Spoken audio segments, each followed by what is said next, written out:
Hello, it is me. I'm Ojaxer. Hi, how you doing? I'm starting the new game tonight. We're playing Pikmin 2. Starting Pikmin 2 tonight. Looking forward to this. I streamed Pikmin 1 a couple of months back at this point. It's been a while. It was like one of the first games I streamed on my channel. It was Pikmin 1. I'm finally doing Pikmin 2. Hello there.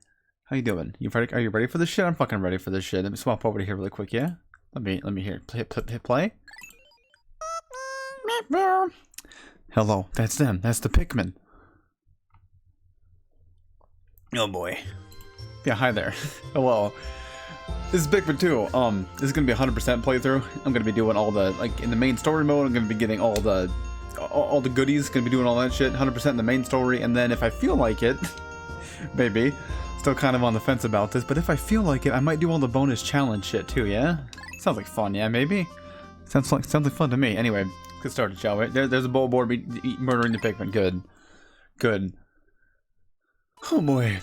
So yeah, if anybody watched my if anybody watched my fucking previous thing of my Pikmin 1 playthrough, if you happen to remember the ending of that, which I'm sure none of you fucking do, but if you happen to remember the end of that, Olimar crash landed on the planet and he had to rebuild his ship and he's flying back home. This game picks up right after that. Hoard Freight is a long-haul deep space shipping company.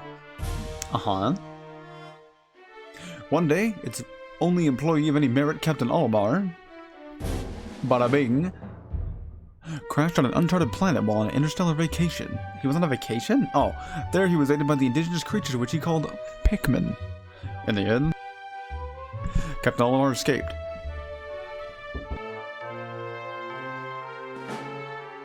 But in Olimar's absence, he was running. I was fucking doing something I couldn't read. Then I ran to find out the difficulty. Shit. I was talking to somebody. God damn it.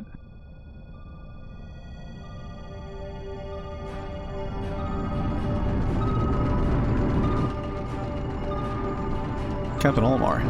That's him. That's the real one. That's the real Captain Olimar. Planet Hoard. Holy fuck, is the game loud as shit? I hope not. Hoard Freight. Also, it's Hoard. Don't give me none of that Hoard bullshit. I've heard some people pronounce it as Hoard. Fuck you. President of Hoard Freight and local employee, Louis.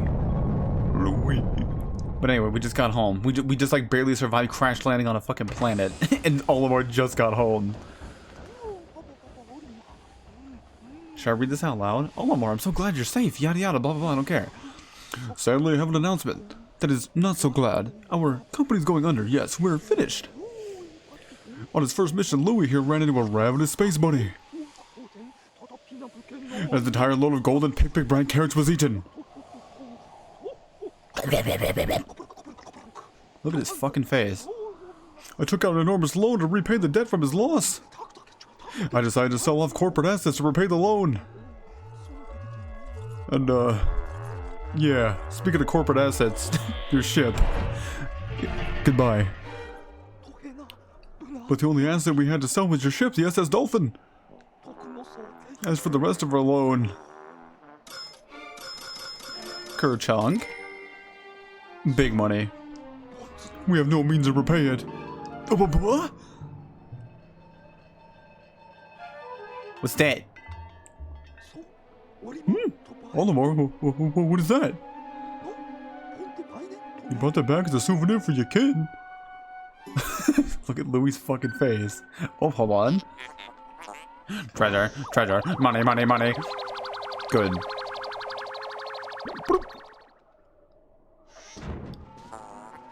Initiate evaluation of the recovered treasure. This artifact is worth 100 Pokos. This thing's worth 100 Pokos? It's more than a year's salary. Who's talking there? Was that the president? His mouth wasn't moving. What? There are more on that planet? You can repay our debt. They can, rather. Louis. Louis, you don't look alive. You must depart immediately. With Captain Olimar.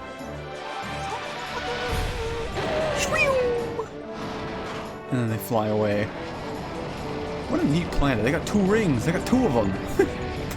They got 2 rings on their planet. Just like we got 2 captains now. Because it's Pikmin 2, do you get it? Also, I hope the game isn't loud as shit. It seems like it's loud as shit, but I'd rather have it be loud than too quiet. I don't want to fucking repeat the last time. We're going back to Earth. Yeah, last time I streamed this game, the fucking game audio was damn near inaudible because I was stupid. I had it turned way the hell down. So I have it jacked way up this time. Again, I'd rather have it too loud than too quiet. You can just turn it the fuck down if it's too loud. Can't turn it up if it's already fucking max volume. Duh! And we crashed again. Immediately crashed again. And then Louis fucking died. The end. Surprise! There's only one captain in this game. I lied. Louis dies on impact.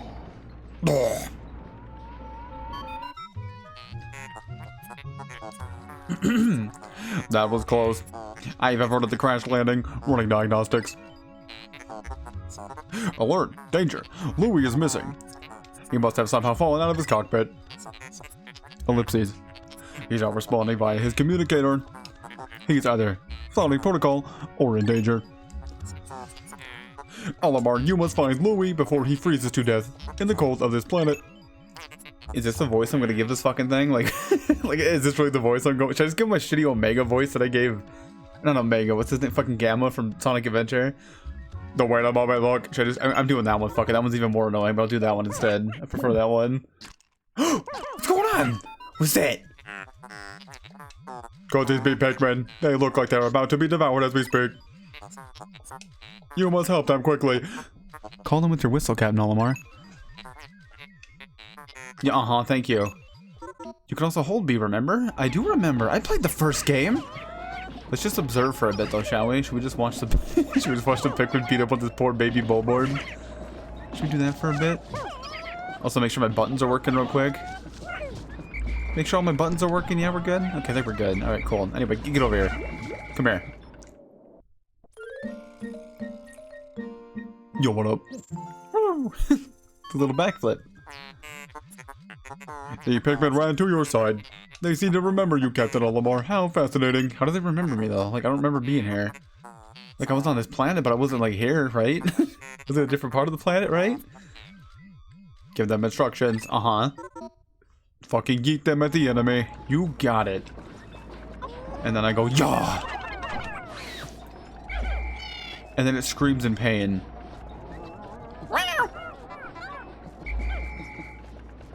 Cool, now what? Oh, hold on. I feel like the voice I'm trying to give this robot's like too deep, because like I gave Gamma the deep voice. Should I give this one like a higher pitched robot voice? Attention, Captain Olimar. I have reestablished my communications with Louis. How do you do with fucking robot voice that isn't obnoxious? Is there a way to do that? I don't know. It is fortunate we have managed to confirm his safety. Press Y to communicate with him.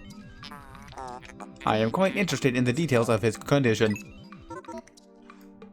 You got it. But what if I don't want to talk to him yet? What if I want to keep exploring?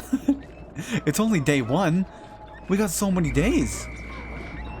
There's no loot back here, yeah? No? There's no loot? Okay. I think we're good. I think we're good. See, press X, get rid of them, yada yada, blow my whistle. Okay, and we swap over to Louie. You ready? You ready for Louie? Louie. Louie. Hmm?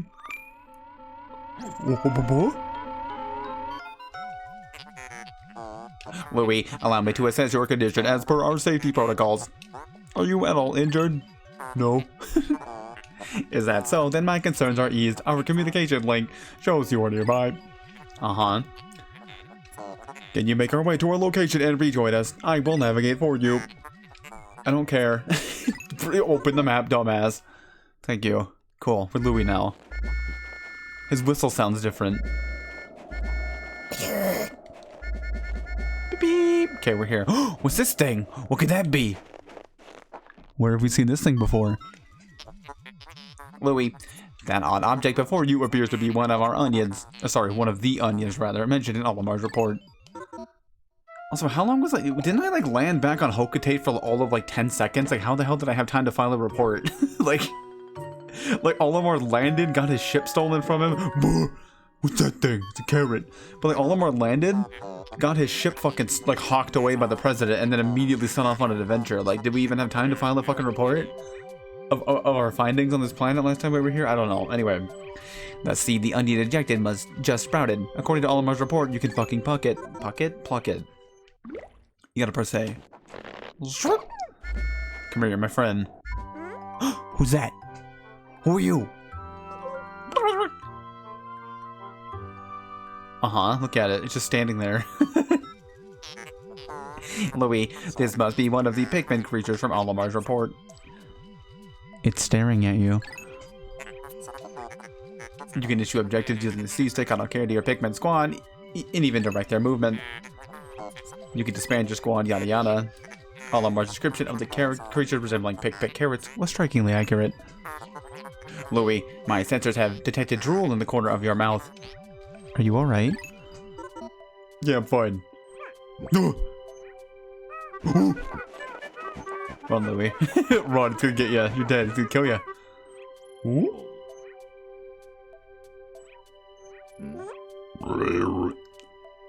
He's my friend now.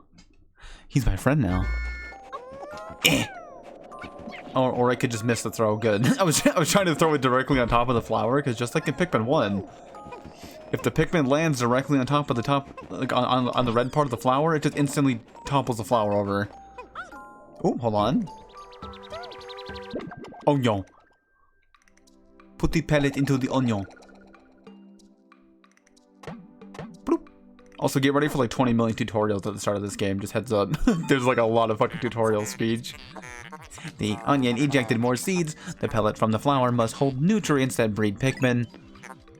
Yes, the Pikmin gather nutrients, haul them to the onion, and further propagate the species. The onion is a Pikmin mothership. Reviewing Olimar's report, yada yada, I don't fucking care. You can press A to pick them, but also fast. just press it faster.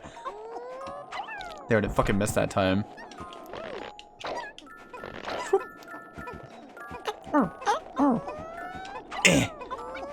Get him. You have as much time as you want, by the way, on this very first day. I know they haven't really explained that yet, but in the first game, if you remember, you have a timer, you know? You have like 30 days before you fucking die.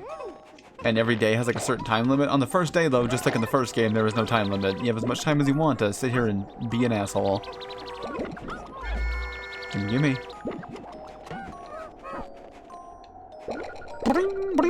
Good. Whistling does nothing, by the way. I don't know why I do that. I've done that ever since I was a little kid. I like mash B, I like hold B and like whistle on them to make them grow faster. It doesn't do that, but I've always done that since I was a kid, and I can't help myself. You never played Pikmin before? Oh yeah? It's a good game. You never played Pikmin before? It's a good one. Also, product placement. There's a Duracell battery. Just a real-ass Duracell battery. Perhaps this object is one of the treasures that we are searching for. The only reason we found it here is because this is where you crash landed. How fortunate. I would like to appraise it, but you must regroup with Olimar first. Can you see him? Yada yada, here's camera controls. Thank you. We're gonna ignore that giant battery for a moment.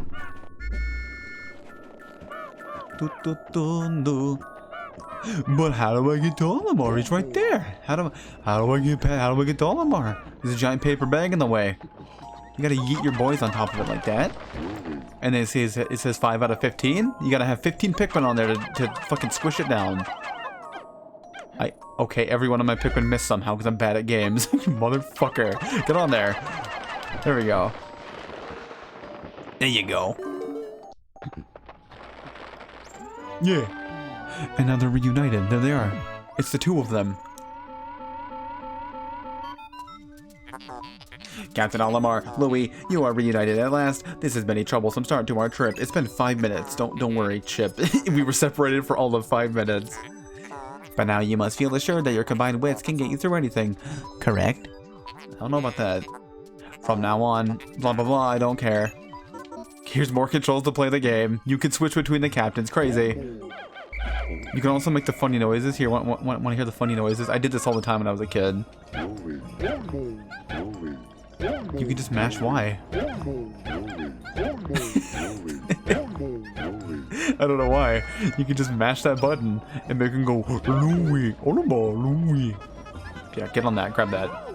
But yeah, they mentioned that earlier too, by the way, how they said you can use the C-stick to, like, control your Pikmin. You couldn't do that in the first game. So this is a lovely, much added fucking, like, or much welcome added feature they added to this version, or into Pikmin 2. You can fucking control your Pikmin swarm with the C-stick. God, I remember streaming the first game and having just having it be such a pain in the ass. Trying to, like, get Pikmin to do certain things without using a C-stick. Also, I guess while these guys are carrying that, these guys can dig. We gotta dig this battery out of here. Yeah. Tell Louie to stay there. We can wait there with them.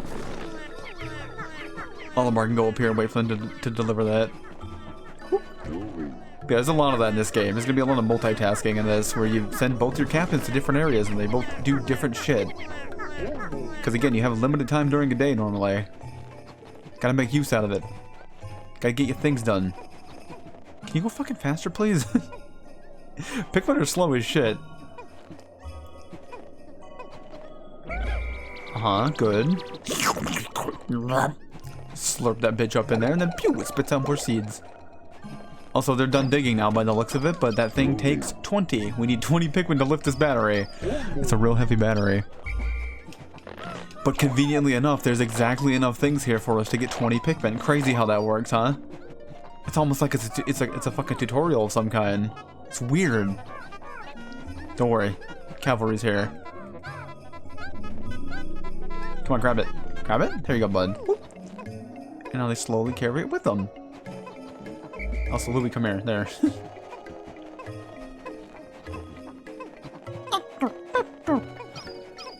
Can we read the back of this bitch with the Sayana? Look at the detail on that fucking battery. What the hell is that thing, Sayana? Hold on. What's the expiration date on it? March 2010. It's a de-alkaline battery. And it expired. Is that the expiration date? Yeah? March 2010? Good. The battery's fucking long expired. Also, we can't go past this paper bag here. I think it takes more than 20 Pikmin. I guess I can check really quick here. Does anybody give a shit if I fucking check real fast? How many do you need for this? You need 35. Oh, that's more than I thought it was. Good lord. Alright.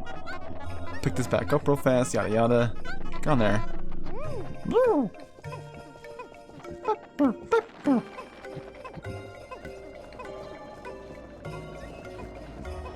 Also, the more Pikmin you have grabbing onto a thing at once, the faster they carry it. So since I have the bare minimum required to carry this battery, it's going real slow. So, sadly, I don't have any more Pikmin to throw on this bitch. If I had more, it'd be going way quicker. And normally, the way the rule of thumb for this game is you can usually put about double whatever the minimum is. So, like, I could probably put up to 40 Pikmin on this one object to carry it faster. Usually, that's not always the case, but normally you can put up to double the Pikmin on it. Like double the required amount to carry it faster. Anyway, found a battery. It's worth 280 Pokos. And our ship will name it for us. Whenever you bring a treasure, quote unquote, back to your ship, it will name it for you. This is apparently the courage reactor. And we now, good. Alert. Treasure alert. Our first day of exploration has yielded our first treasure. We will be done in record time. I don't know about that, bud. Do you know who's playing this game right now? I don't know about that. I took the liberty of naming it while I appraised it. The name reflects my current thinking. Leave it to me to think up catchy names for hit products.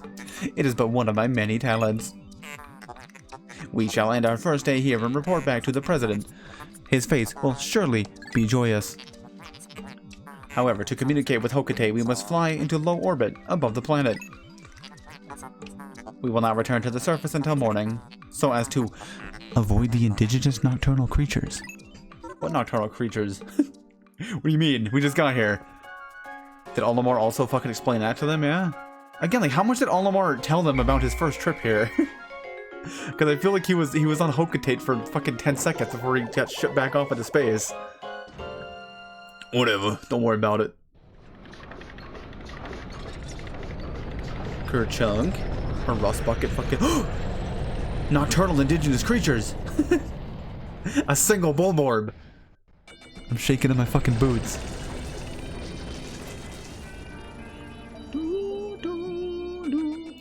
Today's report. Funds earned. We found one treasure, so we made 280 Pokos total. Is it Pokos or How do you pronounce that? I think it's Pokos, yeah? I believe that's what the money in this game's called. Also, here's your Pikmin stats for the day. You can check out how many Pikmin were born. And also, if you press Z, you can check how many of them died. To all these different things. These are all different ways your Pikmin can get murdered in this game. We'll learn more about that later. For the time being, though, 0 deaths. Wow, crazy.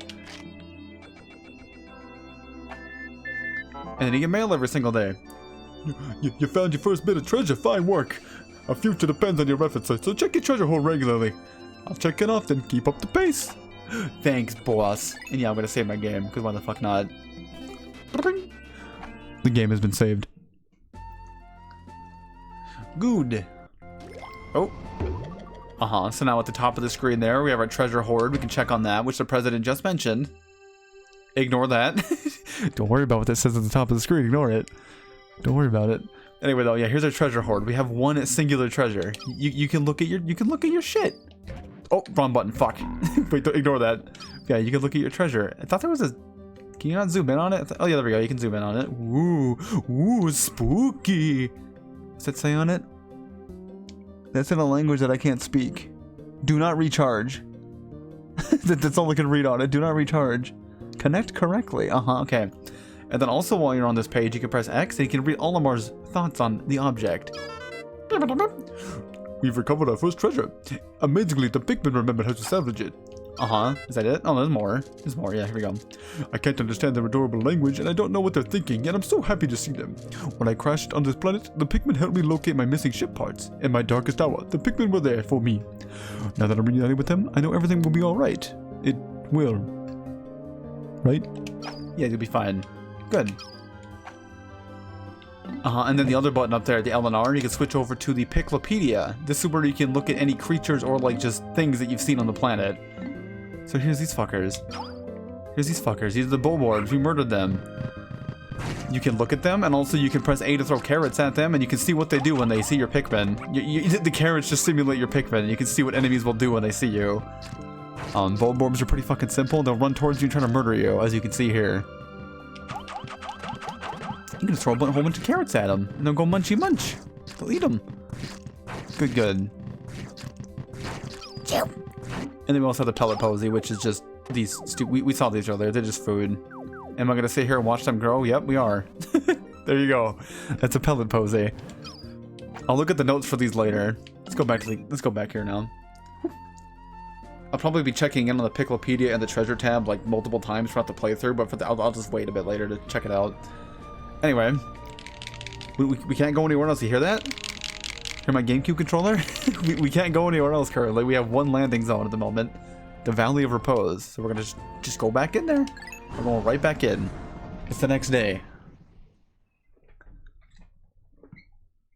Valley of Repose. Except for now there's actually shit to do here. Because we're no longer in tutorial mode. Well, we're still kind of in tutorial mode, but...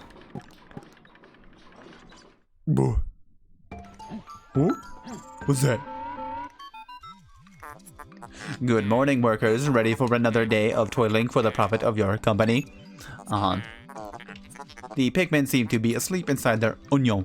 What lazy creatures. No wonder they lack survival skills. Stand beneath the onion and yada yada. You can call them out with the A button. Just like in the first game. Wow. Uh-huh. And then you go whoop, and you can just bring them all out. 20 of them. We have 20 Pikmin. Also now, if you can see at the top of the screen there, we have a timer now. All those little dots at the top of the screen, that's how long the day is. We have a time limit now to play the game, so you gotta be moving kind of fast. And by kind of fast, I mean watch me fucking fail at everything. There's no goodies up there, gotcha. I don't remember exactly how long a day in this game is. Off the top of my head here. Louie, you... Actually, no, Olimar, you wait here. Let's play Louie for a bit. Olimar, wait here. Louie, go do shit. Olimar can stay there and fucking pick Pikmin.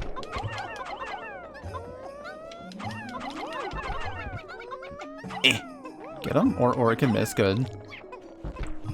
Did any more shit respawn up here? Stuff did respawn. Come here, God. Our Pikmin are very slow right now. There is a thing you can do to make them faster, but we haven't, like, found said thing yet to make the Pikmin faster, so we have to deal with them being real slow for a bit.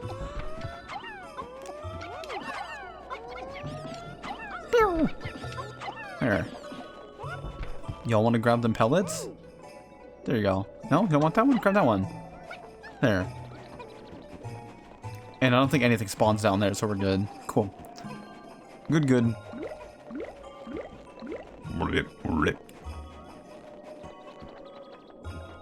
What's that over there? Swap back to Olimar really quick. Start picking these things. Also, the Pikmin just kind of sit around, by the way, if you, like... When you tell the Pikmin to do something, they go and do it, and then when they're done doing it, they will literally just stand there. They will stand there and wait for you to come and control them again. They are very... I don't know, they just don't know how to be independent. They need to be told what to do. Anyway, we have 30 Pikmin now, so I'm going to yeet them onto here real quick. We need 35, though, to crush this. Throw them all on there one by one. Send Louie back over there to grab the rest of them. There is a pellet posy right here that's growing currently, but it hasn't finished growing. If you kill them before they finish growing, obviously they don't give you anything, so don't do that. Like, don't kill the plants before they finish. Come on. There we go.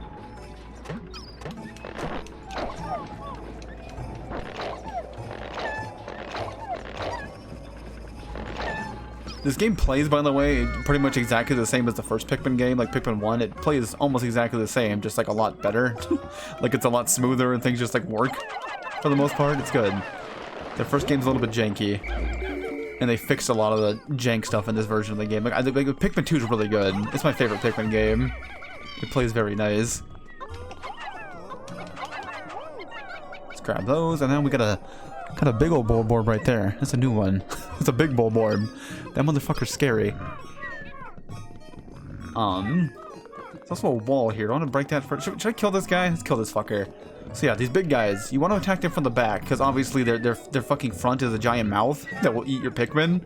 Don't throw your Pikmin in its mouth. You want to attack its ass. So get up real close right behind it and just fucking mash A. Oh god, am I dead? We're losing Pikmin. We're losing Pikmin. We're losing Pikmin. It's fine though. Never mind. Didn't lose any Pikmin. Wait, did I lose? I did. I lost 2 Pikmin. Gotcha. We're good. I lost 2 of them. Also, just like when I played Pikmin 1, by the way, I'm not going to try to make this a deathless run. I usually do when I play this game on my own. I try to do deathless runs of this game, but I'm not going to bother doing that in the stream, because that will be a waste of everybody's fucking time. I can't tell you how many times I've played through this game, and like, you just hit reset. The second you lose a single Pikmin, you hit the fucking reset button, and it's not fun to watch. So like, I'm not going to bother doing a deathless run.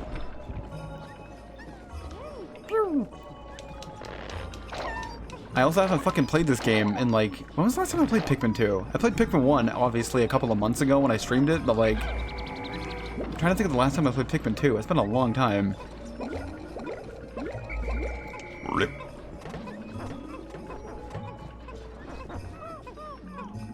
Also, I don't think you even get anything for doing a deathless run. I'm trying to remember if you do. I don't think you do. I'm pretty sure you don't get anything for playing through the entire game without losing a single Pikmin.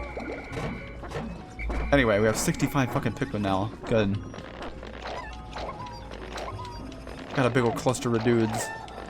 And also, as you can see here, both of the captains are nearby. When you're picking Pikmin, they will just help you automatically. You don't have to, like, individually control each captain to pick each Pikmin. You can just send one captain there and they'll both do it automatically. It's good. It's real nice. Anyway, what's that over there? What's that? There's a crushed tin can. Is this treasure? Does this constitute as treasure? Let's find out. Let's grab that. How many do I need on a 35? I'm gonna actually, here. I want exactly 35 on there because I want the rest of the team over here breaking this door down. You got these walls right here. If you ever see these weird little, like, tree branch twig wall things, you can break them. You just send your Pikmin onto it and they start smacking it. Okay, Louie, wait there. I'm gonna head back and grab this when they deliver it. At the slowest fucking speed possible. What is that, by the way? It's a can of something. What is it a can of? I can't tell. What the fuck is that? It's some brand. It's kind of hard to tell about because one, it's a fucking GameCube game, and two, it's crushed as shit. It says 0. I can't tell what the fuck it says. It's 0 something or... Oh? 1? What does it say on it? I can't tell. Yeah, there's a whole bunch of fucking product placement in this game. Just get ready for that. It's a lot of it. Like, a majority of the treasures in this game are just like random products. It's like, hey, look. Here's a fucking can of Mountain Dew. Here's a Duracell battery.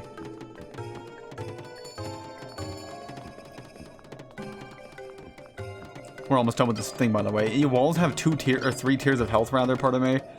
So, like, it doesn't, like, slowly go down over time. It just, they hit it enough, and then it will break down to 1 tier, and then break down to another tier. So, you just gotta keep hitting until it fucking breaks.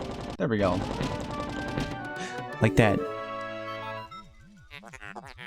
How could Pikmin destroy such a massive wall? When massed, their might is ferocious. Louis, did Olimar instruct you on proper Pikmin commanding protocol? Yeah, I shut the fuck up. Apparently not. Olimar, you are failing your duty as a superior. Allow me to explain. Do you like that? Do you like that emote? You like that emote of Mario? Concerned Mario? Also good, I'm dropping frames right now. Are y'all happy? Are y'all happy that I'm suddenly dropping 1,000 fucking frames? Good. Y'all having a good Monday? I was having a good Monday until I suddenly dropped 1,000,000 frames. Anyway, he's just giving us the fucking ship's giving us tutorials. I don't care. Go away. We're good. Uh-huh. Thank you. Good. Give me that. Oh, and then Olimar just got his thing done too. Good. Now what the fuck is this thing? What do we get? What is that? I can't tell what brand this is. Utter scrap. It's worth 170 Pocos. I still don't know. Is it Pocos? I've always said Pocos when I was younger, but I can't really tell. Anyway. Utter scrap. No, wrong button, dumbass. There we go. Let's grab our buddies. Also, we have about half of the day left up there, as you can see. We've fucking pissed away half of the day.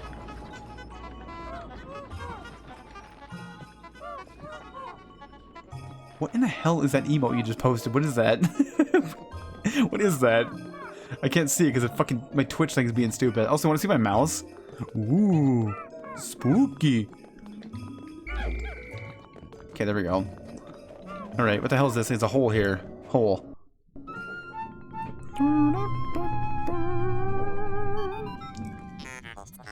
Interesting. Warm air is welling up from the hole in the ground before you.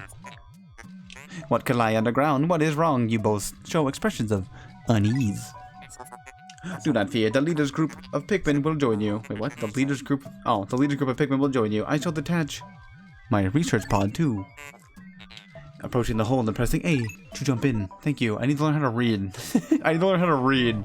You'd think I would have figured that out by now. Also, here's water. Just as a heads up, Pikmin can't fucking swim. The captains can swim. Well, not exactly swim, but they can they can walk through water at the very least. They got their spacesuits on, so they can walk through it. Red Pikmin, Pikmin can't. They just fucking drown. Should I show that off? Want me to purposely drown one of my Pikmin to show you this? Get in there, buddy. It's fine though, you can call him back. can call him back. It's okay. Good job, bud. You're showing the rest of the team not to go in the water. Alright, we can go in here now, though. This is the Emergence Cave. Enter this hole with your Pikmin squad. Yeah. Pew. And this is a new thing in this game. There were no holes. Like, there weren't, like, underground caves in the first Pikmin. This is a new thing to this game. Sub-level 1. We're gonna be going into a lot of caves, by the way. There's a ton of fucking caves in this game.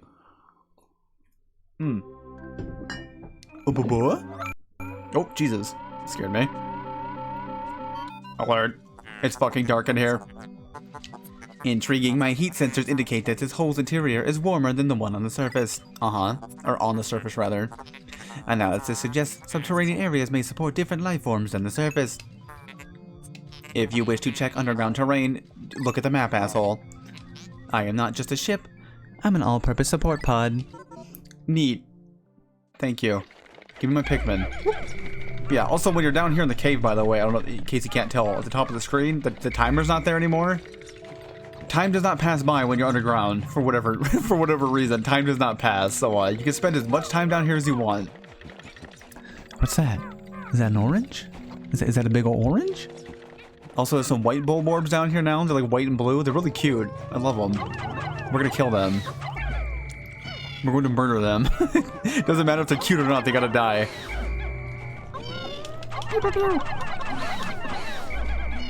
There we go. And then we can, here, let's grab that. What is that, a 7-Up lid? Is that what that says? Yeah, it's 7-Up. It's a fucking 7-Up bottle cap. And then here's a big old orange. Let's grab that. That's treasure, I guess, yeah? Would you call a giant orange treasure? I think in the size comparison in this game, by the way, I believe the captains are meant to be the size of a quarter. I think I remember reading that somewhere when I was a kid. Like, I think it's in the instruction booklet that the captains are the size of a quarter. So that's like that's your size comparison there for you. Anyway, here's a giant fucking orange with 180 Pokos. And it has the nice name of Citrus Lump. Good, real creative name there, bud. It's a lump of citrus. Oh, and there's the bulborb we threw in there.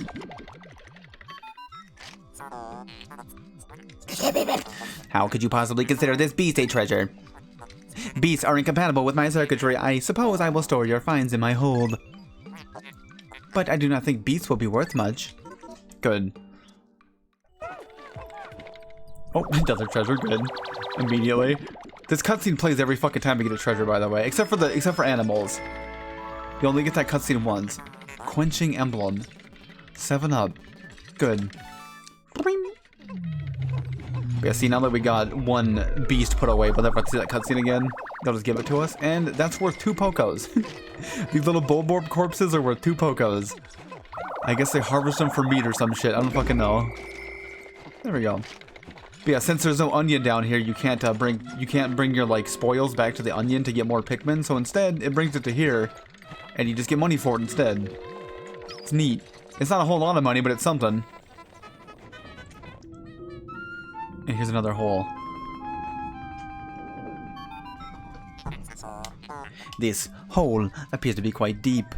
My senses indicate treacherous terrain ahead. Louis, you do recall that you can adjust the camera with the fucking camera buttons, right? Your expression suggests you do. Excellent. Then approach the hole and jump in it. Good.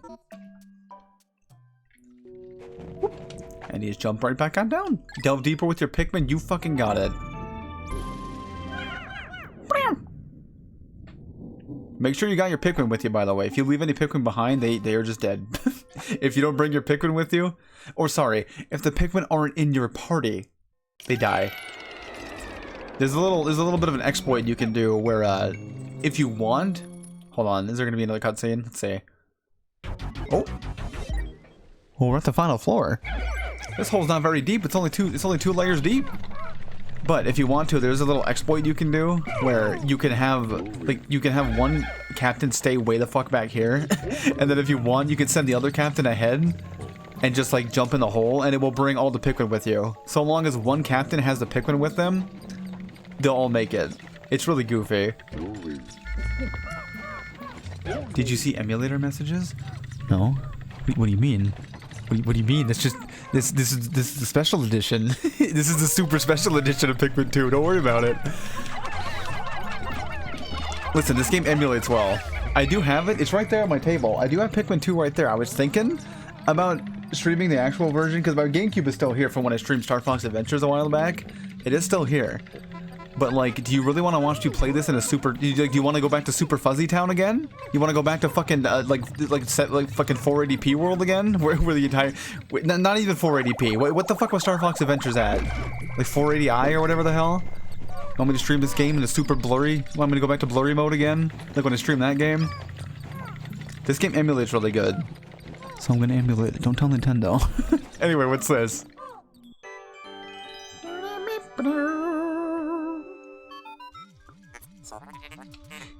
It's inconceivable that such an immense object has been buried here for so long. 240p? Is that what the GameCube runs at? 240p?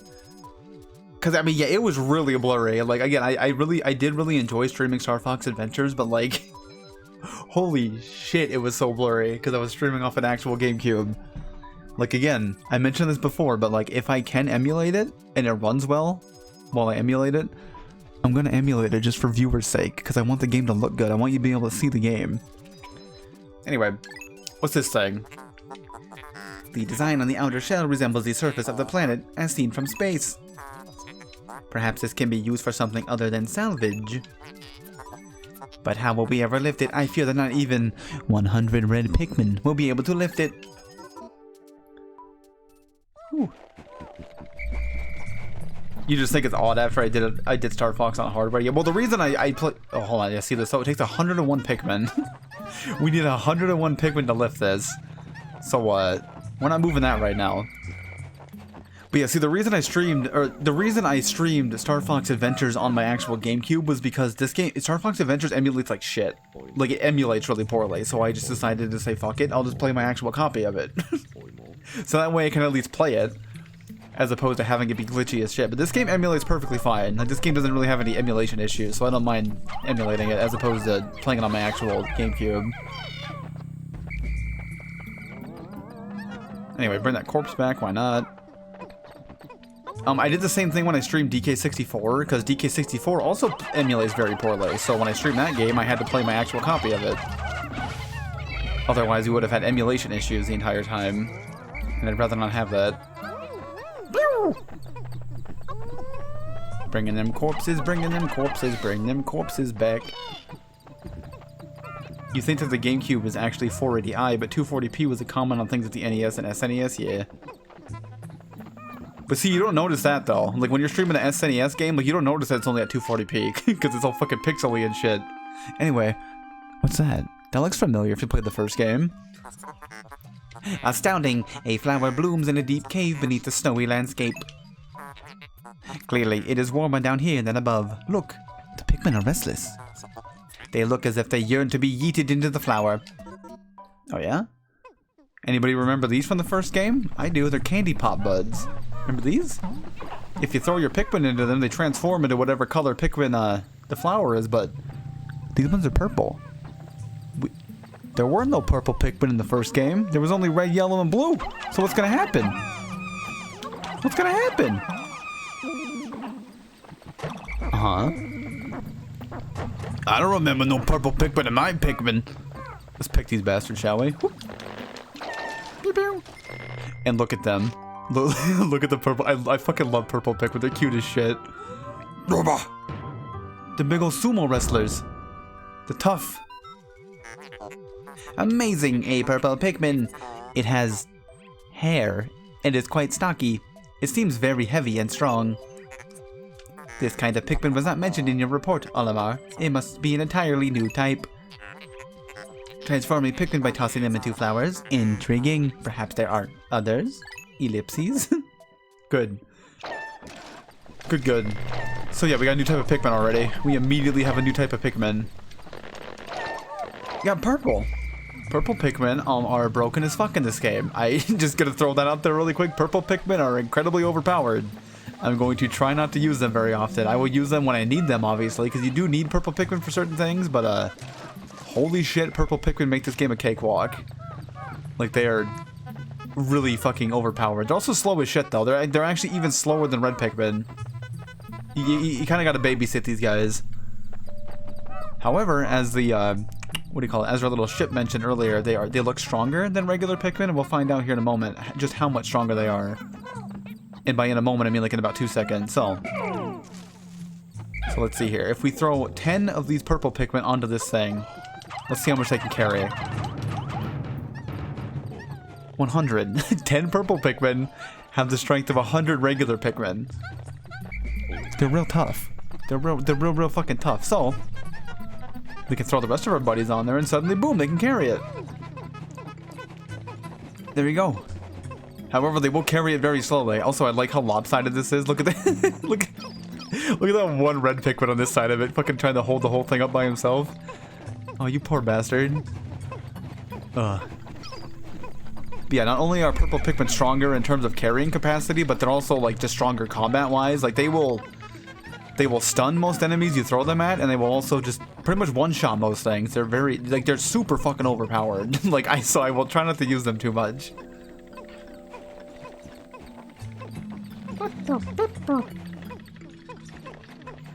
Also, by the way, like evening your Pikmin out around an object does not actually affect how quickly they carry it. Like you can have all your Pikmin on one side of an object and they will carry it just as fast as if they're spread out equally, so don't worry. Anyway, what the hell is this saying? What's this big old super heavy treasure? Wait, you need 101 Pikmin to carry this bitch. What could it be? Ooh, it's super shiny. Ooh, it's also worth 200 Pokos. Spherical Atlas. It's the Northern Hemisphere. It's a very blurry Northern Hemisphere. Why is this so blurry? Like the fucking Duracell battery was like really crisp looking, and this one's blurry as shit. Whatever. There is a device resembling a microchip inside this sphere. Retrieving data. Error. I could only decode a portion of the data, but I did retrieve new geographical charts. I will input this data into my planetary database and name it the Sphere Chart. Access the Explorer Kit on the radar screen with L. Now that we have this new data, we should explore the decoded territory tomorrow. Yeah, we found a map. We found a literal actual map that we can use to find new landing zones. Also, little tip for you, in case you never played this game before. That little like thing that plays when it goes like that really quick whenever you get a treasure, that means that's the last treasure on a floor. So that's one way to let yourself know, in case you're like freaking out trying to figure out if you got every single treasure on the floor. If you hear that, that means you got all of them. Also, the Pikmin sang, they're adorable. I fucking love Pikmin, they're cute as shit. Too bad 2 of them died earlier. Too bad I threw 2 of them into the mouth of a Bulborb earlier like a fucking moron. Because Duracell didn't pay good money for their shit to be blurry, that is true. Hey, what's this thing? That's not a hole. That's like the opposite of a hole. Astounding water is shooting out of this geyser with incredible force. I shall call this the gushing granny. Sensors indicate it has enough power to launch you into the air. Approach it and try. Uh-huh. What's that? There's a hole in the ceiling. It's kind of like we're jumping into a hole just in reverse. Escape to the surface with your Pikmin? Yeah. You'll find one of these at the end of every single hole. And that's how you know you're done. That's how you leave. And then at the end you get a nice little report. Cave complete. And that's how you know you got every single treasure in the cave. That's when it says cave complete. We got 3 out of 3 treasures. And also we got 22 Pokos worth of monsters. That's what that little, that final one down there is. We got the Atlas, the Lump, and the Quenching Emblem. And then the one with the little Bulborb for a symbol is just how much money you got from monsters. So we got 22 Pokos from monsters. Very good. I will save my game as a matter of fact. Thank you.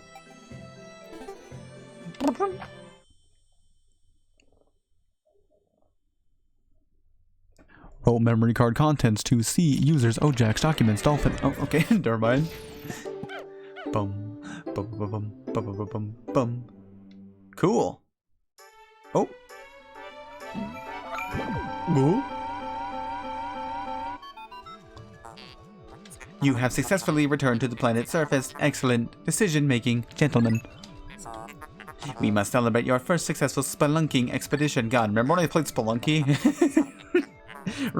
Remember when I used to play Spelunky? I need to play that game again soon. I really fucking do. We've gathered a large amount of data that needs in-depth analysis. I shall send a report back to the President tonight detailing your progress. Cool. Oh, another one? More messages. Olimar and Louis, since you will explore a new area tomorrow, today's work is done. What? You still want to work? Unacceptable. You may not realize it, but you are exhausted. I'm not, though. I can keep going. You should take a much-needed rest, as you will have all the time you need to collect treasure. Remember that? You gotta read that right there. You will have all the time you need to collect treasure. Haste makes waste, so take it slow and steady. Unlike in the first game where you had a 30-day time limit, you have unlimited time in this game. You can play to your fucking heart's content. You have as much time as you want to complete the game. Also, look where the purple Pikmin are going. They don't have an onion, so they jump in our ship with us. They don't have their own onion, so they fucking jump in our ship. The red Pikmin have an onion. Also, by the way, normally after you complete a cave like that, you can actually keep playing the rest of the day, but because this is, you know, stupid tutorial level, you have to leave. Normally, you'd be allowed to continue exploring for the rest of the day, but oh well. Anyway, that's all the shit we found today. We made 952 Pokos total. And here's the death report. Never mind, this is the birth report, pardon me. Good. We went from 20 to 55 red Pikmin and went from 0 to 10 purple Pikmin. And now here's the death report. 5 of my Pikmin died today. Remember them. Everybody remember those 5 brave dumbass Pikmin that died due to my negligence. Baby steps first, Olimar. Plan well and don't worry about me. I'm dead with happy Hokatate savings alone after all. Besides, there's nothing left to repossess, so ha! Haha. Ha ha ha. Thank you, President. Yeah, this is a fucking Ripperoni emote. Nice. But before we go to here, we have 2 levels. We have Emergence Cave. We have Valley of Repose, and we have Awakening Wood. But before we go to either of those, I'm gonna check out my treasure hoard. I want to see what Olimar has to say about our new findings. Here we go. So what do we find here? So we got 4 new treasures. Let's check out this citrus lump. Look at it. That sure is an orange. Look at that orange. Olimar's journal. This fruit was dug up from the floor of an icy cavern. It appears that the fruit's thick skin protected it from the frigid cold. It's quite remarkable. The shape of the fruit eerily resembles the president's head. Jesus. P.S. The labyrinthian underground entrails of this planet are like a completely different world. They are. Here's the quenching emblem. It sure is a 7-Up lid. Y'all like 7-Up? Remember when 7-Up did the fucking thing when they turned the logo upside down? It was DNL. Anybody remember that? Am I a boomer? Am I a boomer for remembering that? Anybody fucking remember DNL? Whatever. What do you have to say, Olimar? I often brag about my inexhaustible supply of self-control, but when I peer into this treasure, I can't help but want to take a drink. Way to diss the president like that, I know. What do you mean? It looks just like him. It looks just like the president's head. It's just a big old lump. And here's utter scrap. This is just a can of some. I can't tell what this is meant to be.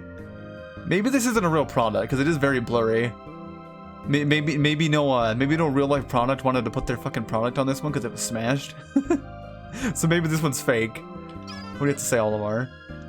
The area we recently touched down in is blanketed with a fresh layer of frozen precipitation. As tranquil and relaxing as it is, I named it the Valley of Repose. Using Pikmin to move obstacles, I was able to open up some new areas of exploration, where I found this hunk of metal. It's just a big old hunk of fucking metal.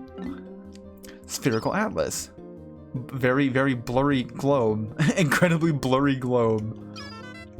The purple Pikmin were somehow able to carry this massive treasure. Today, we measured their physical strength using the ship's onboard beefometer. The beefometer. It seems that they have 10 times the weight and physical power of any other Pikmin. When I throw them, they land with a resounding thud. I've decided to commemorate the cave I first encountered them in by naming it Emergence Cave. Cool. Neat. No, not yet. Now back over here. This time I will read this shit. So here's a red bulborb. Here's this big piece of shit. Hey, wake up, asshole. Hey, wake up. This is the motherfucker that ate 5 of my Pikmin earlier today. Yeah, you big, cute, beautiful bitch. He's having a hard time. He can't seem to get that 1 carrot. Good.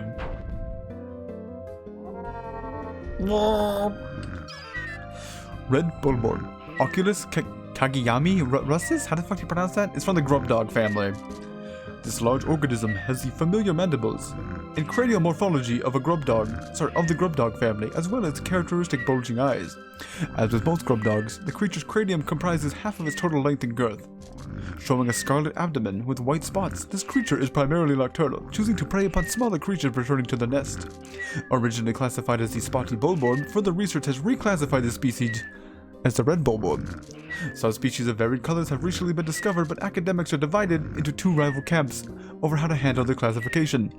Olimar, what do you mean academics are like fucking divided on what to call this? You're the only one that knows it's here.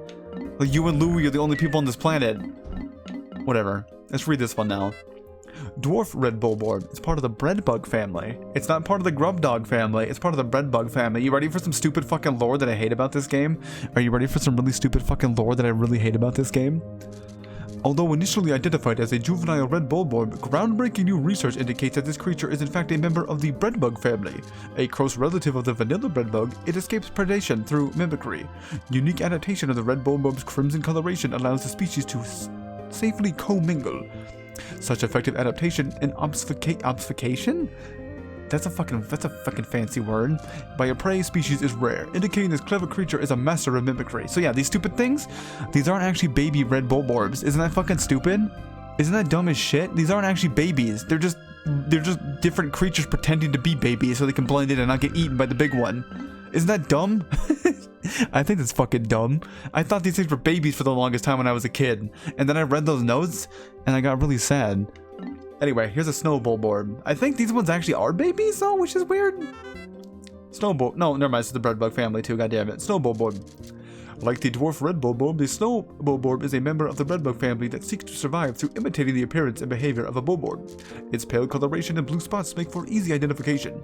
In particular, this organism mimics the hairy bulborb, but it is of course unable to grow the hair that gives the hairy bulborb its name. However, as the hairy bulborb has been known to lose its hair in certain circumstances, the snow bulborb is an effective mimic that is often mistaken for a member of the same species. Good. Did I read the pellet posy one yet? Pellet posy. Pellet weed family. Weed. In the stem of the pellet posy, one can observe the muscle fiber unique to half plant, half animal species such as the Pikmin and candy pop flowers. So the pellet posy is a species that can be considered a close relative. Although the ability to crystallize nectar is unique to the small group of pellet weed family, the fact that these plants reach maturity so quickly and that their pellets contain such high concentrations of the natural nutrients in the soil explains why Pikmin and so many of the other indigenous species are so reliant on these pellets for sustenance. Is this thrilling to anybody else? I love this shit. I fucking love this shit. Okay? I'm gonna read every single fucking one of these throughout the entire game, and you're gonna sit here and fucking listen to me do it. Because I really, really like this shit. It's cool to me. Am I the only one that finds it cool? I don't give a shit. Anyway, violet candy pod blood. Bud. Candy pod family. Research from our most recent expedition has confirmed that the presence of candy pod buds in subterranean regions. Considering the microecologies this plant has been found in, one could surmise that it could be found in any cavern regardless of geographical region. Tossing Pikmin into this flower results in a release of purple Pikmin seeds, regardless of the color Pikmin tossed in. This variety of candy pop contains robustly odoriferous oils. If candy pop flowers could be cultivated, there is no doubt that the plants would offer multifaceted benefits to the cosmetic, medical, and tourist industries. And you can throw carrots at it. Too bad these can't go in there. You can't throw the carrots in there and turn them purple. I wish you could. And then one more. Here's a clover. This is just a random fucking plant we ran into. Just a literal random plant. This has no bearing on gameplay. But if anything you touch in this game, you have to walk up and touch it physically. It will get added to your fucking your Piklopedia. So here's a clover. Am I gonna read these? Look, I know, you know, I will read it. Fuck it. I know I was just about to say I was gonna read all of them, then I immediately like fucking backpedaled on that. But sure, we'll read this one. This is a naturalized species. These plants are extremely persistent, and with the assistance of symbiotic fungus that grows on its roots, the species is able to survive even in drought conditions. Typically, its leaves come in groupings of 3, but intense Wait, what? Intense impact on the leafing stem early in the development cycle can result in an extremely rare 4-leaf cluster. Good. We're done now. I'm done talking. Are you glad? Is everybody glad? Everybody done? Good. Time to play the game now. Time to play the actual fucking video game. We're going to a new zone. We're going to the Awakening Wood. Here we go.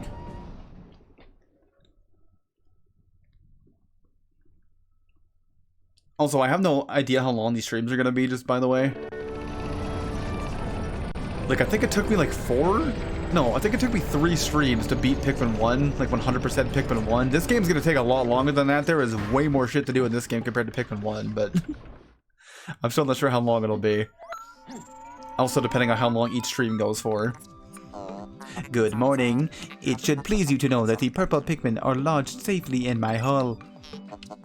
The confines of my interior seem to suit them perfectly, though they do occasionally tickle me.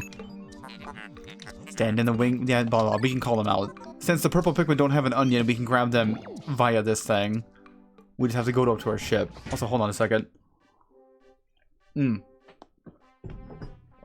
I want to take a sip of my coffee. I'm not going to use purple Pikmin right now, though. We're going to leave them there. I will only bring out purple Pikmin when I need them, for the most part. Let's bring out 50 of these bad boys. 50 whole-ass Pikmin. Anyway, new zone. Here's something new we can do really quick. See this grass right here? You can throw your Pikmin at this grass. And they'll start plucking it. I don't know what the maximum amount of... I think you can throw 5 at it. Yeah, hold on. Is it just 5? I think you can put up to 5 Pikmin on the grass and they'll start picking... Oh, and then that comes out. And then see that little gooey yellow yumminess? See that little gooey yellow shit? You ready for this? You ready for some sounds? You ready for some fucking fun sounds? Alright, hold on. I'm gonna wait till they're done. And then once they're done, we're gonna swarm our Pikmin onto those. And now watch this shit. You ready? Y'all ready for slurping noises? And there you go. When they slurp up that nectar, they grow a flower on their head. The Pikmin that drank the yellow nectar instantly matured into flower Pikmin. It appears to have enhanced motor skills. What wondrous nectar. It's really good at playing Super Smash Bros. Melee now. How intriguing. Like plants, Pikmin mature from leaf to bud to flower. Captain Olimar, you must share your information you have with your subordinate Louis. Fuck Louis. But yeah, so if you come across that stuff, you can just swarm your Pikmin onto it, and pretty much as many Pikmin as you can fit onto it will slurp it up, and they'll become flower Pikmin. And as you can see, flower Pikmin are way fucking faster. They can actually keep up with me now. They're no longer like useless, dumb babies that fucking go 2 miles an hour. They're real fast. They're also stronger. Here's some new enemies. These things literally are no threat to you. These things, these little white, like, grub creatures, they are no threat to you. They cannot hurt you. However, we will murder them regardless, because we need food. However, the Pikmin lost all sense of hygiene, yeah. They are really good at Melee and Yu-Gi-Oh! However, they don't know how to bathe anymore. They no longer know how to bathe. Are there any bad guys here? I can't remember. Any baddies here? No. Here's a black wall. Oh, there's a new enemy. Hold on. Well, enemy, quote unquote. If you throw your Pikmin at those guys, they drop an egg and more nectar comes out. That's another source of nectar. You can get nectar out of, like, plants on the ground, or you can take out those little flowy dudes. Floaty dudes. But also really quick, I want to do these. Because you can send your Pikmin up onto these little sprouts here, and they will beat the fuck out of them. As you can see. And they'll knock the berries down. These berries are super fucking useful. We're gonna want a lot of these berries. They are incredibly useful. No, quick, stop it. Quit climbing that. Come on. Grab them yummy berries. What's that? Also, as you can see, they're not bringing them to their onion. They're bringing them back to the ship for whatever reason. Outstanding, this red berry contains an ultra-spicy essence. It does not appear to have any monetary value, but I shall research potential uses for it. Bring me another specimen. Okay, you got it. Don't worry, you got fucking 9 more on the way, bud. You got 9 more berries on the way. Is that gonna be enough? Oh, also they regrow really quickly, as you can see. They regrow real fast. Look at that. Look how quickly that regrew. incredibly quickly. I'm only gonna harvest this twice and I'll stop doing this, don't worry. I'm not gonna sit here and farm this for a fucking hour. Spicy. There's spicy berries. And now I got red jello. It's like the yellow jello, but it's red. Captain Olimar. I got a burp. My research on the red berries you discovered has yielded a powerful potion. Behold the ultra... I got a burp again. Ultra spicy spray. Although it is untested, I believe it will be having spectacular results. It will have spectacular results, good lord. Spray it on all your Pikmin by pressing down on the D-pad. When necessary, I can produce 1 bottle of spray from 10 berries. I don't care, thank you. Yeah, there you go. You bring the ship 10 berries, it'll squeeze them and make some juice for you. And now we have a new thing on our HUD. We have a new thing on the left side of our screen now, another HUD element. It's our spray. We have ultra spicy spray.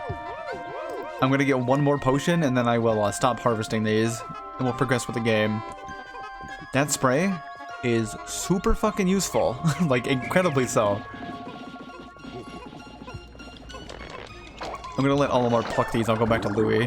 Olimar, what are you doing? Oh, you can't, like, make Olimar pluck them and then switch over to Louis? I guess that's a Pikmin 3 thing? I'm pretty sure in Pikmin 3 you can, like, make your captain, like, pluck shit and just have them wait. Anyway, whatever, we're good now. Come here. Make sure you don't leave anybody behind. You don't want to have anybody, like, left behind. It's real bad if that happens. Cool. Now we have 2 sprays. I missed? Good. And now we're murdering more grubs. Good.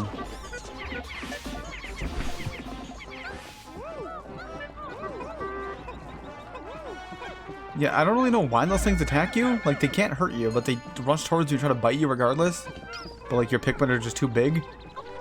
Your little baby Pikmin are too big to get taken out by those tiny little bitches.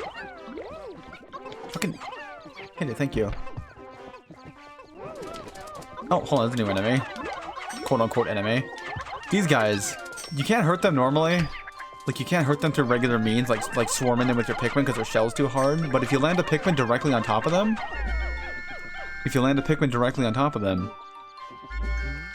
then they spray out goodies. Sometimes nectar comes out. Sometimes pellets come out. And also, as you can see here, some red nectar came out. Which is pretty dope. How do you... There's like a little exploit you can do with this. I don't remember how you do it exactly, though. I haven't done this in fucking forever. You can make this... Because I'll just show you what happens if you drink it. So you run up to it as your captain. Oh, hold on. A cool fucking cutscene game. Good. The red liquid you see contains refined ultra spicy essence. 1 drop contains 1 dose. So you can find it out in the wild like this too, instead of getting 10 berries, but watch. You walk up to it, and you go... And your captain sucks it up. And you get 1 dose, and it goes away. But there's a way where you can make both captains drink it at the same time, so you get 2 doses. I just can't remember how to do it. I will hopefully relearn how to do that. Because getting 2 doses of spray at once is fucking fantastic. It is very useful. Also, I'm going to let these Pikmin sit here for a bit because there's another way to get flower Pikmin. If you leave your leaf Pikmin in the ground like this for long enough, they will just slowly mature over time. And they'll become flower Pikmin. So in case you can't find any nectar, that's another way to get flower Pikmin. Meow.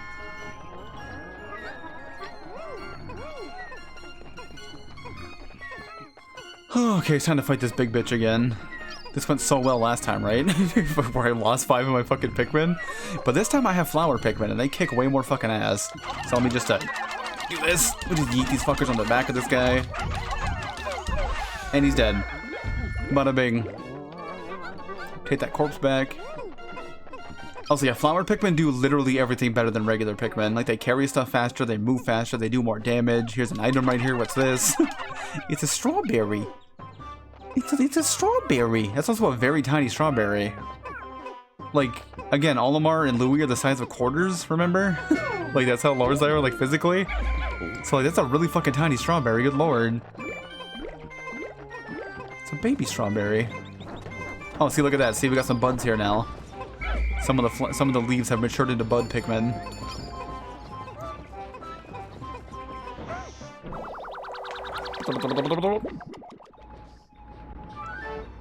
Strawberry. It's worth 170 Pacos. Sunseed berry. Very good. Oh.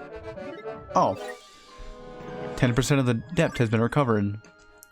The recorder size tall or wide? Tall. The recorder size tall.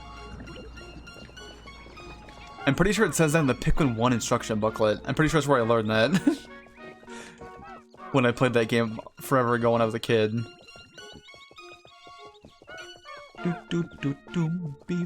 Suck my fucking. Oh, there's more stuff right there. Hold on, these butterflies. You can murder these butterflies.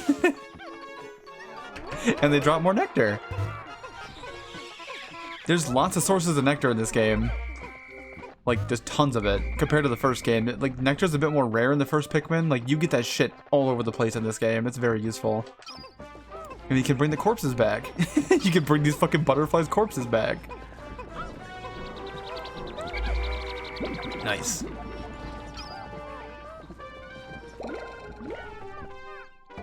Oh. What's happening? Yeah? On Lamar, we have a problem. The onion has ceased ejecting seeds. Is it malfunctioning? Interesting. It now seems the number of life forms within the onion has increased. Didn't you note that no more than 100 Pikmin will venture onto the planet at once? But I currently observe only 95 on the surface. Could there be wild Pikmin somewhere? Are there wild Pikmin somewhere? Alright. I'm gonna drop these bitches on here. I'm gonna have them start work on that fence, and I'm gonna go back and I'm gonna pick those Pikmin. Yeah, so that fence earlier, I think I cut myself off earlier when I was explaining that. That black fence, it functions the same as a regular fence, it just has way more HP. The black fences just take a lot longer to break down, that's the only difference.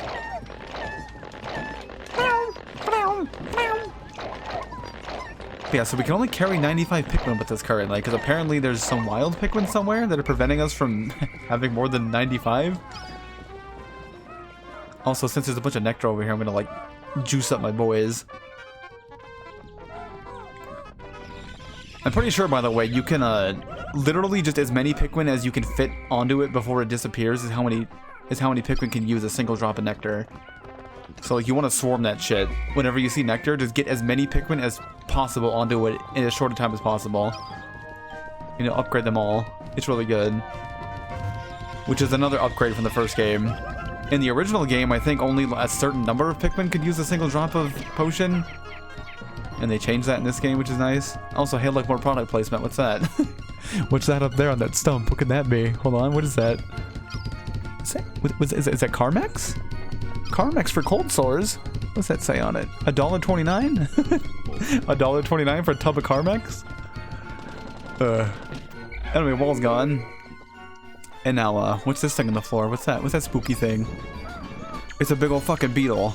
It's a big ol' scary beetle. You don't want to fuck with that. Or do I? Maybe I do want to fuck with it. Here, come here, buddy. Hey. Want to swarm that bitch? Get him. No, not Carmax. No, not Carmax. Carmex. No, not the used car store. Here, look. Here, let me show you. No, wrong button. What button? Is it... How do you do top down? Is it Z? Yeah, there we go. Z. See, it's Carmex. C-A-R-M-E-X. Carmex. It's for cold sores. It's like a little goo that you slather on your lips and shit. Y'all ever use Carmex? Anyway, carry that back with you. Also, I don't know if anybody noticed that there. So one of our Pikmin did get impaled by that thing's, like, stinger on its face. So long as you kill the enemy before it swallows your Pikmin will not die.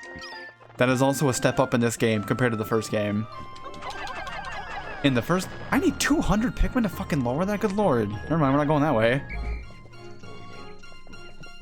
But yeah, that's also a step up from the first game. In the first game, the moment your Pikmin got bit by something, they were just fucking dead. Like, you could not save them. Your Pikmin were dead as fuck. Also, I don't know if anybody noticed that. Do you see these flowers all over the place? Do you see anything goofy about some of the flowers in the zone? You want to take a close look at the flowers here? You notice anything weird about this particular one right in front of me? Do you see anything weird about this one directly in front of me? Compared to the ones around it? It's got an eyeball. Why has it got an eyeball? Isn't that kind of weird that the flower has a fucking eyeball? See it blinking? See it blinking? It's kind of fucking gross. What if I just casually approach it? Ooh. Oh, that's what happens. Turns into a big old bitch. And then it eats some of my Pikmin. It ate a few Pikmin. It's eating a lot of Pikmin because I'm bad at games. Good. It's fine. We'll just swarm it. Yeah, just beat the fuck out of this thing. Whew. And it's dead. We lost 3 Pikmin, but it's fine. It is a-okay. Also, we can't get that Carmex up there, by the way. We can't throw our Pikmin high enough to grab it. I think you can kind of cheese this a little bit. If you, like, run towards it and throw your Pikmin, they will make it up there. Like, if you do it from the right angle, but I'm not gonna... I'll do it the intended way later. Like, I'll just do it the intended way. But you can get your Pikmin up there early, technically, if you want to. But I won't be doing that. Let's just bring this back to the fucking ship. And again, like the ship said earlier, even though we already have the maximum number of Pikmin in the field, your counter will still go up. So see at the bottom of the screen there? The 3 numbers you got there? We have 90... We have 92, 92, and 116. The first number is how many Pikmin I have with me in my current party. So I'm carrying... Oh. It's almost sundown. Hurry up. Oh, hold on. I'll get back to explaining that as what I was saying a second ago. Alamar, Louis, the sun will be setting soon. Call all of your Pikmin to you. This planet's native nocturnal life forms are ferocious and therefore dangerous. Load your Pikmin into the onion and yourselves into my hull so we can take refuge in low orbit. Pikmin in your squad will enter the onion on their own at the day's end, so call them to you. Yeah, good. But anyway, so there's 3 numbers there. The 92 is how many Pikmin I have with me in my party. The 95 is how many are in the field total. And the 121 is how many Pikmin I just have total in general. So I have 190 or 128 Pikmin total currently. Now, really quick though, because it is getting near the end of the day, but I think if I'm lucky, or not lucky, but if I skedaddle my ass over here quick enough, I might be able. So there's a hole up here. I don't know if anybody else saw that. there's a hole. I have 10 seconds. Oh god. Hold on. 10, 9, 8. But oh, what's this? What's this? What could this be? There's a hole here. There's a hole. Biological sensors are reacting violently. The readings are ominous. A beast of unknown power lurks in these depths. A large Pikmin group would be reassuring. My sound sensors are picking up hostile roars of many beasts. Expect dangerous encounters. Sensors are also showing extreme heat pockets. You may need flame-resistant Pikmin. But my records indicate no such data. Are my records incomplete? Did you not play the first game? Anyway, so we have 7 seconds left, but we can also just do this. So here's the whole of the beasts. And now at the top of the screen there, I didn't mention this last time, but see these little bits and bobs here? See these little circles? These indicate what kind of things you should be on the lookout for in this hole. So currently our only threat in this area is fire. The only scary environmental hazard we have to worry about in this hole is fire, and guess what we have? We have red Pikmin. And if you remember from the first game, red Pikmin are immune to fire, so we can go in here. I'm going to jump in here because, as I mentioned before, time doesn't pass when you're inside holes. So even though we only have 7 seconds left in the real world, or in the above ground, we can spend as much time as we want down here. So I can get the most out of my day. Hole of the Beast, sub-level 1. However, this does mean though that whenever we leave the hole, I will only have 7 seconds to like orientate myself to make before the fucking sun sets. So I gotta remember that when we get out of this hole. I need to remember that I only have 7 seconds left. Anyway, we're in a new hole. So now usually what I do when I play this game is when I enter a new area for the first time, I will keep my captain back at one captain back at the ship, and I will send a different captain forward to scout the area. Because Pikmin 2 is a real dickhead. This game likes to just hide surprises everywhere that jump out at you and try to murder you. So I like to send one of my captains forward first to like search every nook and cranny to make sure there's no like, you know, monsters that might come dig up out of the ground, or so there's no like spiders that might like crawl down from the ceiling, or like maybe some rocks come tumbling down on top of your head. Like this game is full of dumb traps like this. See, look at these guys. And these ones are different. So that purple one, that one can actually hurt you. Oh, also your captains can punch, by the way. Did I mention that? Your captains can fucking fuck shit up. They got fists. They can punch people. Y'all ever play Super Smash Brothers? It's like that game. Olimar can punch people. Yeah. Yeah, those guys are weak as shit, but the purple ones, though, what I was saying, the purple ones can't hurt you. They will bite you. The white ones are still fucking just useless. They don't do anything, but the purple ones will hurt you. But yeah, what I like to do is scout every new area with one of my captains first, and then I will send in the Pikmin just to make sure it's safe. Or to at least see what enemies are ahead. And currently it looks like there's just little grubs everywhere, so that's fine. Let's get the team back. And now we'll go fuck them up. Again, I've done so many playthroughs of this game, like deathless playthroughs of this. I'm really used to the bullshit this game throws at you, so there's probably gonna be a lot of me doing that. There's gonna be a lot of me like being super extra cautious about shit. However, if I lose a Pikmin, as you've already seen, I will not reset the game. Like I used to do that so much when I was younger. I would just hit reset the second a Pikmin died, cause I'm like, no. I don't want my Pikmin friend to die. Anyway, what the fuck is this? You see this treasure? What's this? Is that a D-pad? That's a D-pad. Let's grab that. A D-pad to what exactly, though? What the fuck console does that belong to?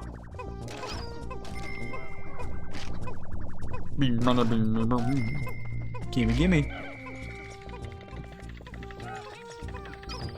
Is that like an NES D-pad? What is that? I can't really tell, honestly.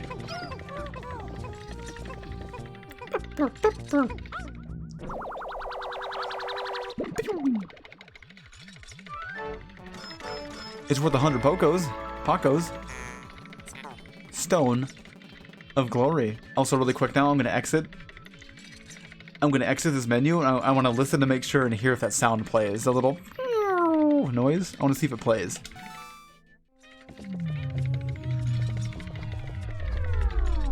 There you go. It played the little noise. That's how you know that you got every single treasure on the floor. So we can leave now. We're done here. We got everything we need. Jump on down here to next level. I have no idea how fucking long this hole is. I do not remember off the top of my head. It's been quite a while since I played this game, so Sub-level 2. Hole. Do you guys like holes? I'm a pretty big fan of holes myself. Give me the team back. Also, I haven't asked this yet, but the game audio is okay, right? Just want to make sure. Also, look, here's a new plant. I want to bump into it. Because again, everything you bump into in this game will get added to your Piklopedia. So you gotta make sure you touch it. Anyway, I'm gonna leave Louie here. No, Olimar, I don't want... Go away. Go with them. Louie, grab that guy. Thank you. Just gonna run around with Olimar really quick and keep a lookout for any bad shit.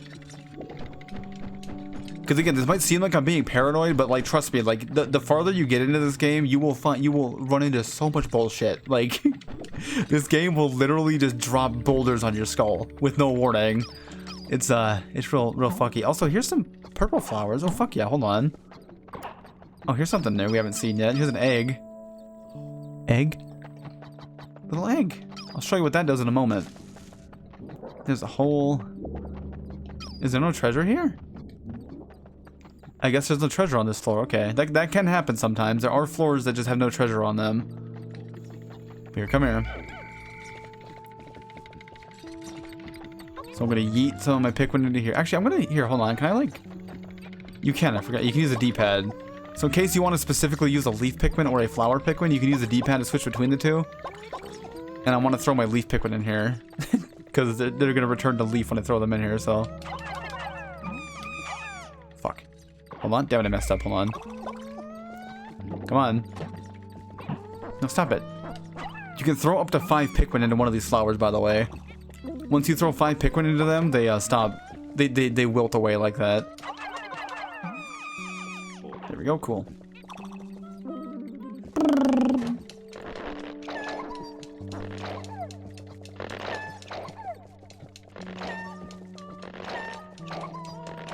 Cool.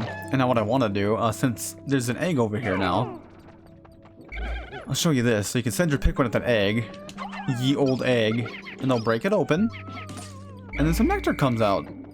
Which is really fucking convenient because we just got a bunch of purple Pikmin that don't have flowers, so we can give them flowers real fast. Because holy shit, purple Pikmin are slow as fuck. And they don't get much faster when you give them flowers. They're still pretty slow. Like, they're about as fast as regular leaf Pikmin, I think, so... They do have different colored flowers, though. They have very pretty little, like, violet pink flowers, as opposed to white flowers. Okay, but I think we're done here. I don't think there was any treasure here, yeah? There ain't no treasure. Yeah, I can go. We can go. Good.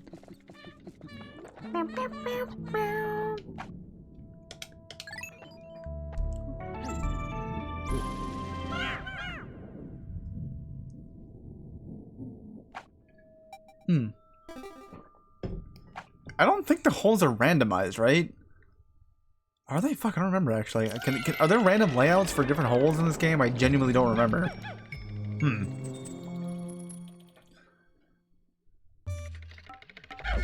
I think for the most part it's pretty like consistent, but maybe I don't know. Oh, hold on, here's some shit now. Here's some fire. Here's the fire we were warned about before we came in here. So, our red Pikmin are going to be immune to that, thankfully, but our purple Pikmin will fucking die if they touch that. So, well, let's not. But what you can do in this game, which you could not do in the first game, was this. You can fucking break the fire spouts. Couldn't do that in the first game. In the first game, you just had to fucking deal with fire being there and you had to avoid it. I'm gonna take a couple Pikmin with me.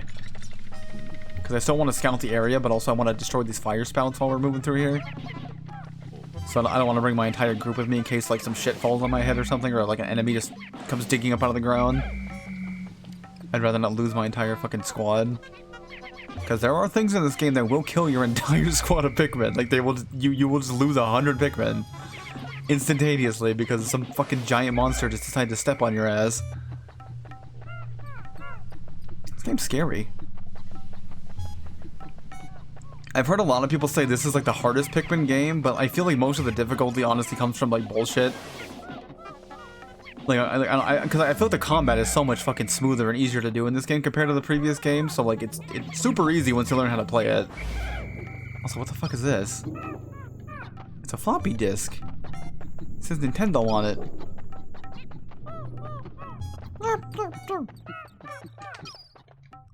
Because like in the first Pikmin, I feel like most of the difficulty came from just like the jank of trying to control all the Pikmin because they were very dumb in the first game. They were a lot smarter in this game.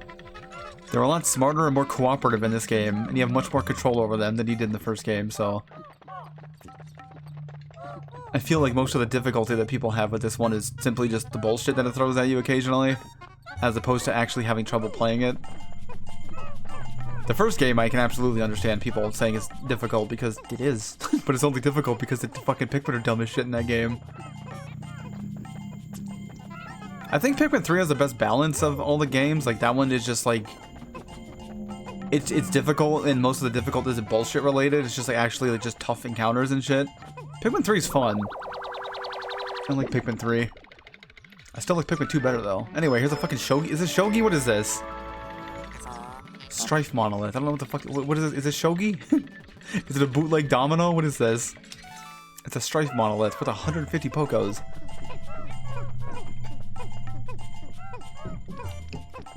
Y'all know how to play Shogi?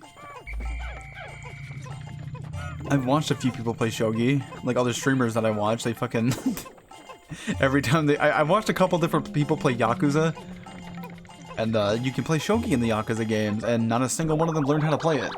Every single streamer I've watched play Yakuza has tried playing Shogi in that game, and not a single one learned how to play it. Anyway, what is this? It's a Cosmic Archive. It's a Nintendo floppy disk. What does that say on it? It says. It says 19-something Nintendo. 1986? The fourth letter is really blurry. It almost looks like it fucking says 1916, but that's absolutely not what it says. Is it 1986? It's so fucking blurry. I'll look at it later. We can zoom in on it more later when we're in the treasure hoard. We can see what Olimar has to say about it. Also, that was the last treasure on this floor. So I can keep it moving. Bum bum bum bum bum. Yeah, let's go. I guess I could show off how, like, fucking powerful the purple Pikmin here are in a minute, too, if I find any more enemies. I can, like, show them off for you real fast. Purple Pikmin demolish shit.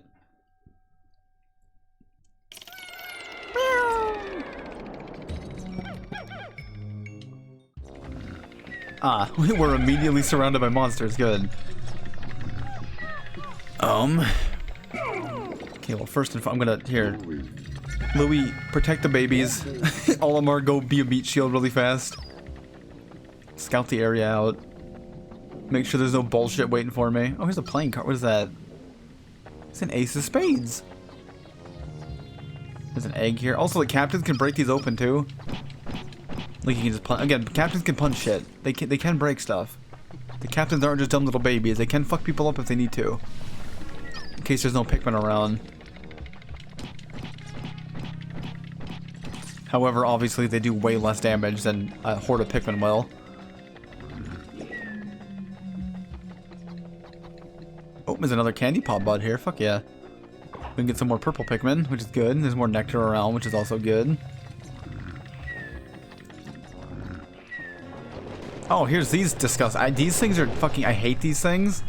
I hate them. They're harmless. They won't hurt you. They're just disgusting, and they scare your Pikmin. I kind of wish I hadn't have made them come out like that, because those things, you can only kill them with purple Pikmin. Purple Pikmin are the only Pikmin that are not afraid of those things. Every other Pikmin runs in fear from them. They will just straight up scream and run away from them. Purple Pikmin ain't afraid, though. Purple Pikmin ain't no bitches. Okay, real quick, though, I'm gonna clear out this fucking fire.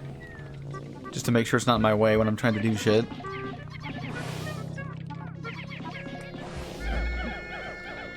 I don't know what those enemies are called.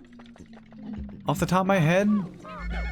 Oop, hold on, shit. I don't want to accidentally burn a fucking purple Pikmin on this fire. Is this the last fire jet?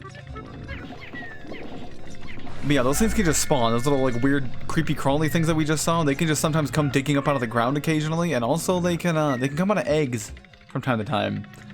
Sometimes when you break open an egg, instead of yummy, delicious nectar coming out, nightmares come out. You break open the egg and a fucking nightmare comes out. So you gotta be careful. Anyway, I wanna try to show this off. I can't wait to spectacularly fucking fail at this. But let me show you purple Pikmin real quick. So I have 10 purple Pikmin. Earlier you saw me fighting one of these guys with like a horde of like 50 fucking red Pikmin. Watch what purple Pikmin do.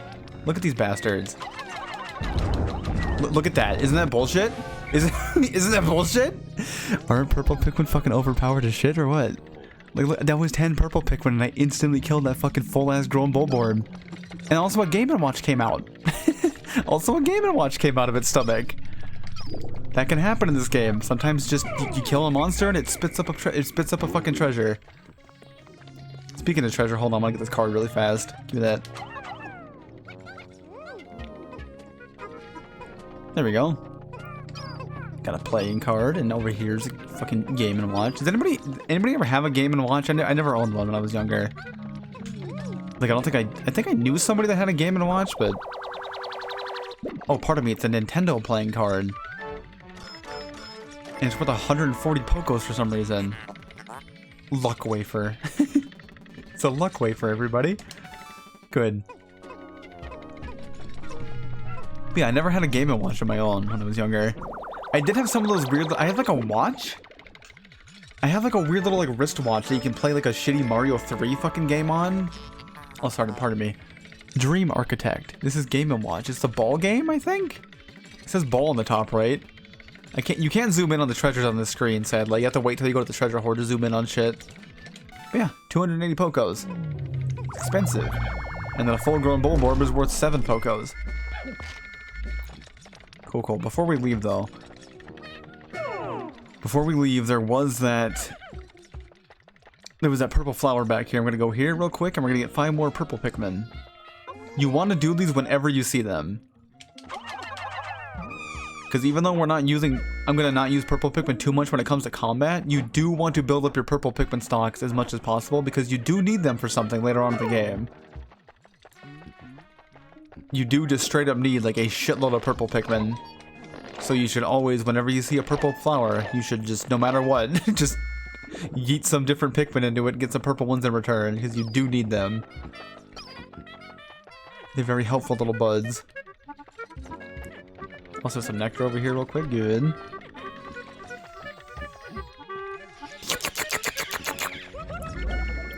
Yummy. And I think we're done here. Did I miss anything? There's still some nectar here, but I can't really drink it because all my dudes are flowered up. So I think we're good. Yeah? Yeah. Let's go. I got all the treasures. We got the corpses taken back. Again, the corpses aren't super important to bring back. They're not worth a whole lot of money, but like I'm greedy and I want that money. So I'm also going to spend time bringing corpses back to the fucking thing. Sub level 5. Oh, this is the final floor, I think, of this hole. Yeah, this is the final floor. So as you can see in front of us, there's a real big creature here. Thankfully, it's taking a nap. We can look at it. It's just taking a nap. It's snoring. It's a really big fucking bulborb, like real big. It's like a big old worm. It has like tiny little like its legs are like in the front and they're very tiny, and it has a butthole. This particular bulborb has a butthole. And here's the exit to the level. Good. So we gotta kill this bitch. We could just sneak past it. You can if you don't think you're ready to fight a boss in this game. At least sometimes anyway. Like in this situation, you can just sneak right past it and just leave using the geyser. But we're gonna kill this bitch, obviously. We're gonna kill this motherfucker. So I'm gonna leave the purple Pikmin back here because I don't want them to die, because they're special and precious and I love them. So they have to hide. However, the red Pikmin are fucking expendable. So let's get these bitches in there. How do you... I gotta wake this thing up. Like, hey, wake up. Hey, you. Hey, wake up. Hey. Hey. Oh, I can't wake him up with Olimar? Hold on. Here, come here. Hey. I'll throw one Pikmin at her. There, wake up. There we go. There, now we fight this thing. And you just fucking throw a Pikmin in its forehead. You let it do some damage, and you call him off. Oh, we're good? Okay, hold on. This boss is very easy if you've done this before. And then it does that. It just fucking... It makes disgusting noises, and it rolls around like a giant fucking pregnant sausage creature. And that's all it does. It has one attack. It literally can't do anything else. It will just stare at you. It can't bite your Pikmin. It can't move forward. It can only go side to side. It's a very easy boss. You just want to make sure you get your Pikmin away from it, though. You want to be very conserving with your Pikmin. Because if you throw too many at it, it might just shake them all off, and then you're fucked. Come on. Oh, you're fucking teasing me. Come on. You're scaring me now. Do it? There we go. Now it's doing it. So you just want to damage it little by little and just wear its HP down. I mean, you could just throw all your Pikmin onto it at once, but when it does that big shaky shake move, it will fling your fucking Pikmin off in every single direction, and then it will roll over top of them and kill them all. So, like, if you don't want all your fucking Pikmin to die, be very careful.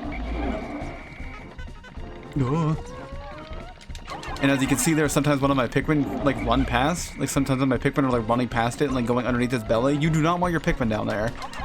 Your Pikmin are dead as fuck if they happen to end up down there. There we go. Do your fucking tossy thing, yada yada. But yeah, I mean, this is the first boss of the game. It's gonna be piss easy, so... No! It is a very funny, goofy-looking thing, though. I remember I made this thing in Spore, like, years ago when I was a fucking kid. I remember playing Spore fucking Creature Creator for, like, not even the full game. I had the Creature Creator, like, the demo, where all it was where you can make, like, you couldn't play the actual game, you could only make creatures, and I remember making this fucking thing in Spore. I remade this stupid fucking Queen Bulborb thing.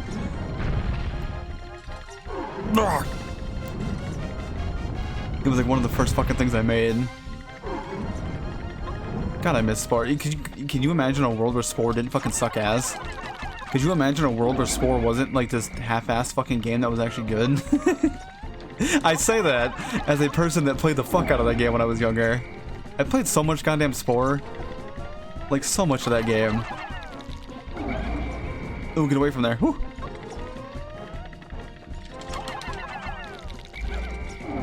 Come on, do it. Do the flingy thing. You're pissing me off. Like, I played the fuck out of Spore even before they added the Galactic Adventures update. Anybody remember that? Anybody remember Spore Galactic Adventures? Because when that update came out, I played fucking Spore even more. Like, I was on it, like, constantly just making shit. I was, like, making captains, and I was making adventures, I was making spaceships and shit. Spore was fucking cool. Even though it sucked ass, it was really cool for me when I was a little kid. There we go. I guess I could be a bit more, like, less stingy about it. Again, I'm used to the way I normally play this when I'm on my own. When I try to do deathless runs, and I'm very, like, fucking, like, paranoid about losing Pikmin. I should be a little bit more gung-ho about this, yeah? Just, like, let my fucking Pikmin die if they die. There you go. And now it's dead. And then it fucking explodes in a goo. Like that, it's gross. It's very gross. Anyway. What's that? What's that thing? Why does it say love tester on it? How bizarre, this device is emitting black light. It must have been ingested by that creature. What an absolutely repulsive life form. Our return to Hocotate cannot come soon enough. We just got here, dude. We, like, just got here. We gotta wait a bit, bud. Should I stream Spore? That could be a fun stream, like a one-off thing. Well, not a one-off. I wouldn't mind actually playing Spore, because I watched a lot of different streamers play Spore, and I don't think a single one of them has fucking played past the creature stage. Every time I watch somebody play Spore, they get to the tribal stage and they just stop playing. I mean, understandably so. But still, it's like, come on. I wouldn't mind streaming that game. I'd play the whole fucking thing. I'd play the whole goddamn game. I loved Spore when I was younger. Anyway, what the fuck's this thing? It's a love tester. It's an an electronic love tester. It's worth 200 Pokos. Prototype detector. This contraption seems to react when it approaches treasure. I will connect you. Sorry, connect it to my radar. Be the Spore streamer you want to see on Twitch.tv. Yeah, I will be the Spore streamer. Processing. Complete. The treasure gauge is now fully operational. It will now appear on your monitor. The needle will move right as you approach treasure. Get it? Because it's a love tester, and as you approach things that you love, it goes off. Do you get it? And there it is. And also, we have a much more clear indication now of when there's treasure on a floor still, because now we have the meter down there. Now, whenever we get all the treasure on a floor, the meter will simply turn off. So that's how you know. We have a much more clear way of knowing. Well, we're done. And then we're done. That's the entire hole. It was 5 floors. Whoop. Pew, pew, pew. Whee. We got a whole bunch of fucking money down there. We like doubled our money. Cave complete. And that one's done. We never have to go back in there again. Unless we want to, because we could go back in there later if we want more purple Pikmin. That is the thing you can do. You can replay caves that you've beaten before. In case you just want to, I don't know, just fuck around in there. Or if you happen to know that there's some like flowers in there to get more different color Pikmin, you can do that. They won't respawn immediately though. Like you can jump straight back into the cave if you want to immediately after beating it, but like the flowers won't respawn. You have to give it a little bit of time. But you can go back into holes after a while if you want and get more like purple Pikmin or something. Anyway, if you remember, we have 7 seconds left of the day. just as a heads up to everybody, we have 7 seconds left. Also, 20% of the debt's been recovered. Nice. Yeah, see, isn't that nice though? Isn't that neat how you can like jump in there no matter how much time is left in the day and just spend as much time in the cave as you want? It's good. Oh, what's happening? Louis, has Audemars instructed you on the peculiarities of Pikmin creatures? Is this more fucking tutorial shit? The Pikmin form groups based on color when disbanded with... Yeah, we know. We already know about this. Go away. Shut up. Oh, sorry. Now for a bonus lesson. After grabbing a Pikmin... Yeah, we already know about this. Go away. This is the first time you've heard this? Audemars, remember to properly train new employees. Listen, bitch. Louis already knows. Leave Louis alone. Anyway, the day's ending in fucking 2 seconds. Our entire team is here, though, so don't worry. We have all 95 Pikmin here currently, so they're safe. if you have any Pikmin that aren't with you when the timer reaches 0, they fucking die. Really, like, see this cutscene that's playing right now? You get to watch all your Pikmin like run away to their ships, and you get to like jump into your ship with them, and it's really like cute and all that. But if you leave any Pikmin behind, you fly away without them, and you get to watch them like struggle to like right now. See how we're flying away? If I had left any Pikmin behind, we would watch them get devoured.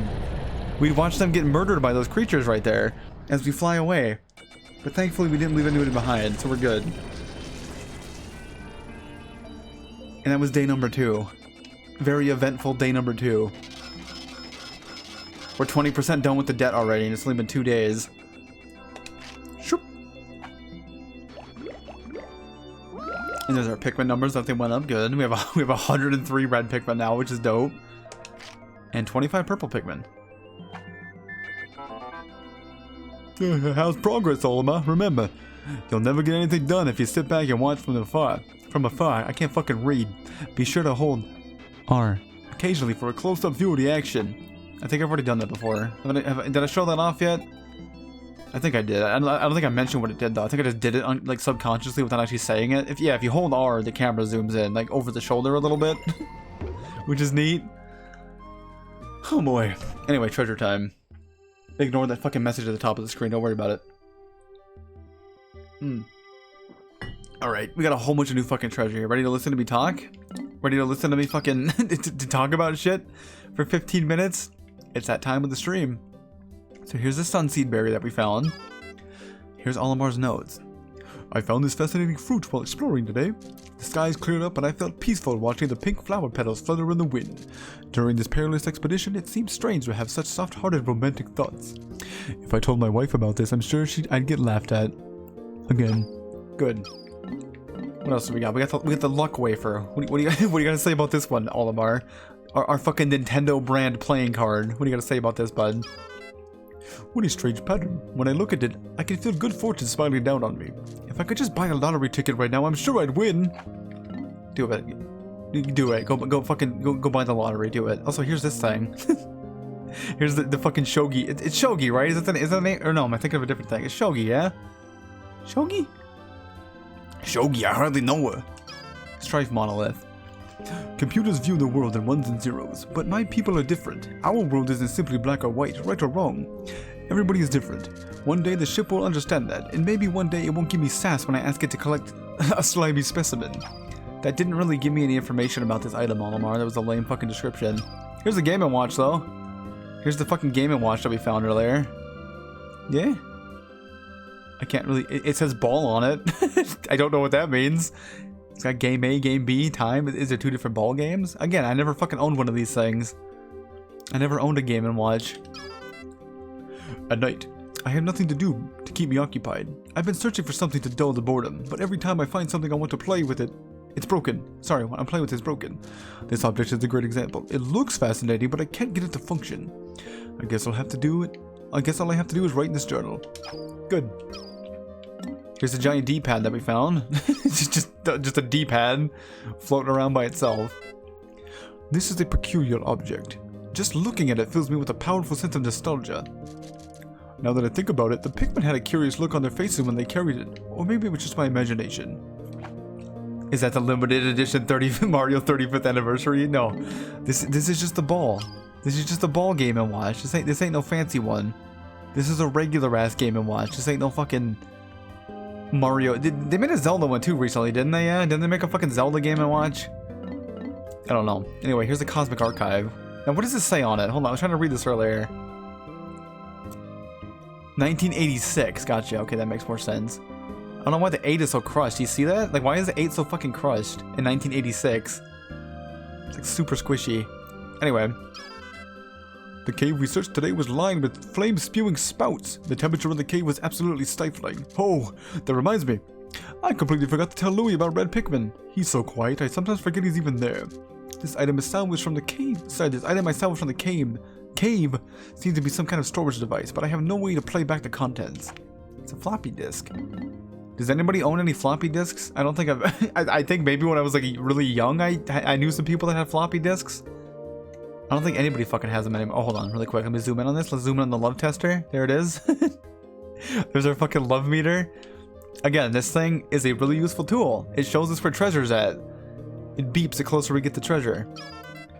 Today, we searched a subterranean layer swarming with carnivorous bugs. The name Hole of Beast immediately came to mind. The convenient contraption I found there has become an invaluable treasure searching tool. When it approaches a piece of treasure, the gadget beeps and the needle moves to the right. When all the treasure in the area has been collected, the device powers down. When we left Hokatate, I thought we'd never be able to pay off the company's debt. But thanks to this gadget, I'm feeling optimistic about the outcome of this daring mission. You have a floppy disk on your desk and you have a computer that can read it? Good. Here, take this one. You ready? Here, grab that one real quick. It's right there. You can take it. Just grab that floppy disk right there and tell me what's on it. Okay, is that all the new treasure I got today? Yeah? I think we're good. Yeah, okay. Let's swap over to the Piklopedia and check out our new buddies that we met today. And by buddies, I mean horrible creatures that want to kill us. Your computer is a Windows 98 laptop you found in your parents' house, and you have no way of getting the data off of it currently. Oh, okay. That's not a floppy disk? This isn't a floppy. What is this? Oh, that's an FDS disk. See, I didn't know that. That's an FDS disk? See, I had no fucking clue. I thought they were all just called floppy disks. It's a fucking oh my god, I'm dumb. It's a Famicom disk. I forgot about that. I'm so sorry. I never had a Famicom. Nobody I knew had a Famicom. You know, cause I don't live in Japan. I had a Nintendo. I had a fucking Nintendo that used cartridges. I didn't have no fucking Famicom disk system bullshit. Sorry. I've been calling that thing a fucking floppy disk my whole life. Anyway, new enemies. Here's the iridescent flint beetle. We ran into this little buddy. These guys are harmless. They can't hurt you. They're just cute little bugs that skitter around. Iridescent flint beetle. Flint beetle family. Flint beetles are nocturnal, choosing to hide in the grass by day and stay active at night. These creatures keep undigested food pellets in their stomachs to sustain them through the winter, but given the right stimulus, they'll spit them out. Recent research has revealed that these pellets are enveloped in a membrane that seals and preserves them in the sterile, airtight environment. If kept at room temperature, it seems that this pellet membrane will keep its contents fresh for up to 6 months. The membrane may be made from the same substance that gives the exoskeleton of the flint beetle its beautiful sheen. Yes, today I learned. I did learn something today. Here's these little fuckers. These are female shear grubs. They're just kind of cute. They don't do nothing.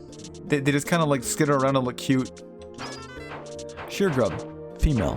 The Mandiblard family? They're part of the Mandiblard family? The males of this species are purple and black creatures with tapered mouths, while the females are lighter in color and lack an armored exoskeleton. As with most Mandiblards, these creatures have regressed to the point where they have lost both wings and legs. They can be seen crawling around on the ground and are believed to feed on vegetable extract from the congealed fluids of expired pig. That is disgusting. Ew. They're like carrion feeders. Ugh. And here's the male shear grubs. These ones will fuck you up. These ones have big old teeth. They'll munch on ya. These guys were terrifying in Pikmin 1. Like, they were a lot less scary in this game, but in Pikmin 1 they were scary as shit. Like, they would murder your Pikmin in the first game. They're a lot less scary in this one. Anyway. Shear grub. Male. Mandiblard family. Hold on, let me get them back out so you can look at them while I'm fucking reading this. This specimen is a male shear grub. Having lost both legs and wings, the male burrows into soil and waits to ambush small creatures that pass by. These beast mandibles can be dangerous, making creatures such as Pikmin easy prey. There we go. And now here's this giant thing. Here's a cloaking burrow net. Is this part of the Mandiblard family? Is this part of the same family or not? I can't remember. Oh no, it's part of the burrow net family. Cloaking burrow net. The snake-eyed pattern on the beast's shell is one of the most distinctive features of the burrow net family. The red pattern of the cloaking burrow net and the spikes around its mantle make it easily identifiable while still making it a representative specimen of the burrow net family. The shell on the cloaking burrow net's back also provides a frame that fixes its muscular structure in place. It appears to give the creature its powerful needle-launching attack. Good. And here's this fucking terrifying thing, the creeping chrysanthemum. Why is this so blurry? There we go. Look at that fucking thing. Ew. It's disgusting. I do like the way it moves though. It's cute. Like in a really gross way. It like waddles around. It's like blah, blah. Look at it. God, it's fucking disgusting. Creeping chrysanthemum. The chrysanthemum family.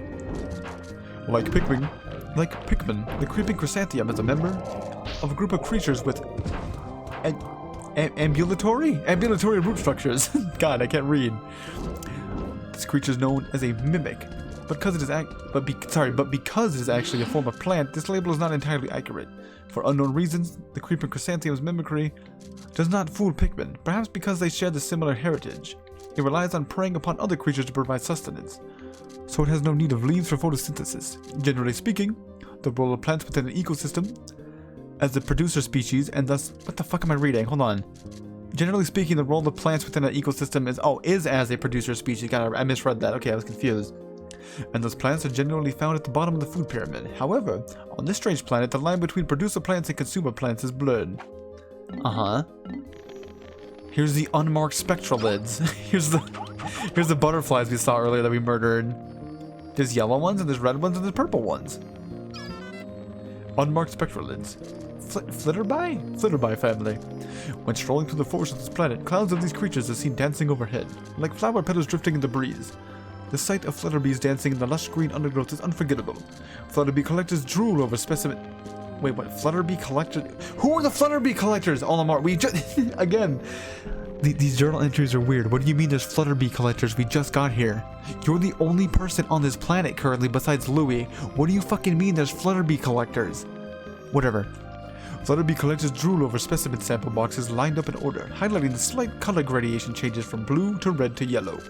Such items fetch particularly high prices at auction. Are you sure about that? They seem like they're worth 1 Poco. Yeah, they're worth 1 Paco, Olimar. What do you mean they're worth a high price at auction? Sugma. Here's the honey wisp. Honey wisp. Look at it. Look at those things. They're cute. They're cute, and they're gone. Honey wisp family. This floating lifeform drifts effortlessly on the winds. Upon death, its physical structure instantly collapses. Good lord. And as the creature is particularly elusive and difficult to catch, no sample specimens have been acquired as of yet. If we could simply recover a live sample, research on this species would likely proceed more smoothly. Maybe there are similar species on other planets? That makes sense. That does make sense. Common glowcap. Here's the mushroom we bumped into earlier. Common glowcap family. The light emitted from this rare mushroom is neither a reflection nor a release of stored light. It grows not only on decomposing trees but also on soil and rocks. This mushroom's fungal filaments are capable of stabilizing and concentrating pure Hockatanium 111. What the fuck is Hockatanium 111? It is none other than Hockatanium 11 approaching the point of critical mass that causes the glowcap's blue luminescence. Is Hockatanium radioactive? Should we be concerned about this? Should I not go near these anymore? I'm a little scared now. Should I not go near those? Here's the horsetails. Y'all like horsetails? You can find these in Paper Mario. You can cook with them. Horsetail family. This variety of horsetail is prevalent in regions with low nutrient content in the soil. Unlike most other plants, this particular species propagates itself through the release of spores. I did not know that. That's gross. And here's the Margaret? It's just called the Margaret. This flower just called the... God, this flower just called the Margaret. Also, this is what the creeping chrysanthemums fucking disguise themselves as. These little buggers. Margaret, chrysanthemum family. This plant's delicate yellow flowers often inspire waves of nostalgia, giving a bittersweet feeling to any who gaze upon them. And we're done. Oh no, one more. We have one more. Here's the Empress Bolt Blacks that we just ran into. This big motherfucking piece of shit. Can't wake her up. Sadly, you cannot wake up the Empress Bolt Blacks in the Piklopedia. She just sleeps. You can kind of like, if you go back to her, she like wakes up for a second, but... Anyway, Olimar's notes. Empress Bolt Blacks. Grub Dog family. Initial observations placed doubt on the capability of the Grub Dog family to support a strong ant or bee-like social structure, but recent studies show the family is capable of such complexity. The egg sac of the largest female grub dog within a given range swells to dramatic proportions in response to environmental changes, such as the sudden depletion of prey species. These females temporarily take on the role of a pack matriarch. Also, in pack formation, it has been observed that nearly all males do not involve into species reproduction. It has been observed that nearly all males not involved in species reproduction undergo natural sex changes. The characteristics of such specimens are quite intriguing indeed. There you go. There's big fucking Mama Empress Bolt Blacks. There she is. We just murdered her earlier. We just killed like a fucking queen of some brood of fucking Bulborbs. Anyway, we're done now. So now we didn't unlock a new area yet. We did not unlock anything new yet, so I think I'm just gonna go back here. I'm trying to think of what I can't do anything here yet.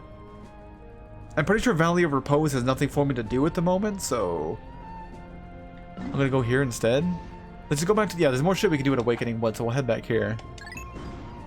What? What?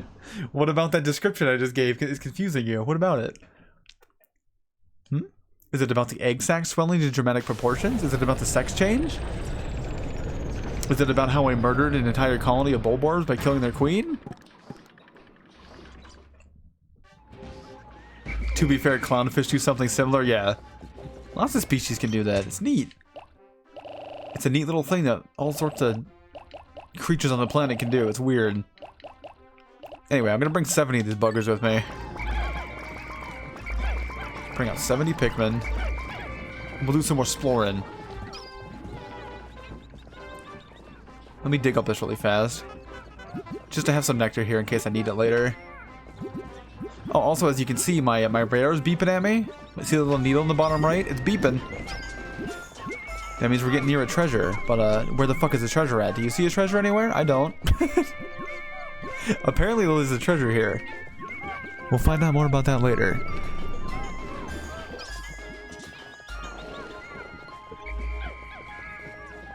Sometimes you just can't see the treasure. You gotta figure out why you can't see it.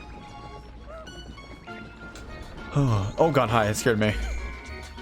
I don't need to kill these things, I'll just ignore them for the time being. Oh, here's a new enemy though. See these fucking these little bastards? These little shitheads come by and they eat your berries. They are of no threat to Pikmin. Like, they are absolutely not even remotely a threat to Pikmin, but they will eat your berries. So I'm gonna kill them to teach them a lesson. They get to die. They must learn. They must learn not to fuck with my yummy berries. Also, they move when they die, which is weird. Like, even after you kill them, they squirm around and move as their fucking bodies are being carried back to the ship. It's really weird. Like, look at them. They're just, like, wiggling around. And they make little gross squeaky noises. Like, are they even dead? Well, they're fucking dead now. They're for sure dead now.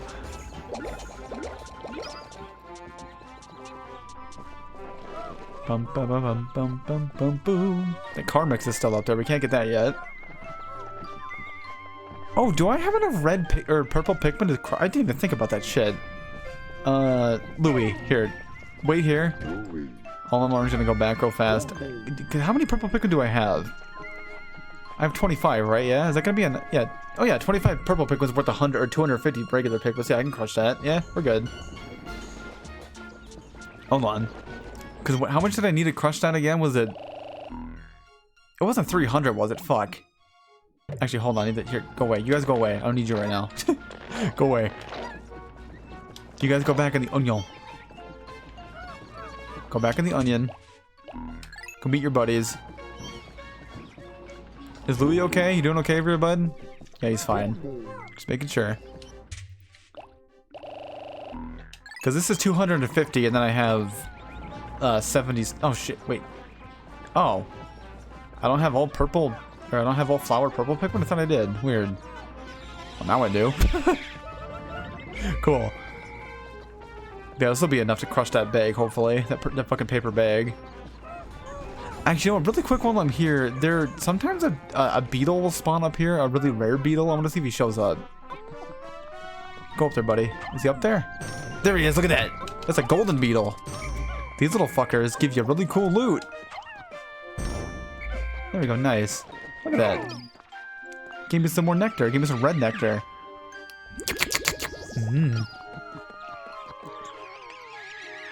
Very good. It also dropped a whole bunch of pellets. It dropped fucking 5 pellets, which is great. I'll come back and get those later.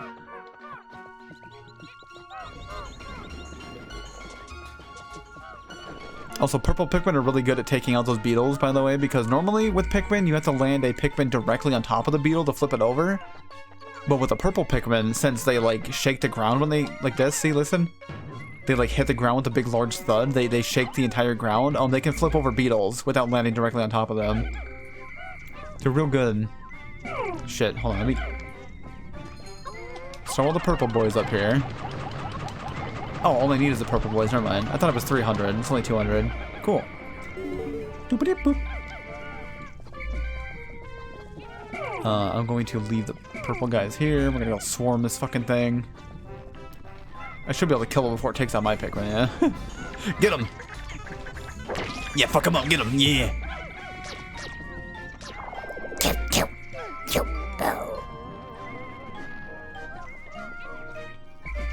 Also, there's something new here. Hold on, Louie, wait here with the team. Louie. Okay, Louie, wait there. Olimar, you go through here. Because there's two new things here, actually. What's that? What's that over there? What's that? Are those blue Pikmin? Those Pikmin are blue. And they're beating up a fucking tadpole. Look, there, wild blue Pikmin are chasing prey near the water's edge. Perhaps by observing these wild specimens, we can understand more about their true nature. Well, they're swimming, as you can tell. They're swimming in water and currently not dying. I apologize. I was momentarily entranced by them. Now, back to work. However, we can't get in there because there's a giant electric fence in the way. And watch what happens if we touch it. There's an electric fence in the way. We have no way of getting past it currently, so we're going to leave it for the time being. Sadly, those blue Pikmin are beyond our help. But also, here's another new toxic thing. See this disgusting purple or pink gas? This is poison. It doesn't affect your captains because we have helmets on, but if any of your regular Pikmin touch that, they will get poisoned and they will slowly die. And you have to, like, rescue them before they do. And here's another hole. Astounding, my metal detectors are reacting violently. What could be down below? If you find trouble below, contact me. On the radar screen, the exploration pod will drop its loot and make room to carry you, Louie, and the Pikmin to safety. So there's a game mechanic you can do too, in case you're ever like you're in like a hole somewhere and you're like scared, don't know what to do, like you don't think you can progress anymore. You can just leave.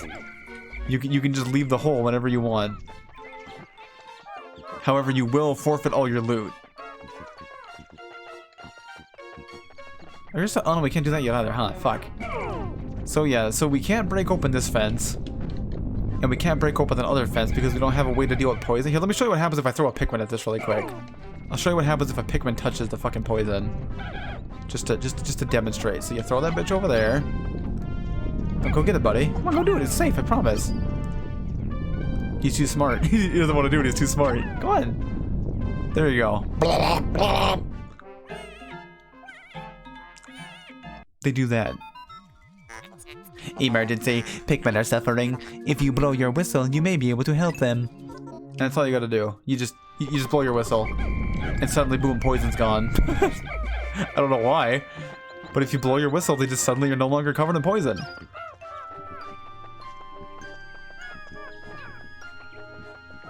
Okay, well, I think what I'm gonna do really quick. My voice cracked. What I'm gonna do, we're gonna go in here. Should I bring the purple? Yeah, fuck, let's bring the purple. No. I feel like I shouldn't bring the purple Pikmin down there with me, yeah? I'll bring 10 purple Pikmin, how about that? I'll bring 10 of them instead of fucking 25. God, these fucking sheer grubs scared me. I forgot they were there. Alright. Let's put you guys away. I only want 10. Because that way, in case we run into anything that weighs like over 100 pounds, we can still carry it. Or 100 pounds. It takes more than 100 Pikmin to lift. We can still carry it. And then I want to get rid of some of these guys. Let's just take like... Take 60. Let's take 60 reds and 10 purples down there. That way we have some room to maneuver a little bit. I usually don't like walking around with a big group of 100. Like, it's just too much to fucking manage. It's not as bad in this game. Like, because your Pikmin are pretty, like, smart for the most part in this game, and they'll, like, actually listen to you. But, like, in Pikmin 1, I fucking hated having 100 Pikmin with me. Because in that game, like, having 100 Pikmin with you was, like, just... they just roam around and they die constantly because they're dumb as shit. Okay, here we go. Here's a new hole. New day, new hole. So here's the White Flower Garden. There's two dangers in here now. We got fire we gotta worry about. And now we also have poison we gotta worry about. Enter this hole with your Pikmin squad? Yeah.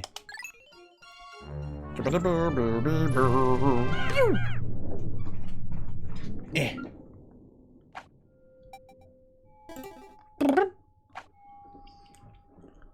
White Flower Garden. Sublevel 1. Oh, here's a new layout. So yeah, the ship mentioned when we were above ground that its fucking metal detectors were going off. This place is made out of metal. Oh, what's happening? Why can't I? That scared me, God. I could have moved for a second. Okay, we're good. But yeah, this place. Oh, got high bad guys already. Good, immediately. Right, Olimar, go scout ahead. Olimar, kill this purple bitch. Do it, take him out. There we go, okay. Let's send out Olimar. I do this on every single fucking floor, so get used to it. You're gonna see me scouting out the areas every single time. What the fuck is that? Oh, it's some Kiwi brand shoe polish. do y'all like Kiwi brand shoe polish? There it is. Since is it 1906 or 86? Shines, nourishes, and protects. Good, great. All right. So it seems all I gotta worry about on this floor with a couple of sheer grubs. It's not too scary. So let's fucking murder them, shall we? And then we'll grab that shoe polish. Does anybody fucking here shine their shoes? Anybody watching this shine their shoes? I know I never fucking have. I don't think I've ever once in my life like polished or shined my shoes. That's like rich people shit. That's what rich people do. I ain't got time for that. I'm walking around in my goddamn boots. Ain't gonna shine my goddamn shoes. I'm just gonna go step in dirt anyway in about 2 seconds. What am I shining it for? Just for to get dirty again? Then again, that's like fucking asking why do I like wash my clothes? So they get dirty again? I do wash my clothes. But like, does anybody fucking shine their shoes? I feel like it's just rich people shit, yeah? I don't know. Am I the asshole in this situation? Maybe I'm the asshole here. Maybe normal people do fucking shine their shoes. Either way, here's some shoe polish. Do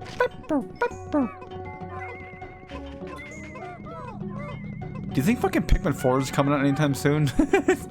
you think Pikmin 4 is ever gonna fucking happen? Oh. I mean, we got the Pikmin 3 re-release on the Switch, but... I'd rather get a new game, you know? I want new Pikmin. I say currently playing Pikmin fucking 2, but whatever. Anyway, oh. Sorry, this isn't shoe polish, pardon me. This is an alien billboard. I mean, you're not too wrong about it being a billboard. This is just a literal advertisement for fucking shoe polish in this game. So you're not too far off from it being a billboard. Good. It's worth 80 Pokos. That's it.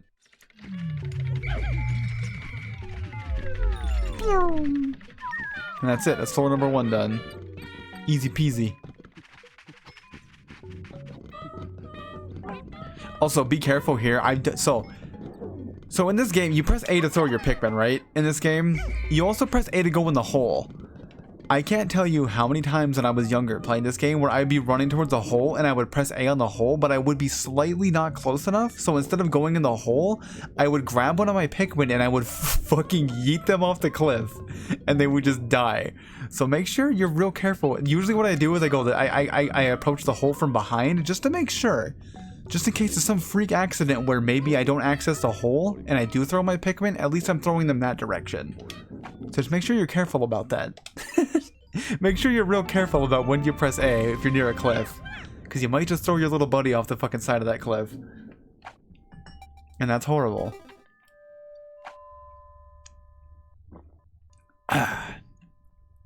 Level 2. Oh.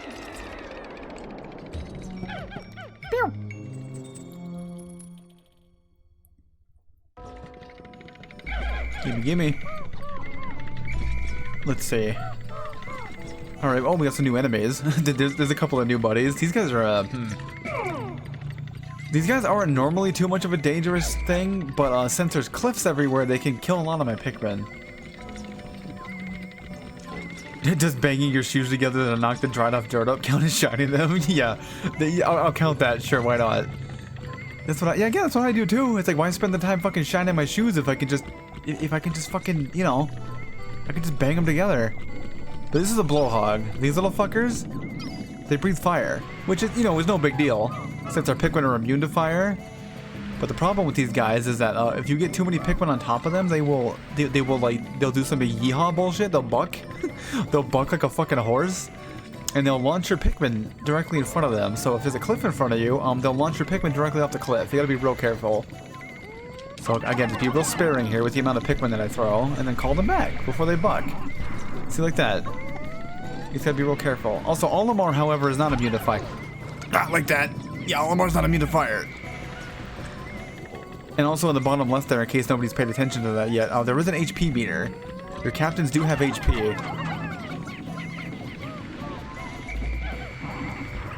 Oh, there we go. Yeah, usually you just want to make sure you just throw your Pikmin at it, let them attack for a little bit, and then call them before it bucks. They have pretty predictable attack patterns, so you can just like, just yeet a few over there, do some damage, and just call them real quick.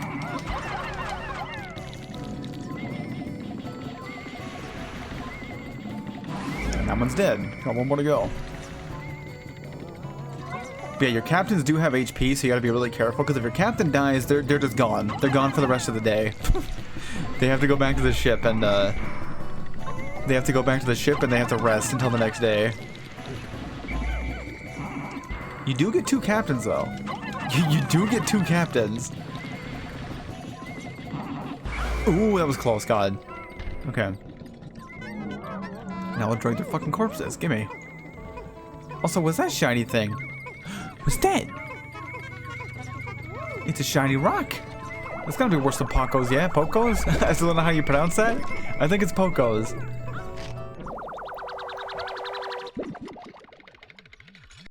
Anyway, it's shaped like a heart. It's worth 100 Pocos. Petrified Heart. Wow, what an apt fucking name you got there. Petrified Heart. Okay, you guys wait here. I'm gonna send Olimar off to explore a bit more. You can heal your captains, but you can't do that when you're inside of holes like this. Normally what you do is you run back to your ship to heal. But since our ship isn't here, we kind of we can't heal. We only have the weird little pod thing. We have the exploration pod, but we don't have the actual ship. So you can't heal down here. When you're in the overworld though, you can heal. Also, what the fuck is that? There's another bottle cap there. Which one is it? Did it say Dr. Pepper? Y'all want some Dr. Pepper? I found a fucking Dr. Pepper bottle cap. Boop, boop.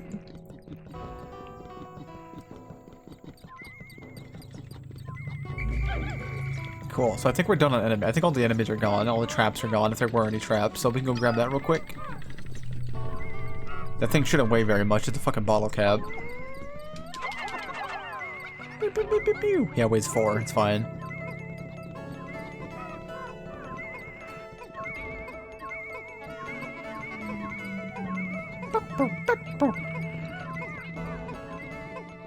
Also, sorry if that fucking beeping gets annoying. It just does that when you're near treasure.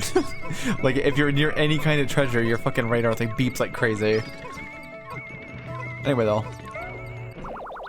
We got some Dr. Bippy. Some Dr. Pop. Dr. Pepper. I can't read what the fuck it says below that. It's worth 100 Pacos, and it's called the Drought Ender. Good. The Drought Ender.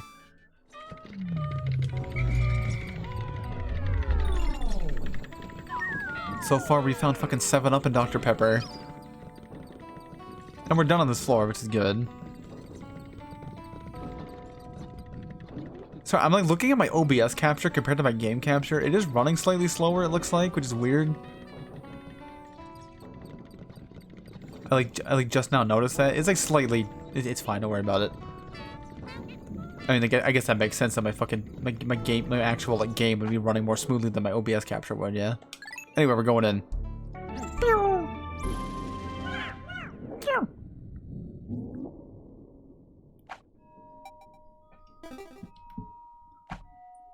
The hell is this? Oh. Okay, we're good. Don't worry about it. Not slow. It's at a lower frame rate is what I meant to say. It's like at a slightly lower frame rate. Listen, I'm not a very eloquent person, okay? I say word. I just say words. Anyway, I don't know if this counts as me touching this plant, but I want to touch it. Like, I think if your Pikmin touch it, it also counts, maybe? To add it to your Piklopedia? It's a weird, like, it's a weird glowing plant. Okay, we got it. Good. Cool, cool.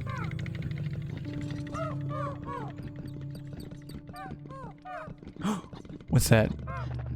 What's that? That's a new flower. That one's white. That one ain't purple. The flower's white.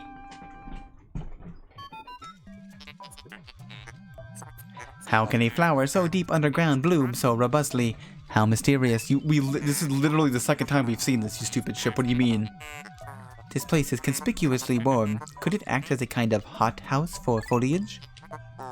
What an interesting development. The Pikmin look as if they long to be tossed into it. Uh-huh. It's almost like we already saw this before, but the flower was purple last time. Okay, cool. Here we go. You all ready for this shit? Y'all want to take a guess at what's gonna happen when we throw our Pikmin in here? Place your fucking bets.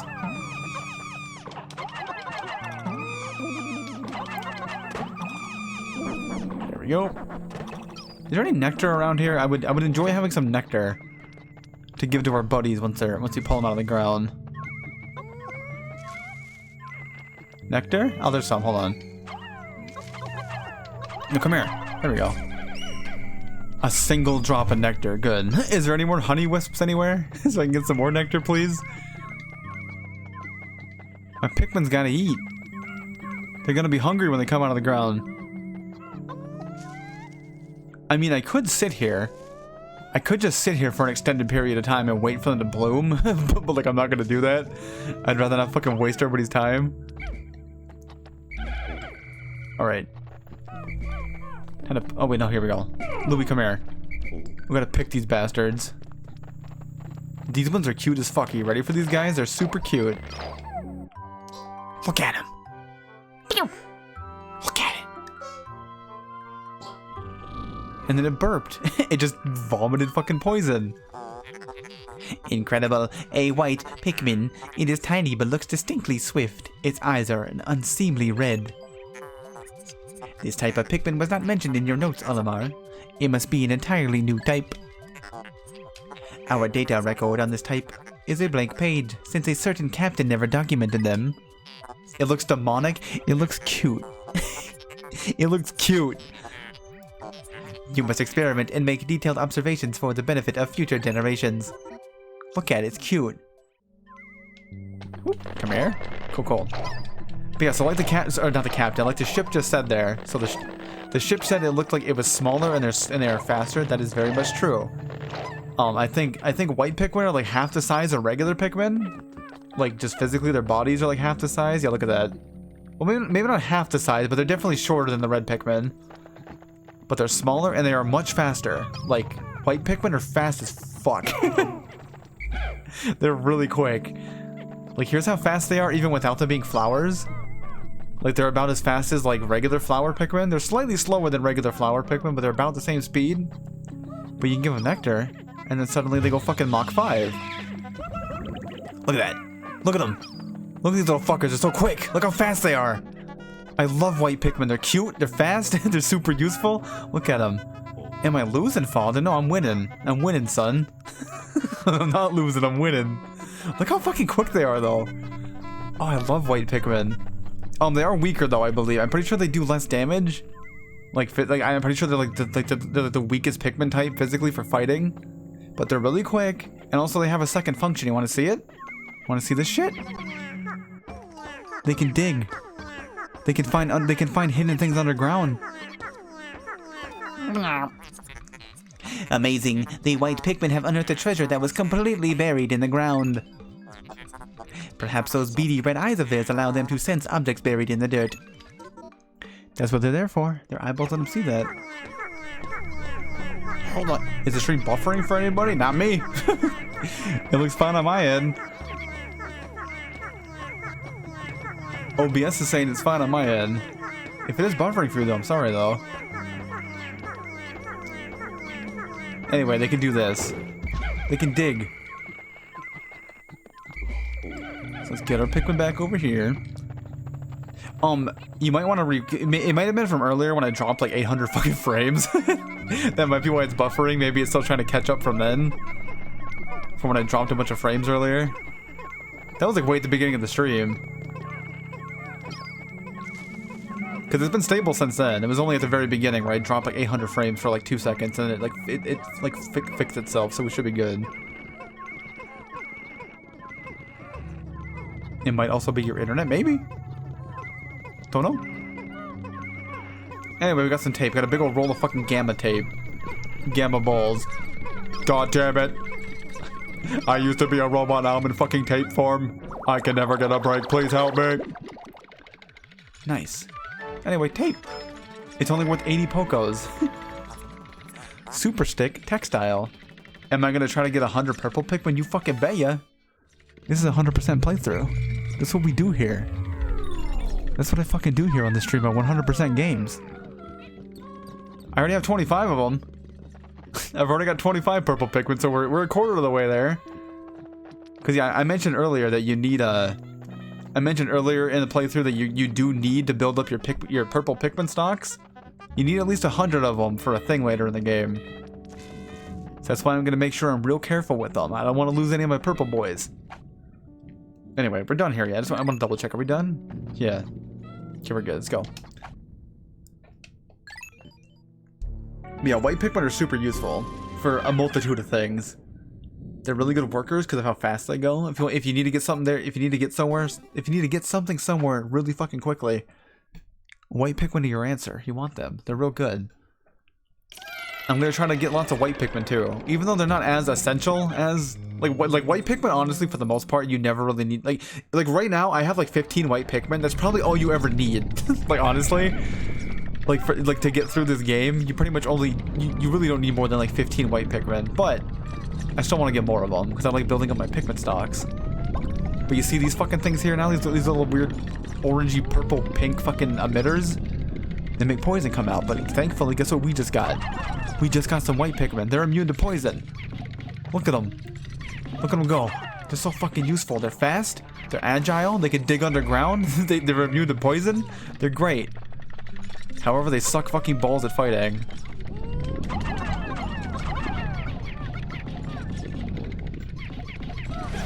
As you can see with how long it takes them to break that fucking dispenser.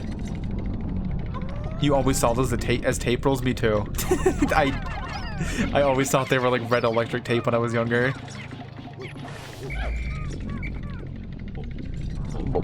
Because there's actually an item you can get in this game that just literally is red electric tape that looks the same as these. So that's what I always thought they were when I was younger. I was like, oh, they're just weird little rolls of tape that spit poison out for some fucking reason. Oh no! I threw some red ones. Oh, my bad. They're fine. A little bit of poison is good for the immune system. You're gonna be fine. Don't worry. Yeah, thankfully most things in this game don't instantly kill your Pikmin. Like poison does not instantly kill Pikmin. Fire doesn't instantly kill Pikmin. Water does not instantly kill them. You know what does instantly kill your Pikmin though? Electricity. Electricity is fucking terrifying in this game. Electricity is instant death for any Pikmin that touch it. So you gotta be real careful around that if you happen to see any. The fuck is this? Oh, with some chapstick. Got some lip balm. You'll need some lip balm or some right here. There's a mushroom. Just gonna scout the zone really quick and then see if I bump into any baddies, and I'll go get the Pikmin after I'm done. This is how I always go about playing this game. Like, for these earlier holes, you don't really need to worry too much about, like, random traps and scary things, like, just coming out of nowhere and attacking you, but I want to be safe. And I also want to make sure I'm just used to doing this, because, trust me, later on in the game gets real fucking bullshit and just throws shit at you with no warning, and you will lose hundreds of Pikmin if you're not ready for it. It's fucking stupid. So I usually always scout the area with Olimar first. Anyway, lip balm.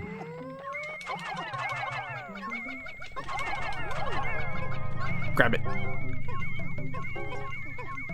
Look how quick they're going. Look at them go. Speed, little bastards.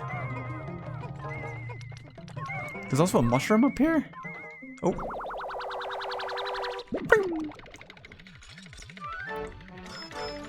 90. It's worth 90 Pokos. Survival ointment. Oh yeah? Looks like chapstick to me, buddy. Sealed for your protection. Lip balm. Skin protection / sunscreen. SPF 4. Good. Good. Then we can throw our buddies up here real quick. I don't know how heavy that mushroom is, so I'm just gonna throw just a shitload of people up there. There. And then you call them.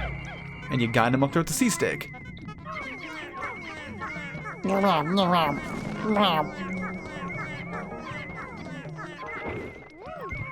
I only needed 10. Good. I got a fungus. Trust the fungus.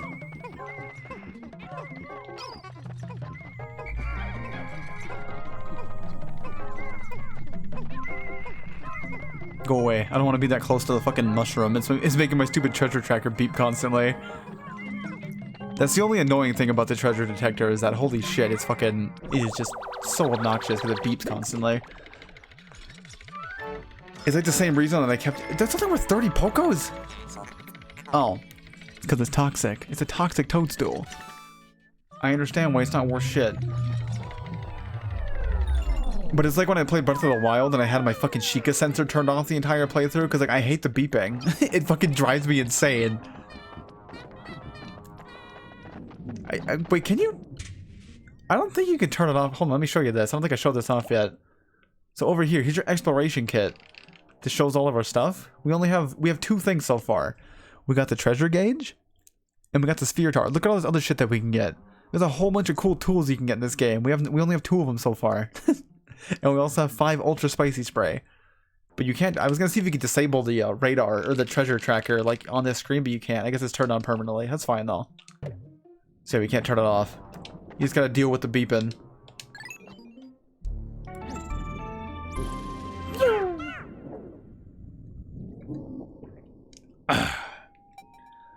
Into the hole I go. Ho, ho. Also, my mouse is on screen. Fuck. I just left it on screen for that whole fucking time. Oops. Oopsie. Alright, what do we got here? Final floor. Good. That was a quick hole. Okay, as per fucking usual, we do the same old song and dance. We send in Olimar to scout the area. Here's a new plant. Was that a fiddlehead? Gotta make sure you touch all the plants. Because again, because this is a 100% playthrough, I'm gonna fill out the fucking Piklopedia too. I gotta make sure I get all the indigenous life on this planet documented. So you gotta touch all this shit. Alright. Ooh. Some eggs over there. Look at that. Actually, I'm gonna leave those. Wow, maybe should I break them? I'll leave them for now. My treasure tracker's beeping. Oh, what's that? It's a burn. It's a burrowing snagret. Ugh. Remember these motherfuckers from the first game? They were a lot less scary in this game. Like, they're a lot more manageable to fight in this game. In the first game, they were scary as shit. Then again, most things in the first game were a lot scarier than they are in this game. And that's pretty much due entirely to how shitty the game controlled. But we'll go fight them. Let's bring a couple of reds. I'm not gonna bring too many, because like you really don't need a whole lot to fight this guy. It's from Smash. Yeah, you're right. It is from Smash Brothers Ultimate. That is true. That is.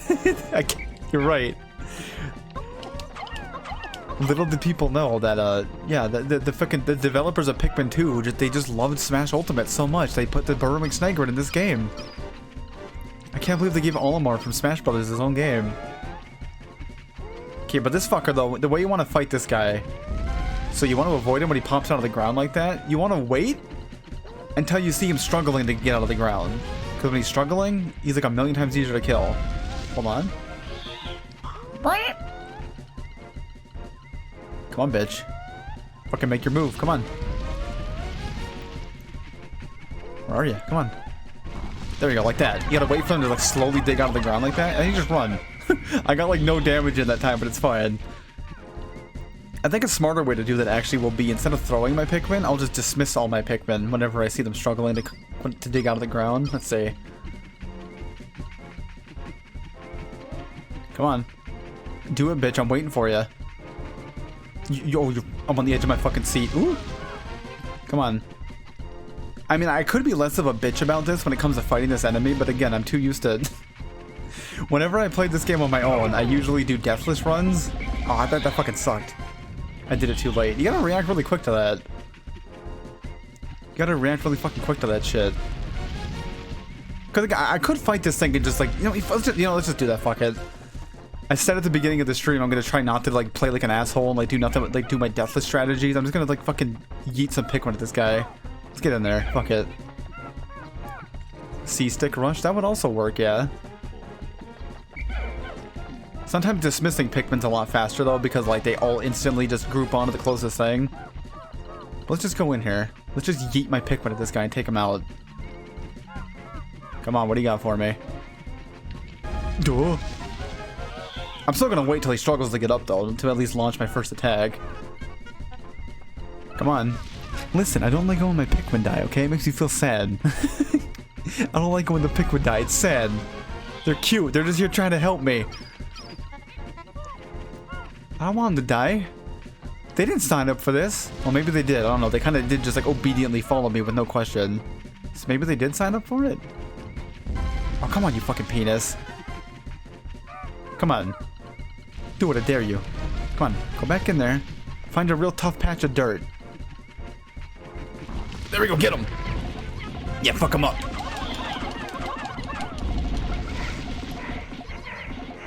There we go. See, if you do enough damage to them, you can actually make them... Oh, she's doing it again, fuck. Yeah, if you do enough damage to them, you can actually make them just burrow back underground. And that makes this boss fight super easy. I'm just being way too paranoid about this because I'm terrified of losing a Pikmin. God damn, I could have attacked him there too. Piss. This has been a problem I've had ever since I was a kid playing this game. I just hate when my Pikmin die. So I've developed these really bitch-ass strategies to beat bosses and I hate it. Come on. Go back underground.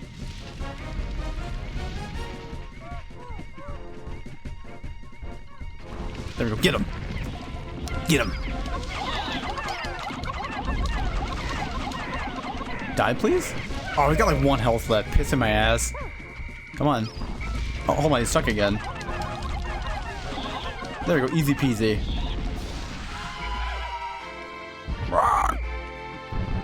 Pew! And then I get a glove. And also his fucking disgusting severed head. Ew. Glove. A really dirty glove. Well done, Captain Olimar. You defeated that freakish half-bird, half-serpent hybrid. Oh no, don't tell me that treasure was ingested by that beast, wasn't it? It was. And now it's going inside your treasure hoard. God, look at it. Look at this. Look at its head. Look at its... Oh, look at it. Ugh. Well, we're taking it home. That'll fetch a fucking high price back at the auction, yeah? I'm sure some fucking sick freak out there wants to buy that.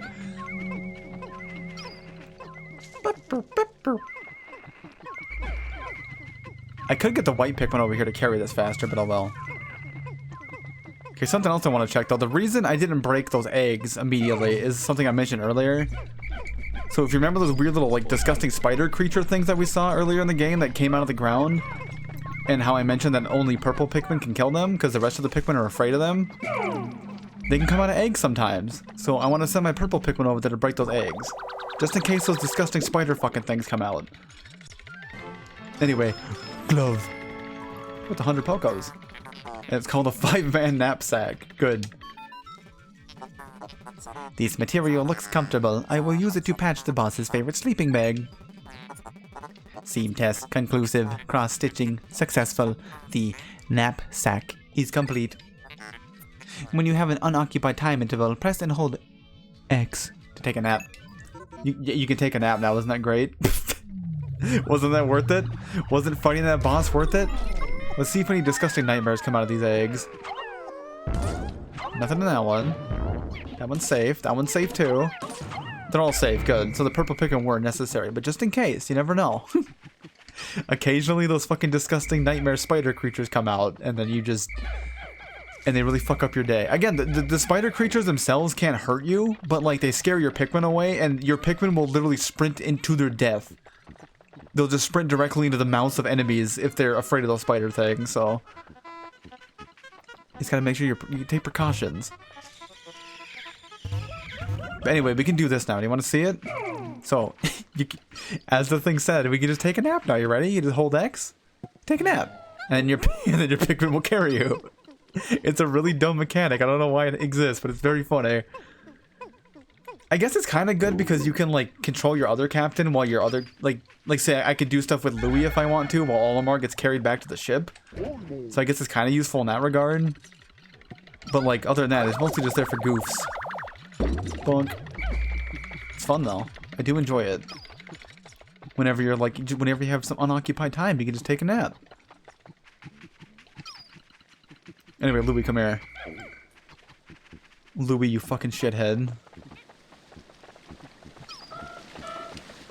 And we're done. Let's go. Good hole.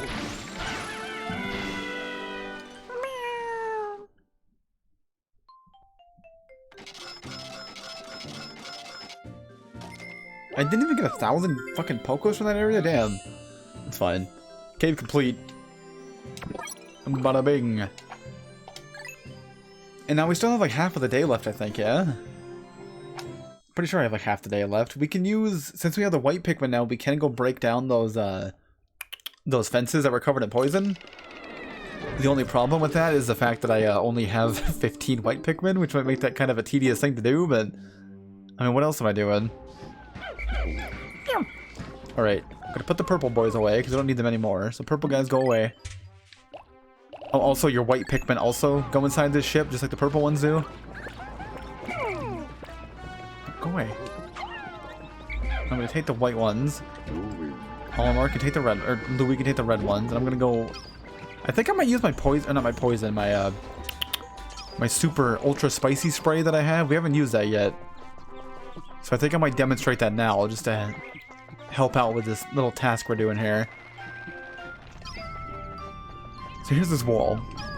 So again, we only have 15 white Pikmin, which is going to take forever to break this wall down, but we do have this. So you go, boop, you spray them, and then when you spray your Pikmin, they go fucking ape shit.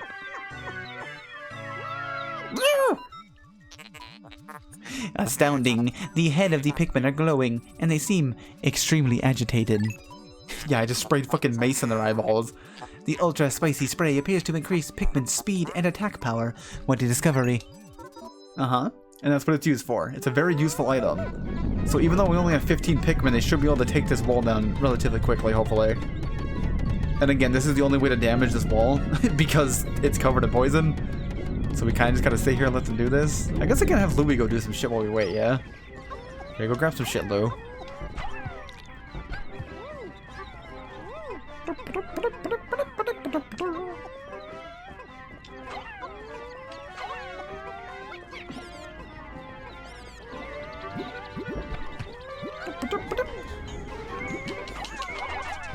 Just murder the fucking denizens of this place real quick. How are we doing over here? It's like halfway down. Oh, and they ran out of spray though. You know, I'll do another one. Fuck it. I'll spray him again. I don't know how long the ultra spicy spray lasts. It's not very long, but again, we'll stock up on more of it later as we play through the game. Because you only need 10 berries, and like the berries spawn like 2 feet away from your fucking ship, so it's like, you know, who cares? It's not too hard to farm. Which I might do right now, actually. Fuck it, let's do that right now while we wait. How are we looking, Olimar? Pretty good? One more tier to go. Okay.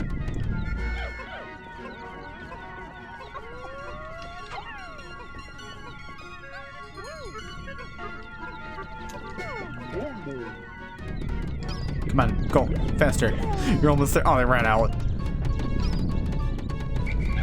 2 minutes spray time again.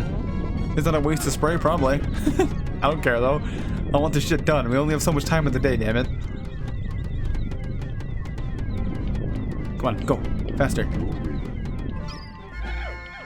And again, we're just getting more spray as we fucking stand here anyway. Oh, they're done. Good. And now they can destroy those poison emitters. And the poison's gone, and we can safely go through here. I'm not gonna go there just yet, though. I just want to get the wall out of the way, because we still have one more wall we have to get rid of, too. There's another poison wall over yonder.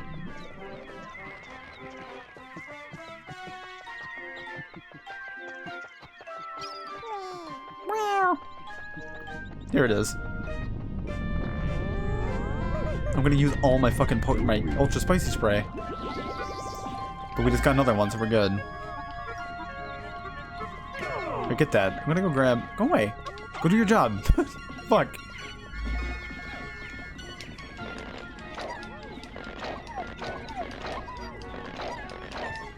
There's plenty of nectar like 2 feet away from us, so it's fine. I can upgrade these guys real quick. Because I was gonna leave them in the ground to make them like naturally become flowers and buds over time, but there's literally nectar like 2 fucking steps away. No, grab that. Do your job.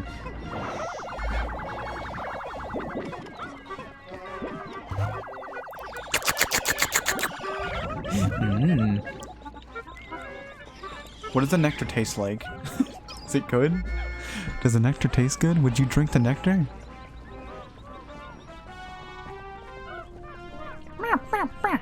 Okay, do your job. Oh, these guys are almost done already. Holy shit, that was quick.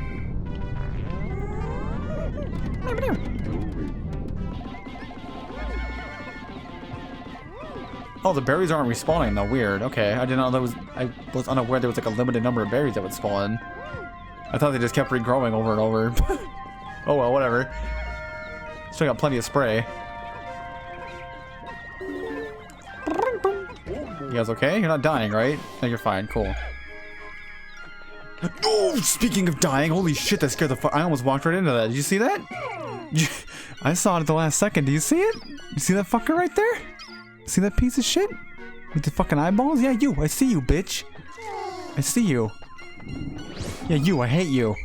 Let's get away from him. Let's not fuck with that guy for the time being, shall we? Let's leave. I almost walked directly into that. That would have been real bad. Boop, boop.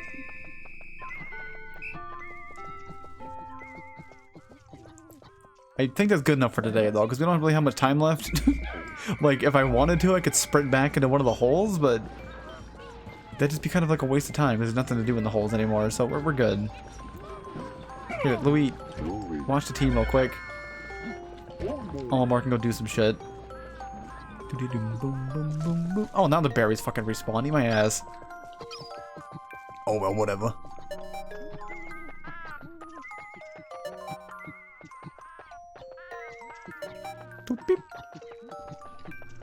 Yeah, so tomorrow, I guess, we can explore this area. Look at this thing. Here, I can trigger this cutscene real quick. You ready? Yeah, I did indeed just say hole. I did say hole. You're welcome.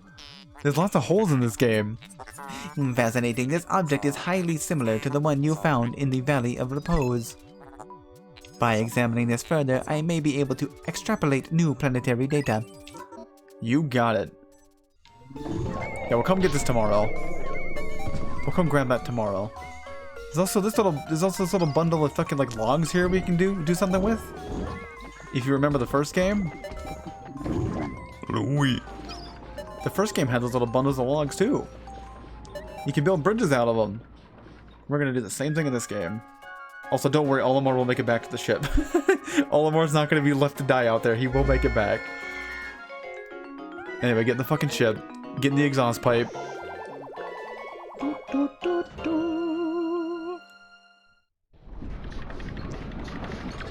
Kerchung. And thankfully we left nobody behind, so we don't have to watch somebody get violently ripped apart as we fly away. The one I always think of is the one from Pikmin 1. There's this one fucking scene in Pikmin 1 where if you leave your Pikmin behind on the... I think the level's called the Perplexing Pool. If you leave your fucking Pikmin behind on that stage, a bunch of sheer grubs come out of the ground and they encircle your Pikmin and they all jump on them at one time and just like rip them apart from like every angle. It's horrible. It's a real bad fucking scene. Anyway, look at that. Got some more Pikmin. We got red, white, and purple Pikmin. That's my wife! My dearest dear, how are you? Your boss gave me this space email. Space email. This space email account told me all about your business trip. Just remember, you have a family to think about. Yeah, remember my family? Remember how we were trapped on this fucking planet like not even like 5 days ago? Remember how we were trapped on this planet like 5 days ago? And then we rebuilt our ship and flew back home and we didn't even get to go see our family. We got home and our boss instantly sent us on a new fucking job. We didn't even get to go home and see our family. Good. What, you didn't know Olimar had a wife? You didn't know Olimar had a wife? You don't think Olimar fucks? Have you seen him? Anyway, we're going to the treasure tab. He's got a family, he's got kids. Anyway, toxic toadstool. Look at this. Look at this mushroom. Look at it. This dubious morsel doesn't look like it would be very agreeable with my innards. However, I bet Louis would try a bite. His appetite is insatiable. And he's always cooking up tasty meals. I'm glad that on this expedition, our ship's reactor can power our life support systems indefinitely. This will give us all the time we need to thoroughly examine all the treasure we recover. I don't care if the president wants us to hurry. I've had enough of his hassling. I think I'll move more slowly just to cause him indigestion. Good. You didn't know that's what she looked like? Yeah, she's just Olimar with eyelashes. Doesn't he have like 10? I think he has 2 kids. I think he just has a son and a daughter. I'm pretty sure anyway. I think. Don't they have a son, a daughter, and a dog? Which their dog is like a grub dog. They look like bulborbs for whatever reason. Their dog. You can see a picture of them in this game actually. I think one of the emails you can get an email from your family that comes with like a little picture attached, and I think there's like a photo of their dog. It's really cute. Anyway, super stick textile. I once again discovered a completely undocumented species of Pikmin. These white Pikmin can find and dig up items that are buried entirely underground. We never would have found this priceless treasure without them. Thankfully, it's the perfect stuff to patch a hole I just noticed in the ship's hull. P.S. I named the cave when I first encountered the white Pikmin, the White Flower Garden. Neat! Look at that, it's a heart. Look at it, it's cute. It's also fucking very bright and bloomy, it's hard to tell what I'm looking at. God. The vivid color of this red stone reminds me of my wife's eyes when they burn with rage. Just between you and me, I've noticed lately she's been getting more wrinkles. Now that I think about it, I've probably caused her a lot of stress. When I return to Hokatate, I'll take her on a long vacation. Good. Chapstick. Survival ointment, pardon me. Survival ointment. In a survival situation, the most important things are water, courage. Courage? Water, courage, and a first aid kit. I've got water and an endless supply of courage, but I don't have a first aid kit. Sometimes I don't have a whole lot of motivation either. I may be a daring explorer, but sometimes I just want to loaf around all day and sleep. Wait. What if the president reads his journal? I've never had dreams of slacking on the job. Yeah, definitely. He doesn't have a med kit, by the way? Did your fucking... Your ship didn't came stocked, but it didn't come with a med kit? What the fuck? Whatever. Here's the fucking shoe polish. Here's the alien billboard. Shoe polish. There are several different patterns drawn on this object's surface. They appear to be characters or letters, but I can't make any sense of them. This is just an educated guess, but I wonder if this object is some kind of alien bulletin board? The size of the object seems about right for it. Open it! Olimar, open it up! No wonder it's only worth 80 Pokos, because like he doesn't know what the fuck's inside of it. Like open the damn thing up. Dr. Pepper. Do you like Dr. Pepper? I enjoy Dr. Pepper. Today, I delivered an impromptu lecture on the basics of woodland survival. As Louis' superior, it is my responsibility to teach him these skills. Walking around as much as we do generates an intense thirst, so water becomes very important. I told Louis that we have to ration our water carefully. That's what I was thinking until I found this. I was so parched that I couldn't help myself. I drank all the water in the canteen. It tasted so good. But when I turned around, Louis gave me a cold stare. Yeah? You just saw a fucking Dr. Pepper lid and you were like, fuck, I'm thirsty now. And here's the 5-man knapsack. I'd love to lay down in the grass, bask in the sun, and take an afternoon nap. But with all these Pikmin following me, I can never seem to relax. I should remember to press X and dismiss the Pikmin, and then press and hold X to take a nap. The last time I tried it, the Pikmin picked me up while I slept and carried me away to their onion. Hold your space horses, Pikmin. I'm not a Pelador. Space horses? I didn't even fuck that. That just kind of good. Space horses. I'm not a Pelador piece of treasure. Then I woke up. Great galaxies. It was all just a dream, wasn't it? No, it wasn't. All of them. They tried to eat you. They tried to fucking eat you. Anyways, that all the treasures he has? All the new ones? Looks like it. Cool. On to the Piklopedia. What else did we find today? Fiery blowhog. Look at this piece of shit. Look at this fucking piece of shit with a butthole mouth. Look at it. Butthole mouth. Fiery blowhog. Sus Draconis. Blowhog family. This creature expels a volatile phosphorus compound from its snout that combusts upon contact with air.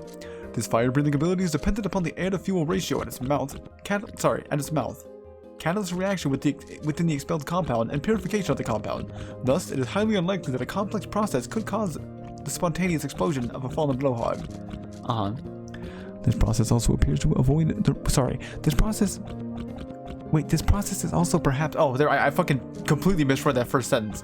This process is also perhaps to avoid risk of spontaneous combustion in the belly of the live specimen. However, one should still treat a fiery blowhog with great care, even after its life functions have ceased. Good. Iridescent glint beetle. Look at it. It's pretty. Look at it. It's like the other flint beetle, but fucking golden. Iridescent glint beetle. Glint beetle family. This variety of beetle consumes subterranean minerals. Due to the fact that they rarely emerges above ground, sightings of this particular species are extremely rare. While minerals are this beast's primary source of food, the beetle itself does not have the ability to digest these minerals. Instead, metabacteria living inside the beetle's stomach chemically break down the minerals. The resulting purified metal is discharged, but rare metals such as gold and platinum crystallize in the iridescent glint beetle's shell, resulting in the beautiful laminated shimmer. Good. Ravenous Whisker Pillar. Here's these little shitheads. These little fuckers. Again, they can't hurt your Pikmin, they just eat your berries and they suck. Ravenous Whisker Pillar family. As this species of insect has only recently been discovered, fully mature specimens have yet to be collected. No molting or metamorphosis has been observed during the observation period, making it unlikely that mature whisker pillars will be encountered anytime soon. Based on active predation by Pikmin, it is believed that the whisker pillar's place in the food chain has not changed over time. Good. Here's the Ivory Candy Pop bud. Candy Pop family.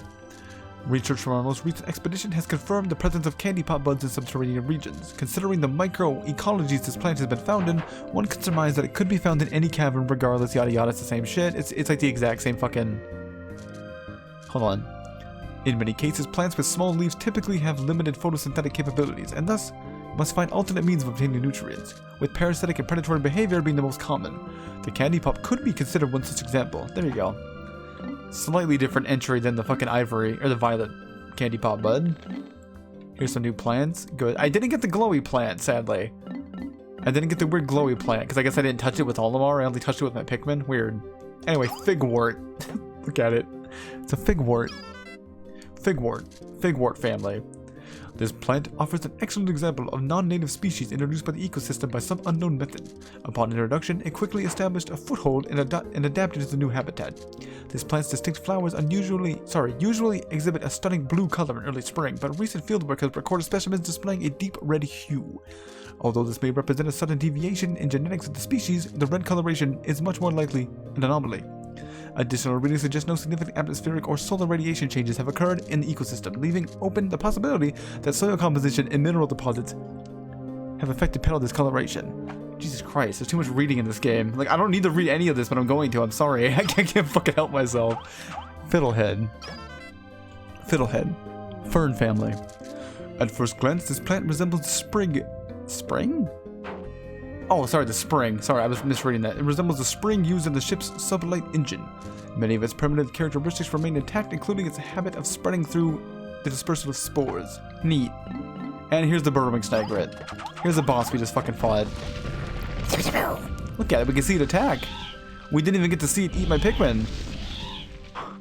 That's what it does. It just munches your Pikmin up. It can kill a lot of Pikmin. If you're not careful, it will just devour your entire swarm of Pikmin. That's why you gotta be real fucking careful when you fight this bitch. Anyway, burrowing snagret, Snavian family. The majority of snagret species lie in wait to ambush and capture prey. With the body type perfectly adapted to such sudden strikes, it violently attacks small surface-dwelling insects. Oops, shit, I pressed the wrong button. Small surface-dwelling insects. Distributed across a relatively wide range, some species of snagret suited to varying soil conditions have emerged, making the snagret the most geographically represented species besides the bulborg. Visually resembling the burrowing snagret is the burrowing snarrow. What the fuck does that mean? What do you mean? You can't just make up a new fucking creature. The range of which partially overlaps with the snagret's range. Good fucking lord. While the two may appear similar, when pulled from the ground, they can be distinguished by the presence or absence of a tail and wing markings. Cool. There we go. I'm done reading. Story time's over. We can get back to the fucking game now. Yes. Oh boy. So do I want to? I guess I'll just go. I still can't do anything here yet, so I guess we are gonna go here. Oh yeah, I found the fucking. Duh. We have to go get that globe that we found earlier. Duh. And then we'll unlock a new area because that's what the previous globe did. It's more map data.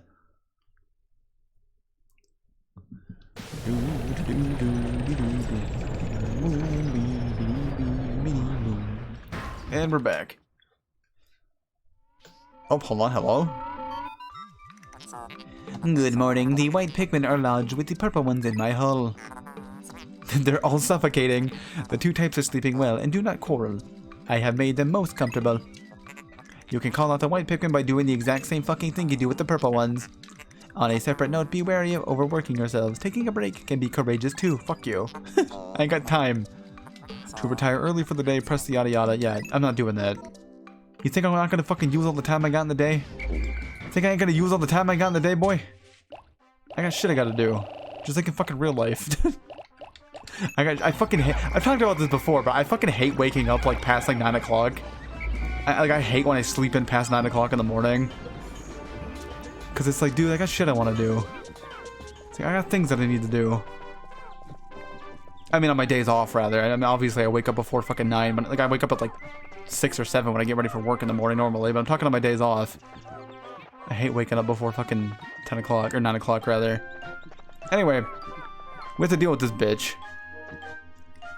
Should I use a spray? I'll just save my spray. Fuck it. Here, let's fight this big ass bitch. Come on. Come on, pop out of the ground, penis. Do it. Hey, buddy. Come on, come here. Come here, munch on me. Do it. There we go. Yeah, if they miss a bite, they do that. Oh, get off of them. Ooh. If they miss one of their bites, they slap their big ass stomachs. Like big old dummies. Ooh, run away. Run away. I appear to be missing 2 Pikmin? Wait, where am I missing 2 Pikmin at? Oh. Oh, there's 2 red Pikmin over there, apparently. I don't know if you can see that. Those 2 little tiny red dots. Apparently there's 2 red Pikmin over there that are no longer in my care. That's scary. You guys okay? You guys should probably get the fuck out of there before you get eaten. You should probably get out of there before you get fucking murdered, yeah? Oh, I'm gonna lose a bunch of Pikmin now because those 2 are way over there, huh? Here, bite me. Hey. Also, oh, their health regenerates. I did not know that. That's scary. Yeah, some enemies can regenerate health. I was unaware these guys could do that. I, like, literally did not know that. No! Jaw! Jaw, I'm a fucking plant! Bite me. Bite me. Please? This is the most boring fucking... Again, this just stems from my fucking insistence on not losing Pikmin. Come on. Please bite me. There we go. There, fucking get his ass. Boo.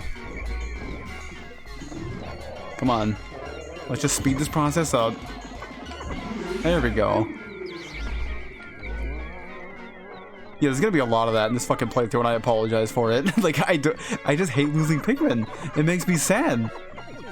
So I'm gonna take the most boring fucking, like, ways possible to take out enemies. Anyway, here's this bridge I mentioned earlier. We can fucking extend this bridge, which will make getting this globe much easier. It'll cut down on the travel time to get this globe back to the ship.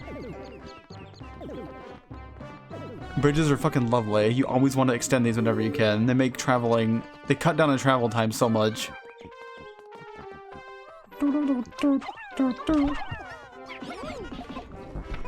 Anyway, we're gonna need some purple Pikmin, obviously.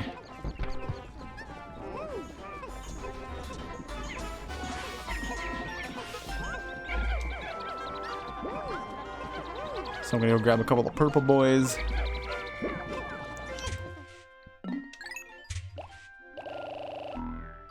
Should I bring some of the... Oh, I'm gonna burp. Should I bring some of the white Pikmin too? I might as well, yeah, to speed up the carry time. Get that thing here quicker. Why not? And I think what I want to do is actually I want to... Here, Louis, get this out. You get that out. And then I want to go over here and get some more berries farming. So Louis, just fucking sit here and do this while Olimar goes and gets that thing. There we go. We good. This will be enough to carry it. It might go kind of slow because I have like only 40 Pikmin, but it'll be fine. The white Pikmin will speed it up a little bit. Please don't go in the water, by the way. Bridges are kind of glitchy in the Pikmin games, I've noticed over the fucking years of me playing this. Like, sometimes Pikmin will just fall through bridges, and it's not fun when that happens. Like, they just fucking fall through it and they die. And it's just like, oh, okay. You guys coming? Okay, good, they're coming this way. I was gonna say, I was like, please don't take the long way around. They do occasionally do that because they're real dumb.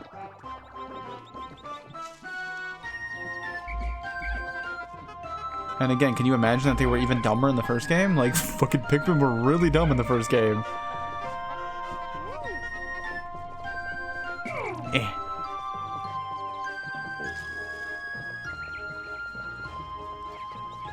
Also, I hope the game hasn't been too loud this entire stream, by the way, because, I had an issue when I streamed Pikmin 1 months ago. I had an issue where, I didn't notice that the volume was super low.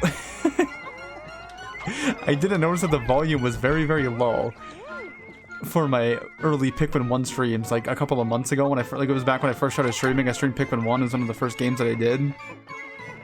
And the game was incredibly fucking quiet, and I didn't notice until after the stream was over. So I kind of couldn't fix it by that point. Why are you guys not climbing? Get up here. So just to make sure that doesn't happen again, I kind of have the sound like jacked the fuck up. It looks okay in OBS. It's not like overpowering my voice or anything, which is good, but I do have it jacked up a little bit. Because I don't want to fucking repeat on my Pikmin 1 stream.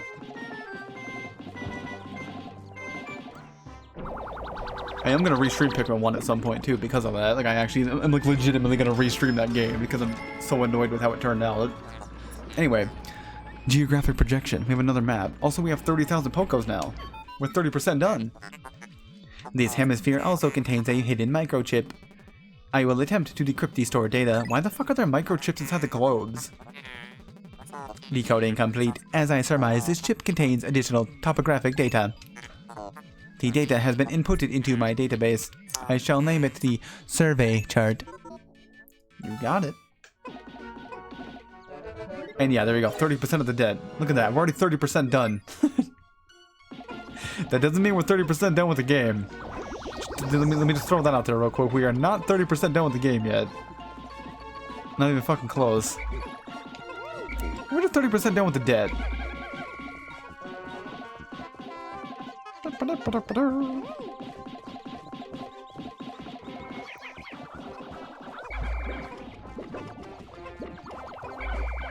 Gimme, gimme.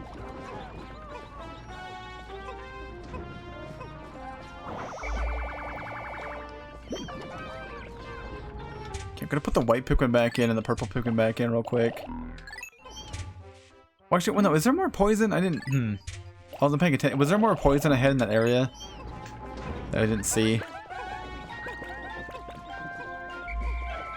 Oh, well, we'll go check it out.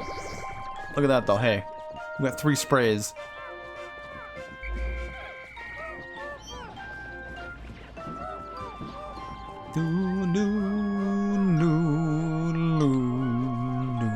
Carmex is still up there. Still haven't gotten that Carmex. Again, I could probably, like, yeet a few Pikmin up there. If I'm lucky, I can, like, exploit the throwing stuff in this game, but I'd rather get it the legitimate way, so I'll just wait till I'm supposed to get it. But here's this thing now. So you see this stupid thing, this little pressure pad we can step on? So here's how this thing works. We'll put Louie on this one. And then we'll throw a couple Pikmin on this side. And then this happens. There you go. And now Louie's up there. It's like a dumb little weight system. And then to get the rest of your Pikmin up there, you simply just throw them up. Now Olimar's trapped down here, which is like whatever, who fucking cares? Because at least Louie's up there and you can still grab them, so. You just throw all your little buddies up there like this. And then there you go. Now Louie's got them. Also, look at that. There's some new shit up here. There's 2 new things up here. There's this. What's that? The treasure. There we go. And also this. What's that? It's more berries, but these ones are purple? See, these berries are purple? Why are they purple? Guess we're gonna find out. Anyway, Olimar's like stranded here, so we'll send him back.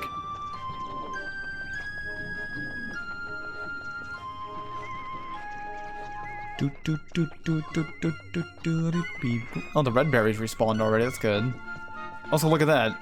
Some of our Pikmin have matured back into flowers, so I can just pick them. I don't need no nectar for them. They're just flowers straight out the pussy.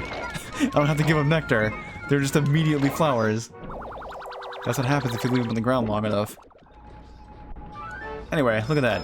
A big old die. It's worth 100 Pokos. Chance totem. Oh, and now here's the purple berry. What's this one gonna do? Can you take a wild guess at what this berry is gonna do? The red ones gave us the weird red jelly. Astonishing, this purple berry contains an ultra bitter essence. It does not appear to have any monetary value, but I shall research potential uses for it. Bring me more. So yeah, it's the same thing as the last time. Just simply fucking bring some more to the ship. Is there any more here? I gotta wait for them to regrow, yeah? I'll just chill out here with Louie for a bit and wait for those things to regrow, and I'll send Olimar off on a different fucking task. Such as getting more, such as getting these dead bodies here. $50.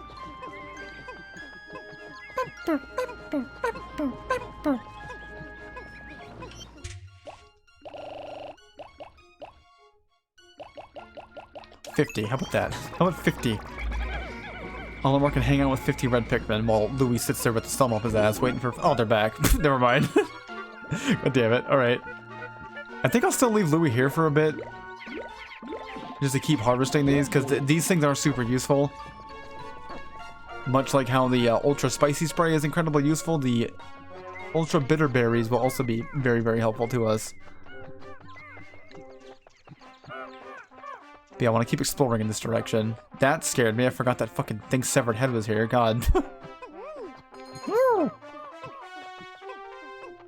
They can bring that home for us. Ah, and now we're here.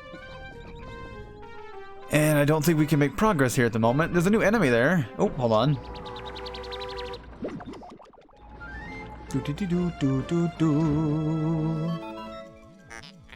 Captain Olimar, I have completed my research on the purple berries you discovered. Behold, the Ultra Bitter Spray. It's untested, but I believe it will be highly effective. Approach enemies and press up to spray them. When necessary, I can produce 1 bottle of spray from 10 berries, yada yada, same old shit. Good, I don't care, leave me alone. So now we have Ultra Bitter Spray. It's real useful. It's pretty much just as useful as the fucking Ultra Spicy Spray. Anyway, there's a new enemy. We're gonna ignore that, because there's water there, and our Pikmin do not like water. So I think we're done in this area. I'm pretty sure we've done everything we can possibly do at the moment without either, like, exploiting things to, like, get things early, or without... Because we don't have the Pikmin we need. Because we still can't get those blue Pikmin. They're locked behind an electric fence. And we can't progress in a whole bunch of other areas because there's water everywhere. We need the blue Pikmin to get past the water. And we need something else to get past the electricity. Louie. I'm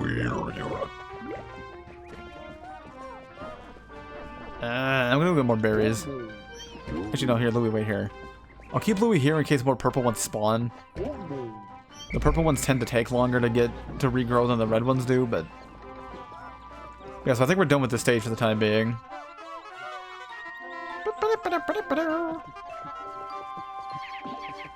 Let's get some more spicy spray. This shit's always useful to get.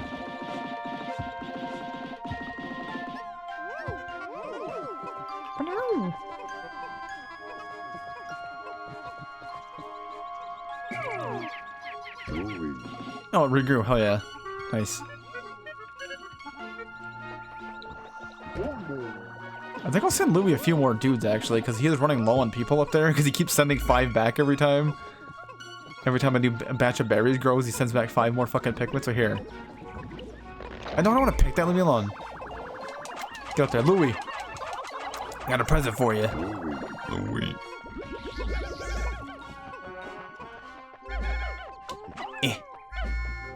There we go, now we can wait. It is getting near sundown, so I won't be going for too much longer. Let me pluck all these guys really quick and give them some nectar so they're flowered up. I always like having a big, like, reserve of flower Pikmin in my onion.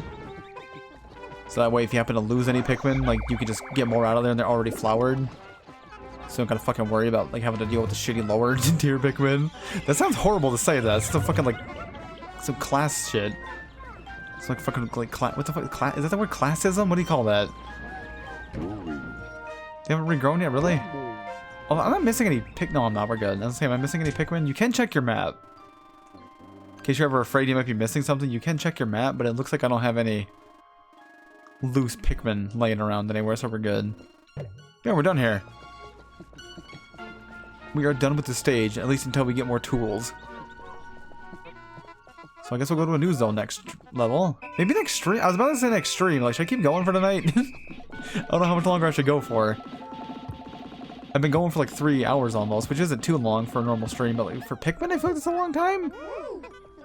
I feel like for a Pikmin stream, it's a pretty lengthy amount of time. It has been 5 in-game days.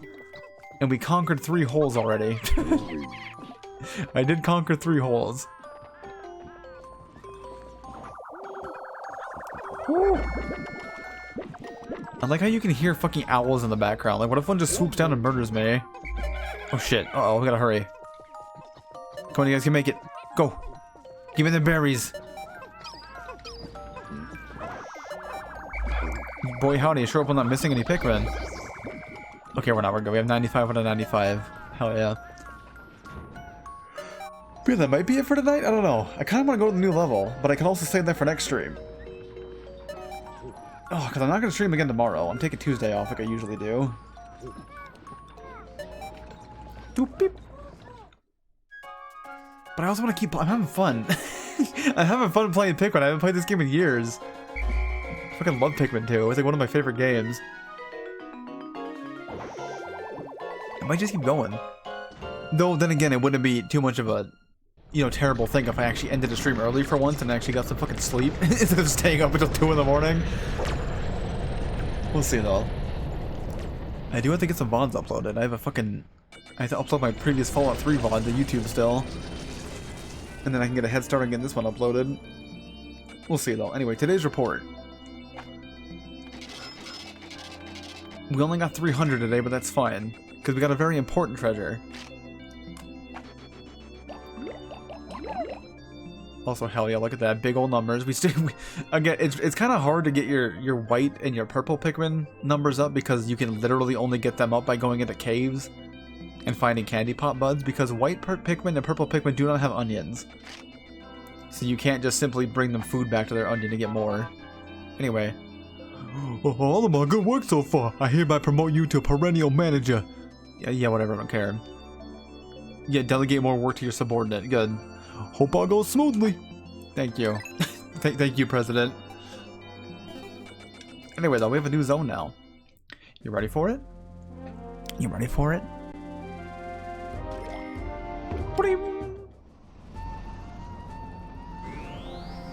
There it is. It's a perplexing, I can't fucking speak. It's a perplexing pool.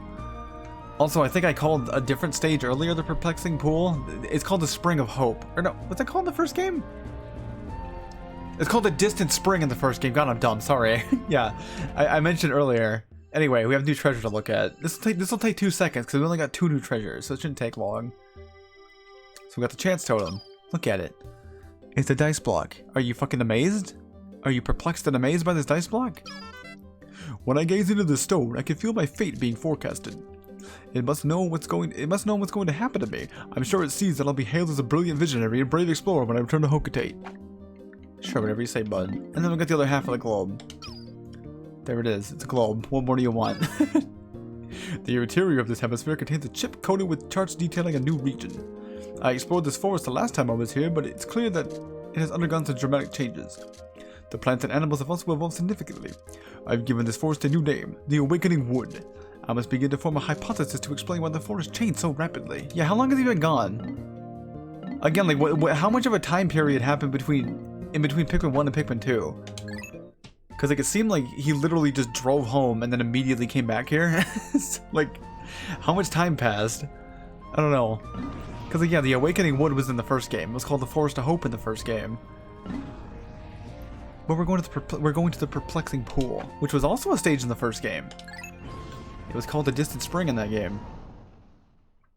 It has also fucking dramatically changed.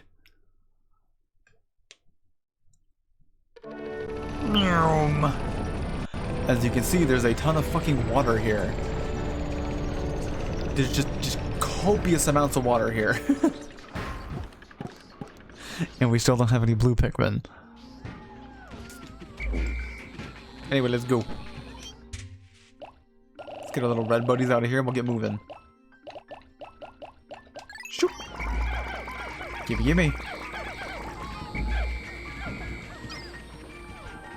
Is there gonna be any poison I have to worry about? Should I get the white Pikmin out? I don't know. Oh, hold on. What's that? Who's that? Who are them yellow fellas? Look, off in the distance, wild Pikmin. Can you see them, Captain Malamar? They are yellow Pikmin. You encountered them when you first crashed on this planet, correct? It would be most helpful if they remembered you, like the red ones did. Yes, most helpful. We gotta get there. We gotta get them boys. Hopefully we can get to them without there being water in the fucking way, or like electricity in the way, the previous one. Anyway, let's kill this bitch. Come on, come here, turn around. Does he not see me? He doesn't see me? Good time to die, bitch. These guys were in the first game. These yellow wollywogs, I hate them. Yellow wollywogs suck dick. I hate them. They're like one of the most annoying enemies, because they can just flatten a million of your Pikmin at once. Like that. Oh, we didn't kill him. He lived. He didn't kill him somehow. They're pretty easy to deal with if you don't like chug balls in this game. However, I chug balls in this game, so. Okay, cool. Oh, look, a blue pellet. Too bad we don't have any blue Pikmin. Also, hey, like a hole. Immediately a hole. Ooh. My sensors are giving out foreboding signals. These signals could very well mean that this hole is filled with wretched, nasty bugs. Vicious, program-terminating bugs. You're gonna be fine, dude. Calm down. Don't go in that hole. It's a spooky hole. It's a dandelion. Pew! Is this a new plant? Again, I want to touch every single plant we bump into. Because I gotta fill out my Piklopedia. Okay, but what I want to do, instead of going in that hole, the first thing I want to do is try to get these yellow Pikmin. That's my objective for the day. I want to get them as quick as possible. Which, hey, look at this. What's this up here? What's this? Also, who the fuck's that asshole? Look at that big bitch. Okay, well, we can do the same thing we did last time. Let's send up Olimar. So we put one Pikmin on there. It lifts Olimar up, because apparently Olimar weighs less than a single Pikmin, which is weird. There.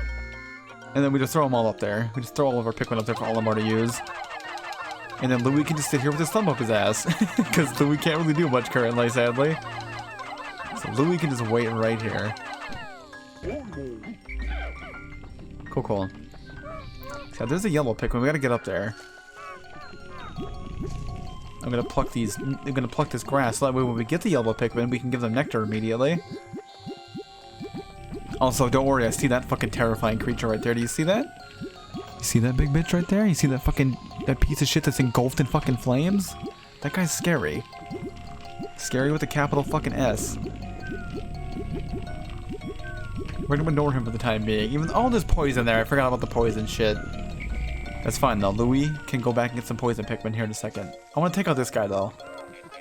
Take out this piece of shit. This guy was also in the first game. I can't remember their name. Oh, they're called Swooping Snitchbug. Never mind, I remember. Yeah, Swooping Snitchbug is the name. They don't kill your Pikmin, but they do grab them and displace them. They're really annoying. See like that? They grab your Pikmin like that. It's fine though. We just knock him out of the air and fucking plow his asshole. And they die. They are very weak. However, when you're in the middle of doing other shit and those guys suddenly appear and wreck your Pikmin, it's like, ooh. It's not very fun when that happens. Okay, here's this piece of shit though. This is the what's it? It's something. It's called a Bull Blacks, I think. I can't remember. Like immolating Bull Blacks or some shit. It's just a fucking bull boar, but it's on fire, and it's terrifying. However, thankfully we have fire Pikmin who are fucking immune to this. So let's just yeet some Pikmin onto it, do some damage, and then run. Get away from it. Just same old process. They are a little bit faster and more powerful than a regular bull boar, though, so you gotta be careful.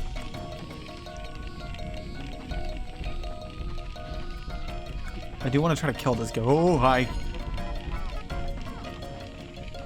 And I think their health, yeah, their health isn't, fuck, its health is regenerating. Shit, I think I might pop a... Oh, is it stuck too? I think no, it's getting there. It's got real good pathfinding. It's having a hard time getting back to its sleeping spot. I think I'm just gonna, yeah, I'm gonna power up the boys really quick and we'll just attack this guy. I want to get rid of him as quick as possible. Come on, get off of him. Go, run. Get away. I'm gonna de-aggro him. Hopefully he'll get back home quickly so his HP doesn't recharge. Oh, come on. What are you doing? Okay, fine. We're gonna burp on him. We're gonna burp his ass. There you go. That's what the Ultra Bitter Spray does.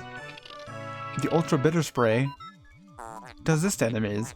Most impressive, this fierce beast became as hard as stone in a mere instant. The Ultra Bitter Extract seems to have a side effect that stops beasts in their tracks. Neat.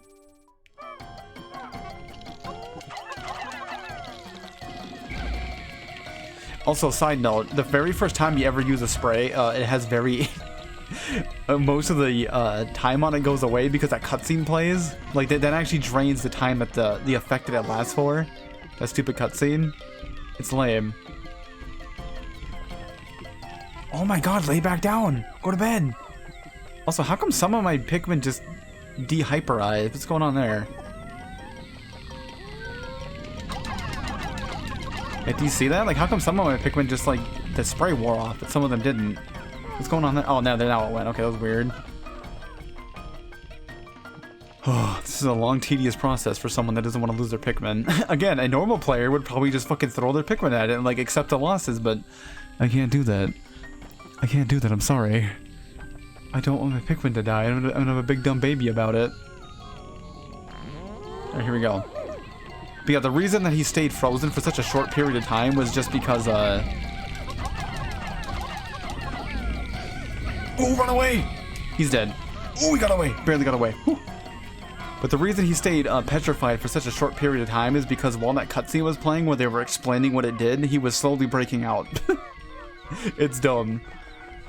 So the very first time you use a petrifying spray, it pretty much gets wasted. Which is kind of a good thing, though, because when you kill enemies that are petrified, you actually, Come on, shake, shake, shake! Oh, run away, run away! He's dead. Oh, he's dead. We lost one. It's fine, though. But yeah, when you kill enemies that are petrified, their body actually completely gets destroyed. Like, their body goes bye-bye. And, you can't harvest their body for more Pikmin. So that's why it's kind of a good thing we didn't kill him when he was frozen. Because I want his body to give to our yellow Pikmin when we free them. Too bad this is taking 3 hours. Half the day is already gone. Because I'm being too picky about this. Come on, let's just fucking kill him. Let's go. Let's just kill his ass. There we go. Whew. Cool. And now there's a bridge over there I want to get. Let's kill this fucker really quick. Get rid of the snake, or this snitch bug. Get rid of him. Kill that piece of shit. Should take but a moment. Cool, cool. Here's a giant spider web. We're gonna ignore that. These things don't hurt you anyway. They're just disgusting. Here's a bridge, though. Let's get rid of that.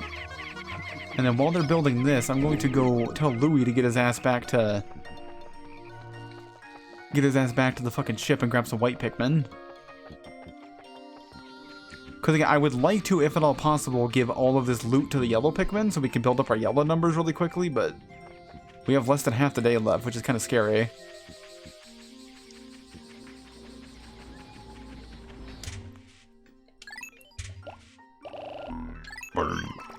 Let's go. Now, will the bridge be done before we get there? Ah, no, not really.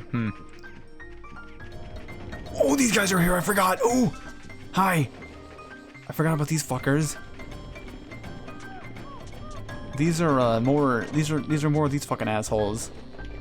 They're real scary. Yeah, I'm gonna throw these guys up here and Olimar can grab them. Yeah. Did you just see that white Pikmin sprint to its doom almost? That was not good. They go away.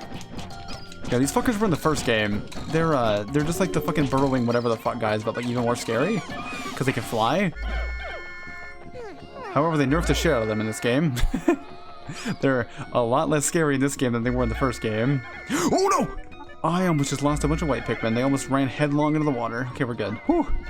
Everything's fine. Don't worry about it. Oh, help me. Nobody should have put me in charge of these fucking things. I'm not capable. Alright, now again, we still only have 15 white Pikmin, so we're gonna have to break this fence using very limited numbers, but it's fine. We'll just use our spray. And I guess I can take out this fucking blowhog here really quick, yeah? Oh. Oh, hello. I was unaware a cutscene played when he got near this. What is this? A strange, mold-like botanical entity has spread across the ground here. Interesting, I am detecting other plant life suffocating beneath it. Yeah? We'll ignore it for the time being. I said we'll ignore it, buddy. Leave it alone. Oh, they're breaking the wall. They're getting there. They're like halfway done about. That's good. I'll go break these open really quick so that way if we get some more nectar to give to our guys. Again, this is, you know, if anything goes according to plan. And we managed to get these yellow Pikmin's numbers fucking stocked up before the day ends. We're running very low on time. And we probably won't get any treasure today, but that's fine. We're not looking for treasure today. We're trying to make progress. We're trying to get these fucking Pikmin numbers. We want the yellow guys. We want our yellow buddies. Oh, I wish the poison wasn't here. Come on, go faster, please. Okay, cool, we got it. Nice. There we go, cool. Oh, wait, hold on, still more poison. Come, hurry up, go! Good. There, now we can get our yellow buds. Hey, you! Come here. Look at them! They're cute! And they're also electrified. They're a little tingly. They got ears. The yellow Pikmin have climbed down the tree and are staring in this direction. They appear to like high places and seem to be quite light. They also have very large ears. If I had named them, I would have called them Ear Pikmin, but I will use the name You would have called them Ear Pikmin, you fucking nerd? Why not just call them Yellow Pikmin? They're fucking yellow. Curious, my static electricity sensors are reacting violently. What could this mean? Yeah. We got new Pikmin. I'll explain what they do later, because I'd rather get our numbers up quickly instead of worrying about fucking explaining what they do. I mean, I guess I can just do it while we're fucking talking. It's fine. So, like, yellow Pikmin, as the ship just mentioned there, they're light, and they're like high places. You can throw them way higher than other Pikmin. Like, you can just throw them way, way, way, way higher. Not farther, higher. So they're useful for that. They're also immune to electricity, as you can see, because they're very sparky themselves. No, not the red one. Also, in case you didn't notice, by the way, you can tell what onion a item is going to go to, depending on what color the numbers are. It's a nifty little feature. Like the little number that appears above whatever you're carrying. That's how you can tell what onion it's going to go to. Since white and purple Pikmin don't have onions, they will just bring their loot back to a random onion. Or to whatever onion the Pikmin that are helping them carry it are colored. God, I can't fucking speak. So, like, since there are yellow Pikmin... There we go. Since there are yellow Pikmin on this thing that they're carrying, they will automatically bring it to the yellow Pikmin. But, like, say if I just put nothing but white Pikmin on it, then they... Yeah, see, like that? He's bringing it to the red. They just randomly choose an area to bring it to. But since the yellow one's on there, it'll bring it to the yellow one. I know I explained that horribly, but don't worry. I explained that very poorly, but don't worry about it. Anyway, we should have some good numbers now.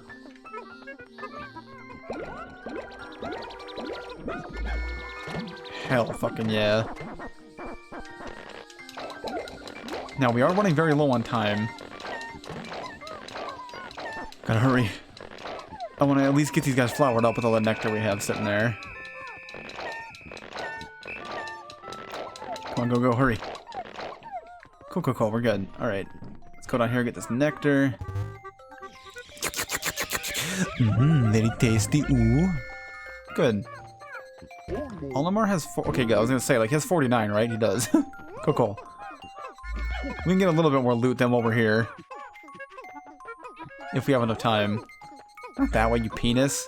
It's fine. Let's let him keep it. It's fine. Gather your fucking Pikmin, moron. Now, I gotta be real careful I don't lose anybody here in this last like 10 seconds. That'd be a real fucking shame, yeah? If I suddenly lost a few Pikmin. Then again, since we currently have 100 Pikmin in the field, we're not sprouting any more Pikmin, which is a good thing. Because otherwise I would have to pick them. And I do not have time to pick them. But I guess I can talk about that real quick. So, if you leave any Pikmin on the surface of the planet overnight that are in the ground, they will be safe. Like, they won't get eaten by the predators and shit at night, and you can just come back in the morning and pluck them. So in case you're ever in a situation where you have a whole bunch of Pikmin sitting in the ground and you have no time to get them, you don't gotta worry about it. You can just leave them there for tomorrow. They'll be safe. Hello, frog. Can I help you? That's a lot of fucking frogs, Jesus. Frog. Okay, well, we made no fucking money tonight, or today, which is fine though, because we got yellow Pikmin. We got a brand new color of Pikmin. Yeah, funds earned a big ol' whopping 0. It's fine though. And we lost 1 red Pikmin. We did get 47 fucking yellows though. That's good. We have 47 yellow Pikmin, but we lost 1 red to battle. Remember that guy. Remember that poor Pikmin that we lost today. Pour one out for fucking Steven. Should I call him Steven? It's a lame name. Olimar, I got terrible news. I thought I went to Happy Hokatate Savings and Loan, but it seems my loan came from the shop next door. The Owl Devourer and Black Hole Loan Sharks. Oops. Yeah, good job, you dumbass. Good job. How do you operate, like, how does a business operate with a name like that? Like, you just openly call your fucking company that? The All Devouring Black Hole Loan Sharks? Yeah? Is that what you do? You can just get away with that? Anyway, Piklopedia. What do we got? Fiery Bulblacks. That's what the hell did I call it? Immolating Bulblacks? God. It's called a Fiery Bulblacks. Bulblacks, God. It's cool looking, I like it. It's kind of melting, which is gross. Like, it has like a weird waxy coating over top of it that's just melting. It's kind of nasty. Not gonna lie. Anyway, though, Olimar's notes. Fiery Bulblacks, Grub Dog family. Bodily excretions of a highly flammable waxy substance interact with the cell structure of this grub dog's skin, causing a chemical reaction that produces extremely high temperatures. The skin benefits from a spongy cell structure that diffuses the surface heat, protecting the creature's inner organs. Due to the astonishing amount of heat produced by this beast, it should be observed with great caution. Neat. We also ran into the shearwigs. So that's what they're called. Yeah, these are called shear grubs. And these fuckers are called sheer wigs. Look at them, they're horrible.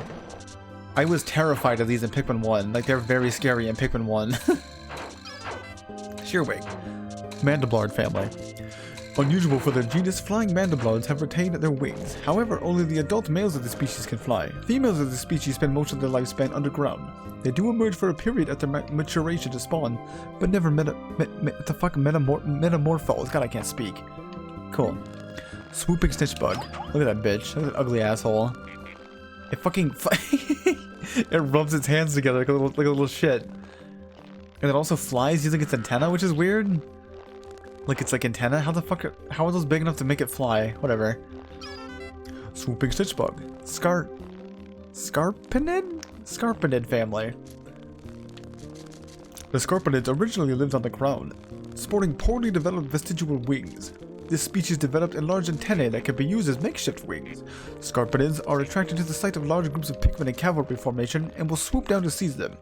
However, Scarpinids do not eat Pikmin and they will drop any seized Pikmin after a short time. The reason for this behavior is unknown, but I look forward to future research in the area. Neat. And here's the yellow Wollywog. It's a frog. Yellow Wollywog. Amphibituber? Amphibituber? Is that a new type of VTuber? Amphibituber. This magnificent specimen has the brightest gold coloration and the greatest number of lateral spots of any member of the Amphibituber family. This species seems to have lost some swimming proficiency with the evolutionary adaptation that granted it greater jumping ability. The Amphibituber inhabits aquatic shallows and shows an instinctive drive to jump upon and squash smaller creatures. Yeah? Here we go, new plant just dropped. Seeding dandelion. Seeding dandelion family. It is believed that this plant produces tufted seeds that parachute with a parachute-like arm, which allows the seed to ride gently on the wind. This increases the distribution range of the plant considerably. How does he know it's called a dandelion? Then again, I guess he called these fucking normal names. Never mind, ignore me. This is called a shoot. It's just called shoot. Shoot. Unknown family. This is a young shoot of some kind, but of what tree species does it belong to? What shape will it take when it matures and grows to a full height? Unfortunately, we are only able to obtain information from our portable scanners on a select few of the countless number of species we've encountered. But even if our exploration yields only brief observations of the life we encounter, it will still provide a better understanding of this bizarre plant. It's a fucking plant, Olimar. Calm down. Okay, good. We're leaving. So now, what I'm gonna do is we're gonna head back to the previous stage, because we didn't really do fuck all here at the the perplexing pool. We did next to nothing. Oh, Citadel of Spiders? Ew. Oh, that's the name of that. Ew. That's the name of that hole we discovered? Citadel of Spiders? Yuck. Alright. We're gonna head back to the Awakening Wood, though, because now that we have the yellow Pikmin, we can go break down that stupid electric fence that's guarding the blue Pikmin. And then we'll have all the fucking colors. We'll have red, yellow, blue, purple, and white. That's all of them. Bada bing. And then we'll be set. And then I'll probably end the stream. That'll be a good start for this game. I'll get all the bullshit tutorial stuff out of the way. Like, this isn't really tutorial stuff, but it's close enough, I guess. Cool, here we go. Alright. Oh, yuck, that thing spawned here now. Yuck, you see that? Oh, one of those fucking things is here now. That weird spiderweb fungus shit that was choking the plants earlier. It's here now. Here it is. Now our fucking little red berry trees are gone. If we want the red berry trees back, we have to dispose of that stuff. Also, I'm gonna fucking hear it. So something else I haven't mentioned yet, because each Pikmin has its own abilities that make it good and shit. So again, like white Pikmin are faster, and they can see things that are underground, and they're immune to poison. Fucking purple Pikmin are slow as shit, but they're very powerful, and they're strong, and they're heavy, so they can fuck people up. Yellow Pikmin are very light, you can throw them higher, and they're immune to electricity. Red Pikmin, I haven't really gone in depth about them yet. They're immune to fire, obviously, but also something about red Pikmin. They do more damage. They do more damage than other Pikmin. Which is something neat. Actually, here, I'm gonna fucking, come here. I'm gonna swarm this guy with their whole swarm. Yeah, red Pikmin do more damage than other types of Pikmin. Like, just base physical, like regular damage. There we go. So, like, red Pikmin are really good at fighting. I think they do 1.5 times more damage is what it is. I believe, don't quote me on that, but I think it's 1.5 times more damage. So, like, if you want to fight shit, red Pikmin are your best bet. Or purple Pikmin, obviously, but that's because purple Pikmin are fucking overpowered. Because, like, I think red Pikmin do more damage than purple Pikmin, like in terms of just base raw damage, but the purple Pikmin have some bullshit fucking stun attack that they do. That does like a bajillion damage to enemies, and that's why they're like so good at killing things. Because like, you just spam a couple of purple Pikmin on top of an enemy and they're fucking dead instantly. Because the stun attack hits them over and over and over and does a ton of damage. Whereas red Pikmin just have just raw power in general. Weird. Anyways, fucking take care of this thing. Go get him. Take him out. And again, even though you're hearing Pikmin scream when they fucking die like that, they're not actually dying. They're just taking damage, and as long as you kill the enemy before it swallows the Pikmin will live. Whew. Oh, I did a fucky wucky, didn't I? It's fine, don't worry about it. So we're gonna break down this electric fence. Go. We're gonna break down this electric fence. And then I'm gonna give all this loot laying around here to the blue Pikmin.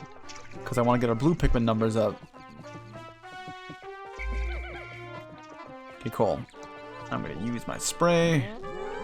And get on there. I can't really get too close to the fence because it will damage me, so I gotta be careful. There you go. I want to take out, because this fucker respawned. I don't know if you see him. This fucking piece of shit. This guy, he's back. The piece of shit flower.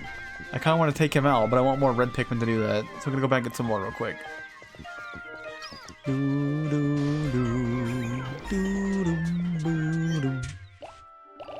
Now the scary thing about that now is, though, I don't have any more, I have no more spray. So taking out this, little fucking creeping chrysanthemum might be a pain in the ass. At least it'll be a pain in the ass for me because I'm a fucking asshole that refuses to, to just fight enemies. And I'm like, no, I gotta make sure I don't lose any Pikmin. Oh, we can get this really quick too while I'm thinking about it. Here, we can get this now, like Carmex. Because again, we can throw yellow Pikmin higher. So yellow Pikmin, goddamn, I'm trying to fucking prove a point here, game. Yellow Pikmin can go higher. There you go. God, even the yellow Pikmin can barely get up there. Jesus.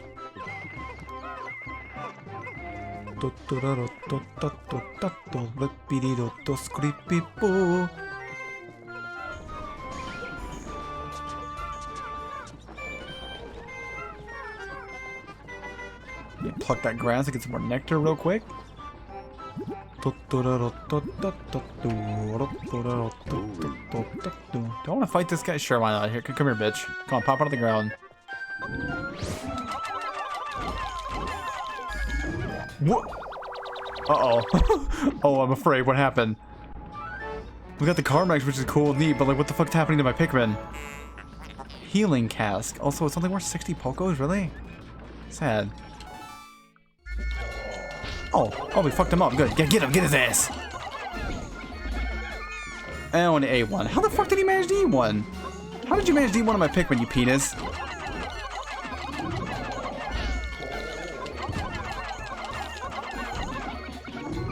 Hey, watch what you're eating. Stop it. Stop. Please? Wait, please? Stop. Kill him. Okay, we're good. Whew. How many Pikmin did I lose? 2? It's fine. They'll go down in the fucking annals of history. Their sacrifice will not be forgotten. Oh, I fucking hate when my Pikmin die. I always feel so bad about that. Anyway, go in here. Little red fellas, go away. I'm gonna put the yellow fellows away too real quick. Because I want to just boost up my yellow numbers. Or sorry, my red numbers, pardon me. I can't fucking talk. Did I just say red? Blue! Blue numbers. We're gonna go get some blue Pikmin. Fuck. We're gonna get the blue Pikmin, and we're gonna just spend the entire rest of the day getting their numbers up. Because you do need lots of blue Pikmin. There's a lot of water in this game. Hey, yo, come here. You, be my friend. I love you. Look at it. It's cute. It's beautiful and cute. Look at it. It's like the other Pikmin, but it's blue. At last, you have encountered them. They seem to have gill like ducks on their cheeks. They must be blue Pikmin. Like the other types, they look to you for direction. While they are indeed surviving naturally, they seem too long for a valiant leader. Uh-huh, that's me. I'm your leader.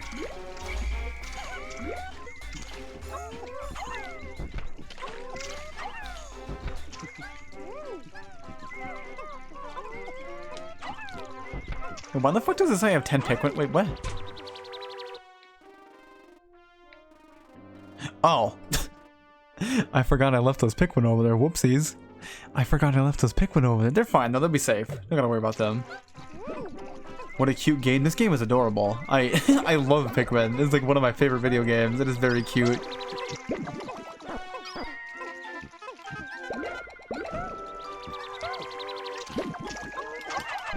I'll go back and get them real quick. Here, all on our way here. Louie, go back and get your buds.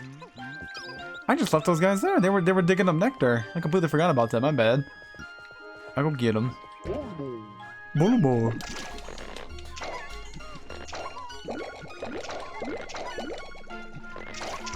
No Pikmin left behind, exactly. I will never leave one behind. Like, someone that might die in battle, that's already sad enough. I will be incredibly upset if I ever accidentally leave a Pikmin behind. I will cry. I will cry live on stream like a little bitch. Anyway, come here. You know, I guess I can leave these guys out. We can get a couple more yellow Pikmin too while we're at it. Because we do need more yellow Pikmin.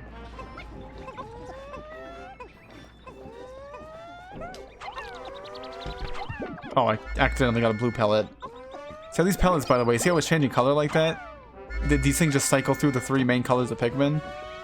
The color of pellet you get does determine... Fucking A! The color of pellet you get does, like, determine how many Pikmin you'll get out of it. So, like, if you deliver a pellet of the same color Pikmin as the ones that destroy it... God damn, I fucked up both of them. I'm really good at games. You'll get more fucking pellets is what I'm trying to get at. You'll get more Pikmin. So, like, if a blue Pikmin delivers a blue pellet, you get more Pikmin out of it. If a yellow Pikmin delivers a yellow pellet, you get more Pikmin out of it. I'm just bad, and I mistimed all my throws. I'm not very good at timing my yellow Pikmin throws. Also, these fucking these little baby tadpoles are here. They're kind of just, like, in my way. I kind of want to kill them because I want to get loot out of them. Because you can, you know, I want to eat them. I want to increase my Pikmin numbers, but also, like, fucking A, they're fast as shit. Like, my fucking Pikmin can barely keep up with them. Olimar can kill them, though. Olimar can catch up to them. Come here, you fucker. Come here, you piece of shit. Oh, you're a fucking slippery one, huh? Yeah, get them. Get their asses, yeah. Do I feel bad about killing tadpoles? Yes. However, I need to feed my children. So sorry. Get him! Got him. Good job. Go fucking shit.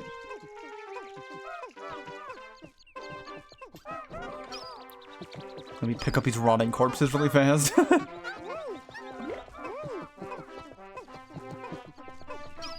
I want big boosts. I want big boosts to our fucking blue numbers today. We have way more time today than we did yesterday with the yellow Pikmin. I had like no time yesterday with the yellow Pikmin, so we can hopefully get bigger numbers today. Gimme, gimme. Pluck you fuckers out of here. Now, I kind of want to try to kill these Bulborbs here, but I'm scared because I'm not very good at throwing yellow Pikmin. Like, their trajectory is like way fucking different than... Oh, got him. We're good. Okay. Whew. Did I ever explain that too, by the way? So, these little baby Bulborbs, whatever the fuck, if you land a Pikmin directly on their back, it instantly kills them. In case you're wondering why they die so quickly, if you land a Pikmin directly on their back, it just instantly kills them. Which is why I was kind of afraid to attack it, because I'm not very good at throwing yellow Pikmin. I'm not used to their arc, their trajectory. But thankfully I got both of them. Oh, so we have 33 blue Pikmin already, hell yeah. We're about to get way more, because there's plenty of corpses here still. That seems like a bad weakness to have. It's a very bad weakness for them. It's fucking great for me.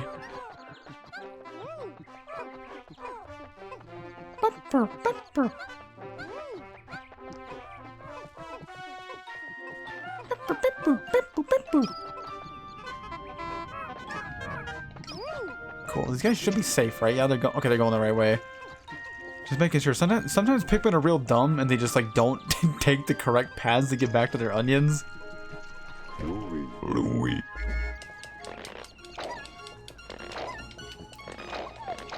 Also, I hope I have enough time to do the thing I'm thinking about doing, because there is a treasure over there by the blue Pikmin's onion. I don't know if anybody noticed that, but there was a treasure there. It's right here. Do you see it? This thing? It's a tube of paint. It's a tube of Mario paint. It's blue. It's blue paint. I want to get that, but I have to make sure I have enough blue Pikmin to carry it. So I think after I get this loot back to the ship, I will try to carry that back. I don't have a whole lot of time, though. Come on, go faster, please. Louis.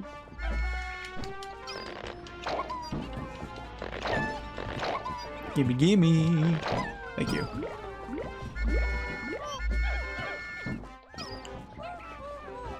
I'm gonna go juice these guys up real quick. There we go. Nice. Come on, hurry faster. Go, go. You're right there. Come on. There. This should be enough to carry this tube of fucking paint, right? Oh, yeah, it only takes 10. We're good. Nice. Okay, I'm gonna finish picking these guys.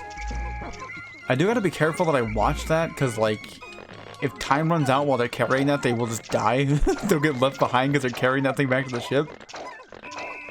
And we are running very low on time. Okay, they might not make it back to the ship, which is fine. I'll just go get them after I finish plucking these dudes.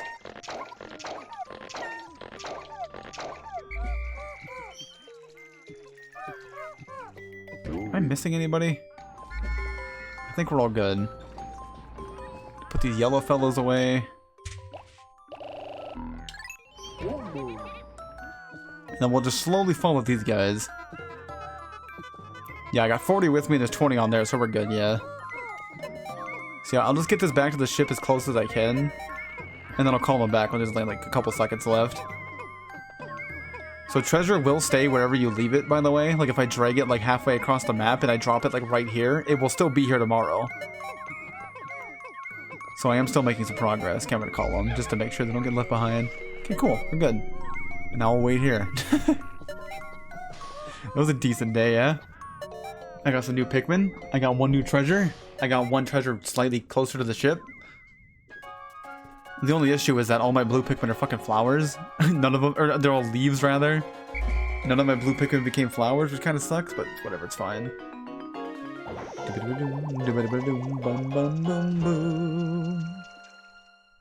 And once again, sadly, one of our red Pikmin died today. Sad. Or was it two? I think it was like two Pikmin that died.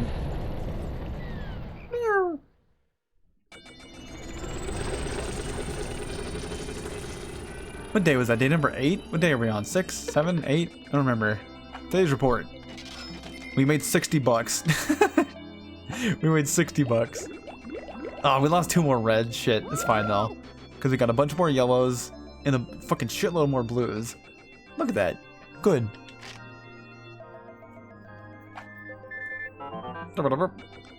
I just took a call from my loan agent.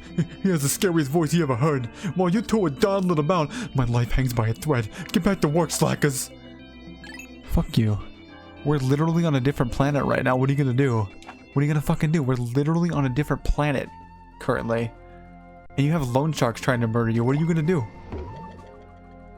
Oh, we got some new shit. Here we go. We got new treasure. Let's see. Oh yeah, the Carmex. Oh, hold on. Oh. So here's this thing, by the way. Here's a neat little thing you can get in this game. You got the survival series.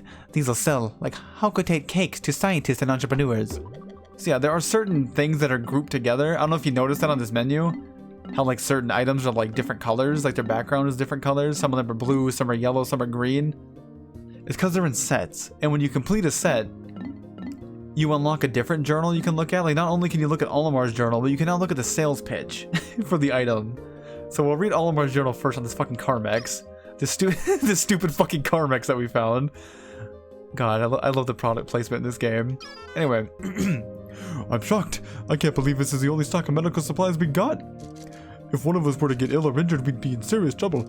We'll have to be sure to watch our step and always wash our hands. Always wash your hands. We could also search for medicine among the treasures we've collected. Okay, but now we have a sales pitch. We can't do a sales pitch on any of the other items that we have because we haven't completed the set yet. But whenever you complete a set of items, you can look at the sales pitch from your ship. A dependable item in crucial times. Stay safe by keeping one at home and one at the office. It is indispensable. If you are health conscious, buy this. Good, and then the survival ointment. A must-have medical item for explorers. If you need powerful results, this is for you. It even comes with a testimonial from our employees. Use this and fear nothing ever again. It's fucking chapstick. Like, how helpful is it gonna be? It's chapstick. Alright, there you go though. It's fun. I like all the flavor text in this game. It's neat. It's like one of my favorite things about this game. And then new enemy, I think all we found was the Wally pole, yeah?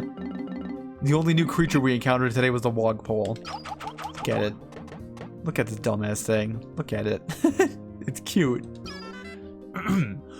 Wogpole, Amphibituba family. The Wollywog spawns in early spring, laying its eggs on low-hanging tree branches and shrubs growing in or near lakes and ponds. Such unorthodox amphibious behavior is a defense mechanism, protecting the eggs from predation by blue Pikmin and water dumples. Too fucking bad my blue Pikmin still killed them yesterday. The Wollywog's wild hopping near the shoreline in early spring is thought to be a method of driving predators away from the wogpole eggs. Too bad it didn't work. Too bad that didn't work and your wogpoles are all dead and my blue Pikmin ate them. Anyway. I think that'll be good for today, yeah? Think that'll be good? We went to 3 different stages. Went into a whole bunch of holes. We went to a lot of holes today. We have every single color of Pikmin now, so I think we're good. That was 8 days. There was 8 in-game days. We have 30% of the debt recovered at the top of the screen there. As you can see, we have 32,224. Or not 32,000. We have 3,224 out of the 10,000 we need. So we're getting there. We're 30% done with the debt. But I think that'll be enough for today, yeah? Can I, like...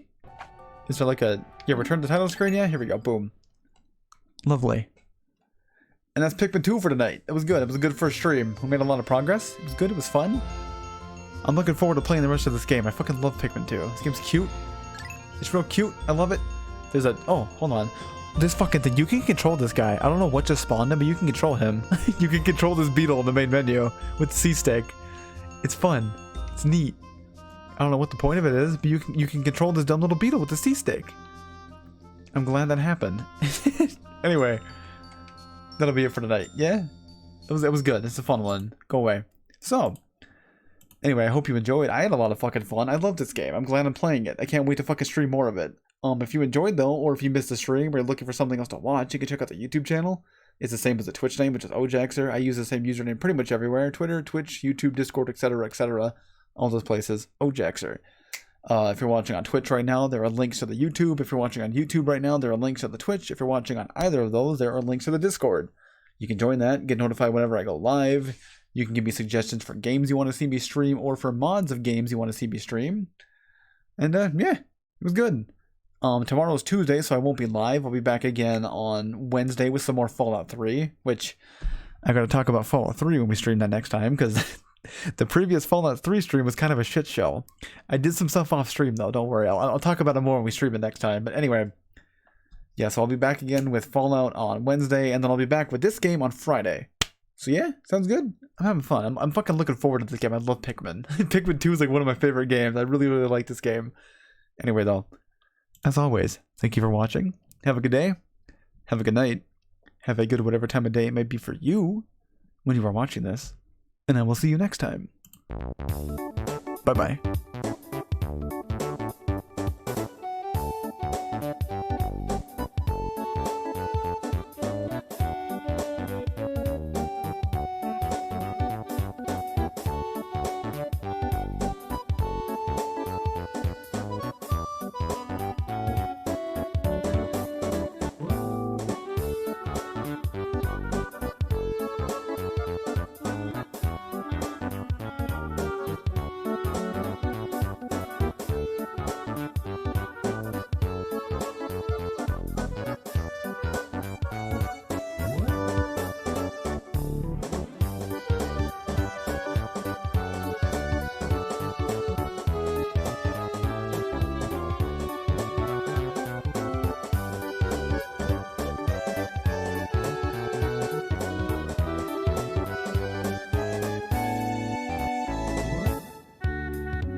If Pikmin were real, would you like let Pikmin run around your house? I'd let Pikmin run around my house. They're kind of cute.